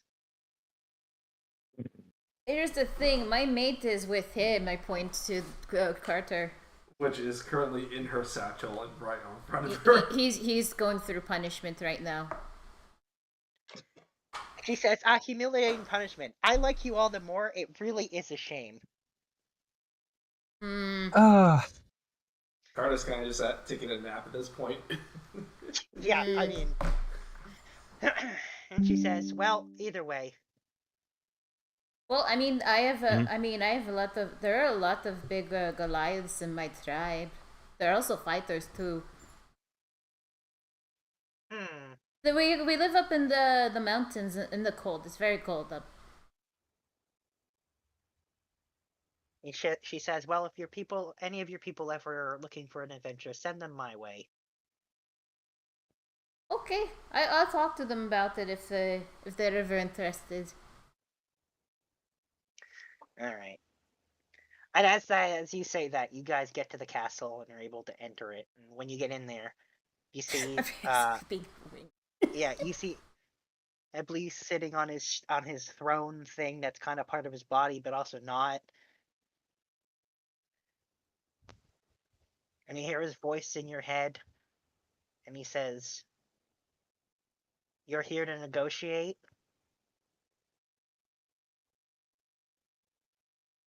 That is correct. Yes. Yeah, I'm gonna need to actually get you off of me. All right. I'll stay. And and he says, all right. He turns to Fable and he says, this is the result? You managed to find a way to talk to them, huh?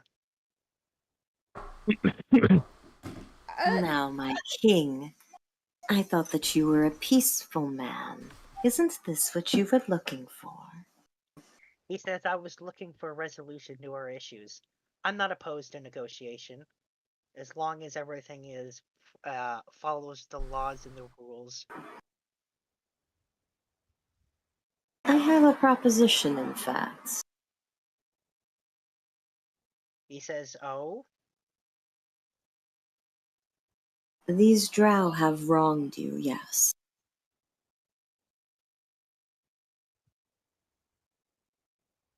I believe that should be part of the contract. And I know the perfect way to resolve this issue. He says, and what's that?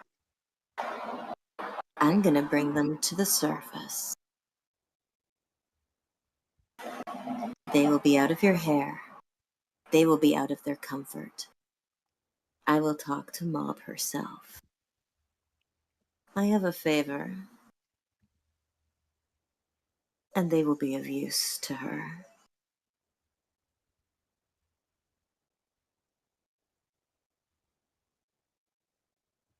And he says, and what do we get out of this other than they're leaving? That doesn't resolve our initial issue. Why not? A debt is owed. I don't think they understand your customs here.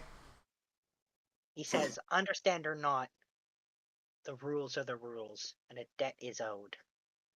What if it was nutrients that was required, yes?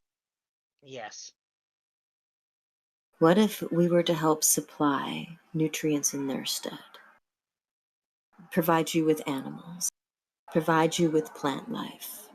New and exotic. Better than the same old drow that you've had around, correct? He says, a steady supply. As long as you promise to take care of them, you can have them. I do happen to know some cattle farmers. I also know a monster that can act double as fertilizer that we encountered. What the word? Fable looks over at Fable slow turns her head over to Kieran. So half your spells are summoning spells, huh? Thanks for telling me.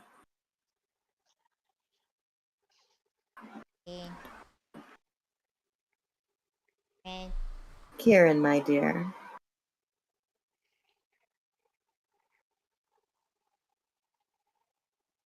Druid. Kieran? Kieran? Yeah. Get back here. He was like, I've done my part, I'm good to chill. Afraid not. If you don't mind, could you provide the full petting zoo package as well as a botanical garden, please? Mr. Summoner? I guess, yeah. That would be most appreciated. I'll do what she asked to the best of my ability. Music to my ears. And I will say, the king says, I never thought of summoning creatures for that purpose. An interesting idea.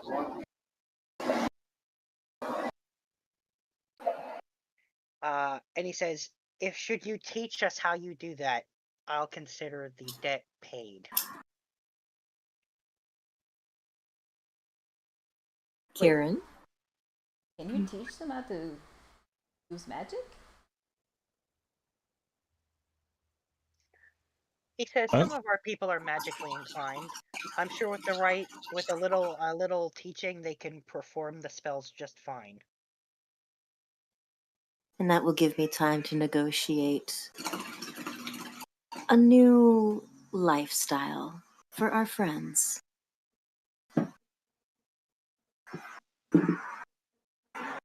I have a feeling that the cold, dark fields of forgottenness will suit them quite well. And the matriarch says, well, it's better than being indentured servants or being on the run. I'm open for it. Then let's do up the paperwork, so to speak. And this time, no loose ends, no misunderstandings.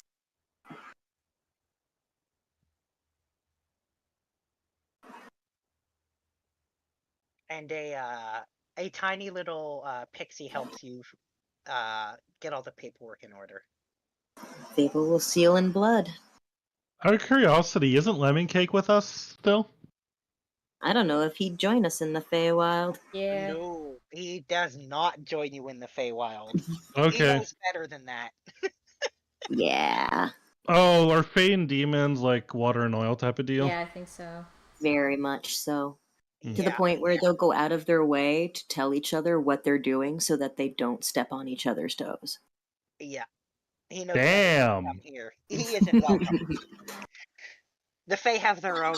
The Fae have their own people to help with contracts. In this case, on behalf of the Fae Queen, a small pixie will help oversee this.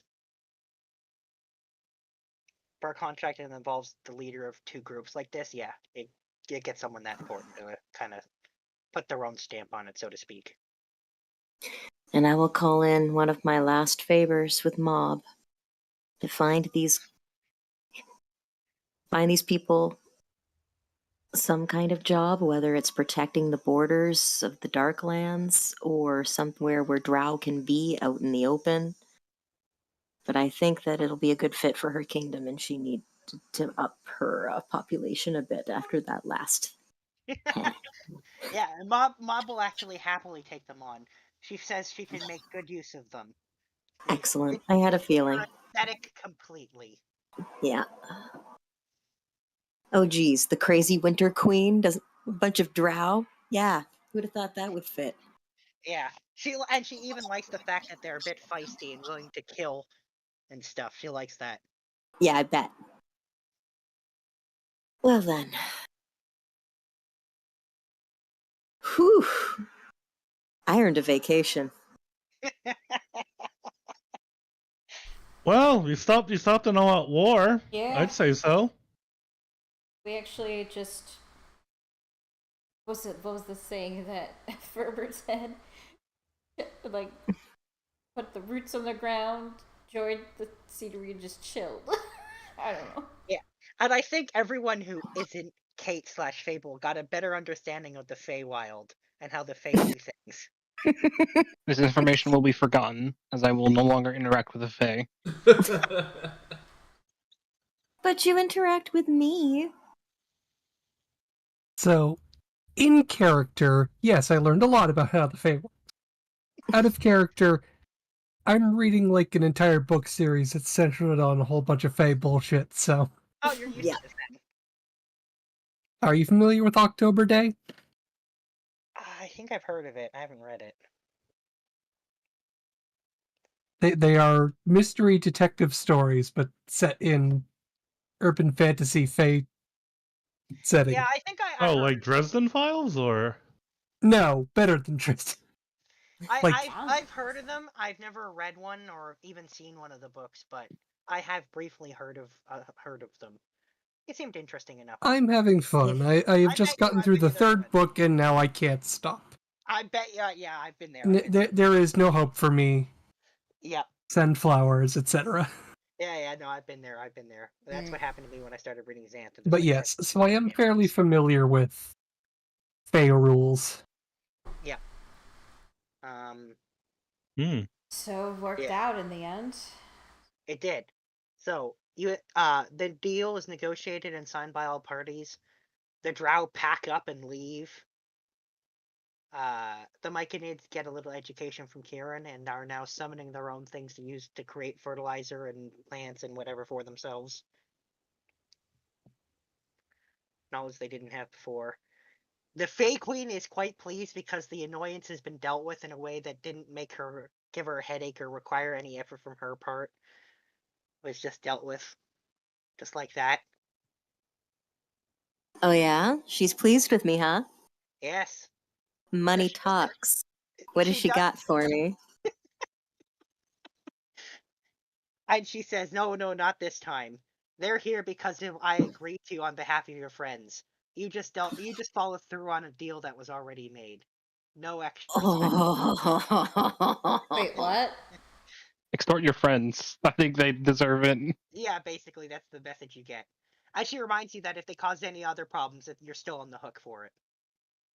So, wait, the drow or us? Yeah, if the drow cause any problems, Fable's still on the hook. We need to be fair, Mob can handle them. Yeah, there probably won't be any issues now. But anyway, the Fey Queen still makes a point of telling you that if they cause any other issues, it's still on you. But yes, no extra special reward this time, I'm afraid. God fucking We still got the mind thing, right? Hmm? Do we still have the spores mind reading? Yeah. Well, as long as you stay nearby, because it only lasts an hour after you leave. It doesn't. Carter is I'm going to bottle up more of that. I'm gonna communicate to Fable that she should extort the people who caused this. Oh, like Fable needs to be reminded that she can do that. And I will help her if she wants help with that. Oh my god! Oh my Silverfix is already aware that headache she's as well. kind of sort of in Fable's pocket for this one. Oh boy. Fable's heart just skipped a beat. Because I got caught up in their shenanigans, and I don't like dealing with Faye. Oh, there's a reason you're her favorite. Wow. Whew. Number 2 favorite or number 1 because they're still Corbel?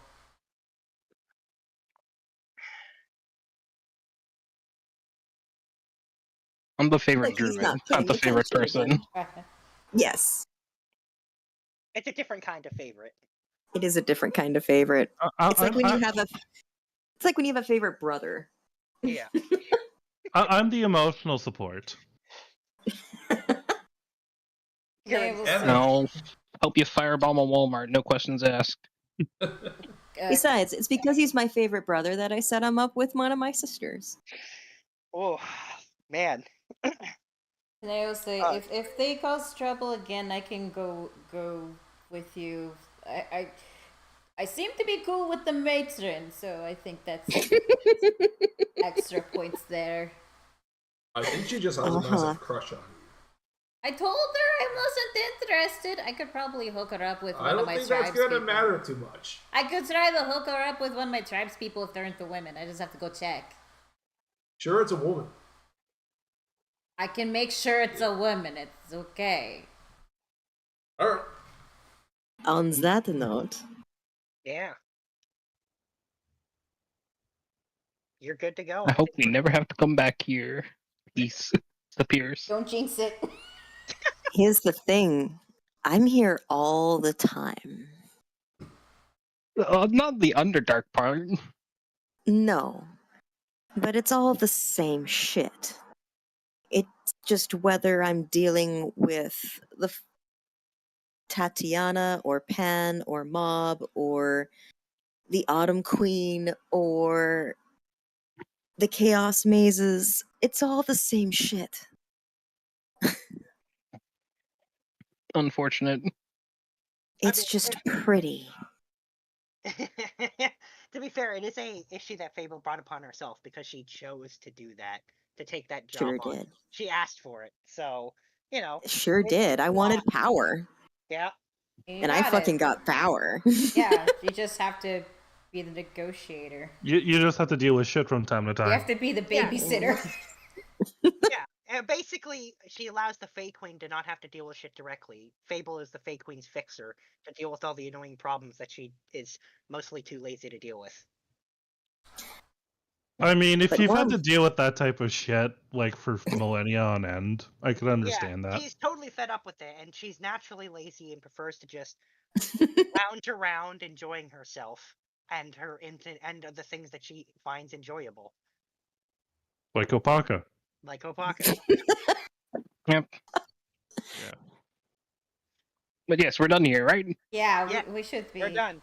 Yeah, I think this is a good stopping point for the session. Well, before you know what, I'm gonna leave it on an amazing cliffhanger. So, Oh God. God. You guys return home thinking, job well done, perfectly great. And Shiva, you get a message from someone from your tribe. Huh? Wait, Shiva or Kanea? What? Shiva gets a message from someone from her tribe. From my clan, you mean? Yeah. From Damarian. Okay, I guess I'm just chilling, and all of a sudden I get a message. Okay. You do. Okay.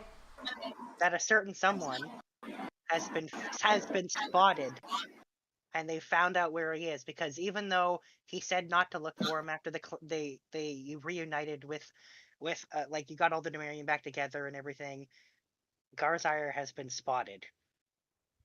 Oh. Yeah. What?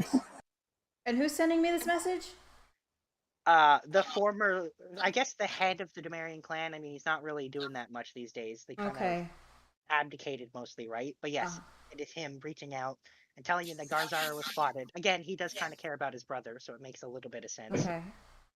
And he tells you he really wants. He's asking you a favor if you could find a way to save his brother from the stupid deal he has with LTAB. I gotta go talk to my friends about this. I'll see what I can do. Yeah. And he tells you that unfortunately, it's probably going to be really difficult for you. Yeah, this is a demon prince. Yep. Alright. So I guess that was the plot hook you were planning for the session? That was the plot hook I was going to plan for the session. It's like, the moment you guys, I find it funny, like the moment you guys return, like Shiva will be there. Hey guys, Yeah, and by the way, you get told that he was spotted in the plane of Earth. Ah, fuck! Oh, the plane of Earth sucks. Hey, the plane of... Okay, sorry, I'm like, you mean the material? Oh, plane of Earth. That clicked. You guys show up and Shiva's like running towards you guys. Hey guys, you remember Garzier who led the Shadow Horde? Well, he's been spotted at the plane of Earth, and like my old clan head has asked me to like help him and try to like sever his pact with the LTAB, the ex-demon lord, and he's in the plane of Earth, so yeah. Yeah. I want to come up to that planet, just peace out and disappear. Corvo is just... You know what? I think it'd be hilarious. Corvo just walks up to Shiva and be like, listen, we just did a thing. Bad news can wait for tomorrow, okay? But just chill. We'll deal with it. We'll deal with it tomorrow, okay? Okay. Yeah. We'll deal with it, okay? Carter also pats Shiva on the top of the head. We'll talk later. I promise. Okay.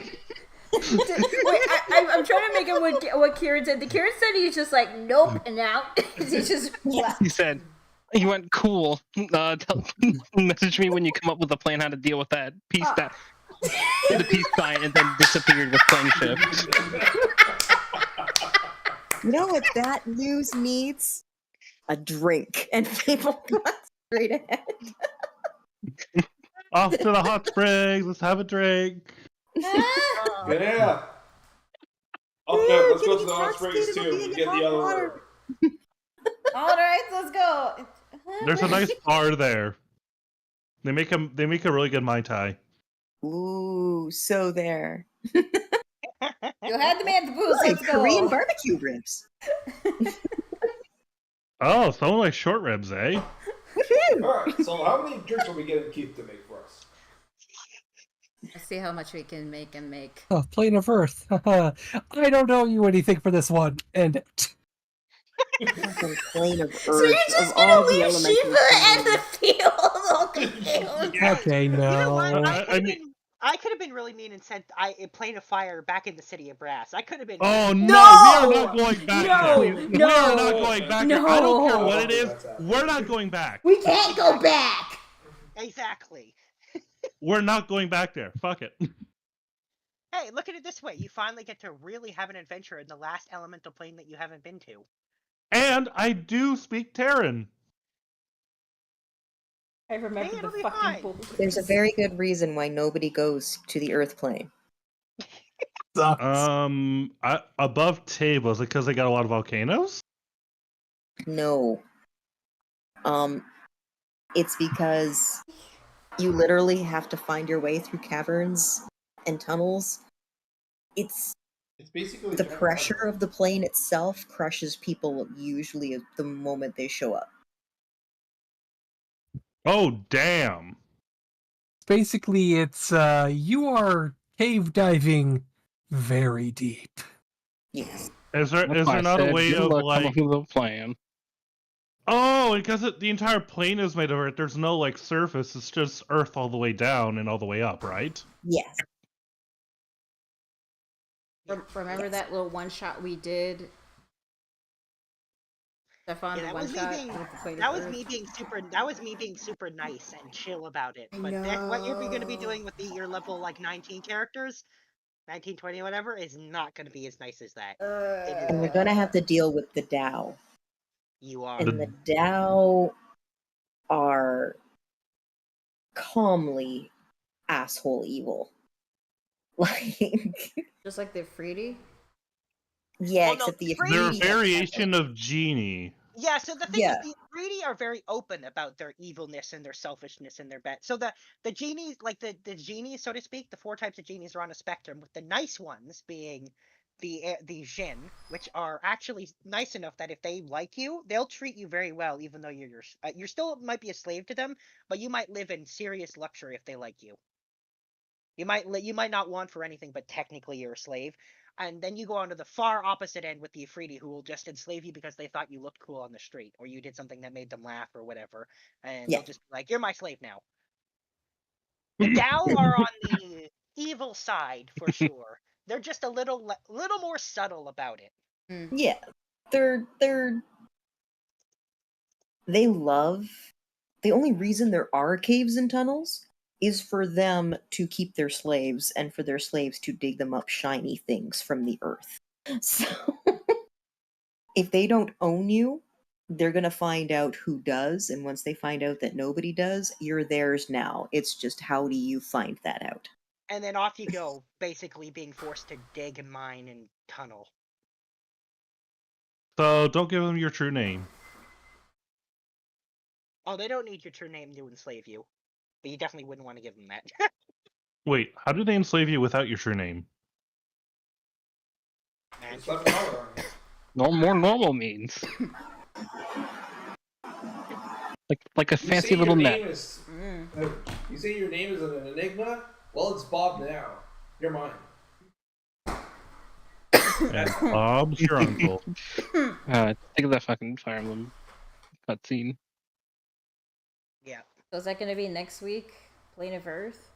No, because I think Jamie's back next week, so we'll be picking up with the stuff going on with her parents and Yeah. all Okay. of Oh, yeah, hopefully, because having two parallel storylines is going to get real messy real fast. Yeah, I didn't want to do this, obviously, but like I said, there's not a ton of stuff left to do outside of the biggest thing by far that's not finished is the stuff with her parents. So all the other stuff is small beans in the grand scheme of things. But yeah, I really prefer to get that wrapped up before we do anything. Yeah, else. it's just awkward if we have to go on another branch and it's not something you can just solve in one session.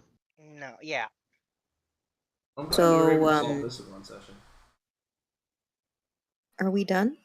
Yes. Yep, Yeah, we're definitely done. done. Then I'm going to bid you guys good night. Good night. Good night. No. Well, that I was a mean, fun today's little session was arc. today's session was very fun, but I will say, it's something that I had planned for eventually, but certainly like not what I was thinking of coming today. The plot hook I had prepared for today was the thing with Garzire and Eltab. So I'll have that ready for if we have issues with Jamie being there. Hopefully Jamie can be there in the next few weeks and we just can get her thing She finished. did say that she was going to be here this week. Yeah. Technically, but Well, provided she doesn't get called into work again. that's Yeah. true. Yeah. But we've missed way too many sessions between everything going on with me and everything that, like all the sessions that she was unavailable. So I really, at this point, we're gonna proceed without her when we have to. Yeah. We did enough waiting around, so. Well, you're welcome DM. Yeah. Certainly not what I had prepared for today, but anyway, there it is. Here, let me start a tangent. Yeah. Look, this is the thing, though. This is what I believe that D&D is supposed to be, right? You guys had the agency to completely do an entirely different thing than what I had thought we were doing today. I'm fine with it.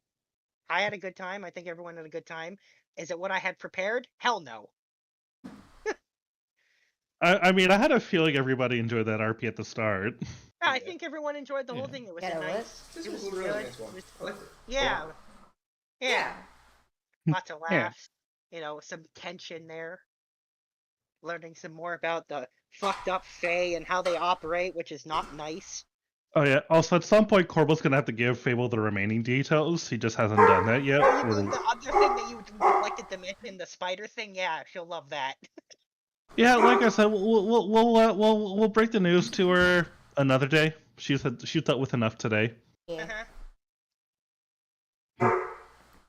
Yeah. Gotta break the news slowly and over time. Yeah, well, it does make sense. Cool. That's 9 o'clock.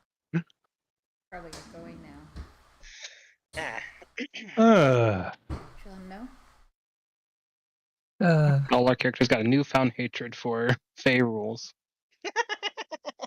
I mean, when I was at a LARP that had a Fae theme thing, and literally at the end of it, all of the people running the event were like, "Oh God, we can finally say a thank you as well," because it goes both ways. And when you're playing the Fae, it's just as hard not to say thank you.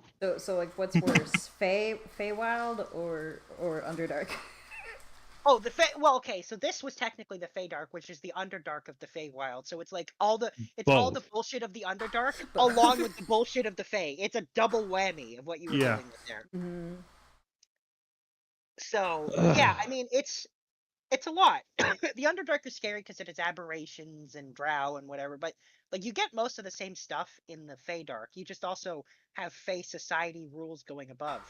Yeah. Which by the way, don't say thank you at all, because if you do, you're because basically it implies it implies a debt. Yes. And doing that in D&D is one thing. Doing that at LARP when you're in person is a lot harder. Yeah.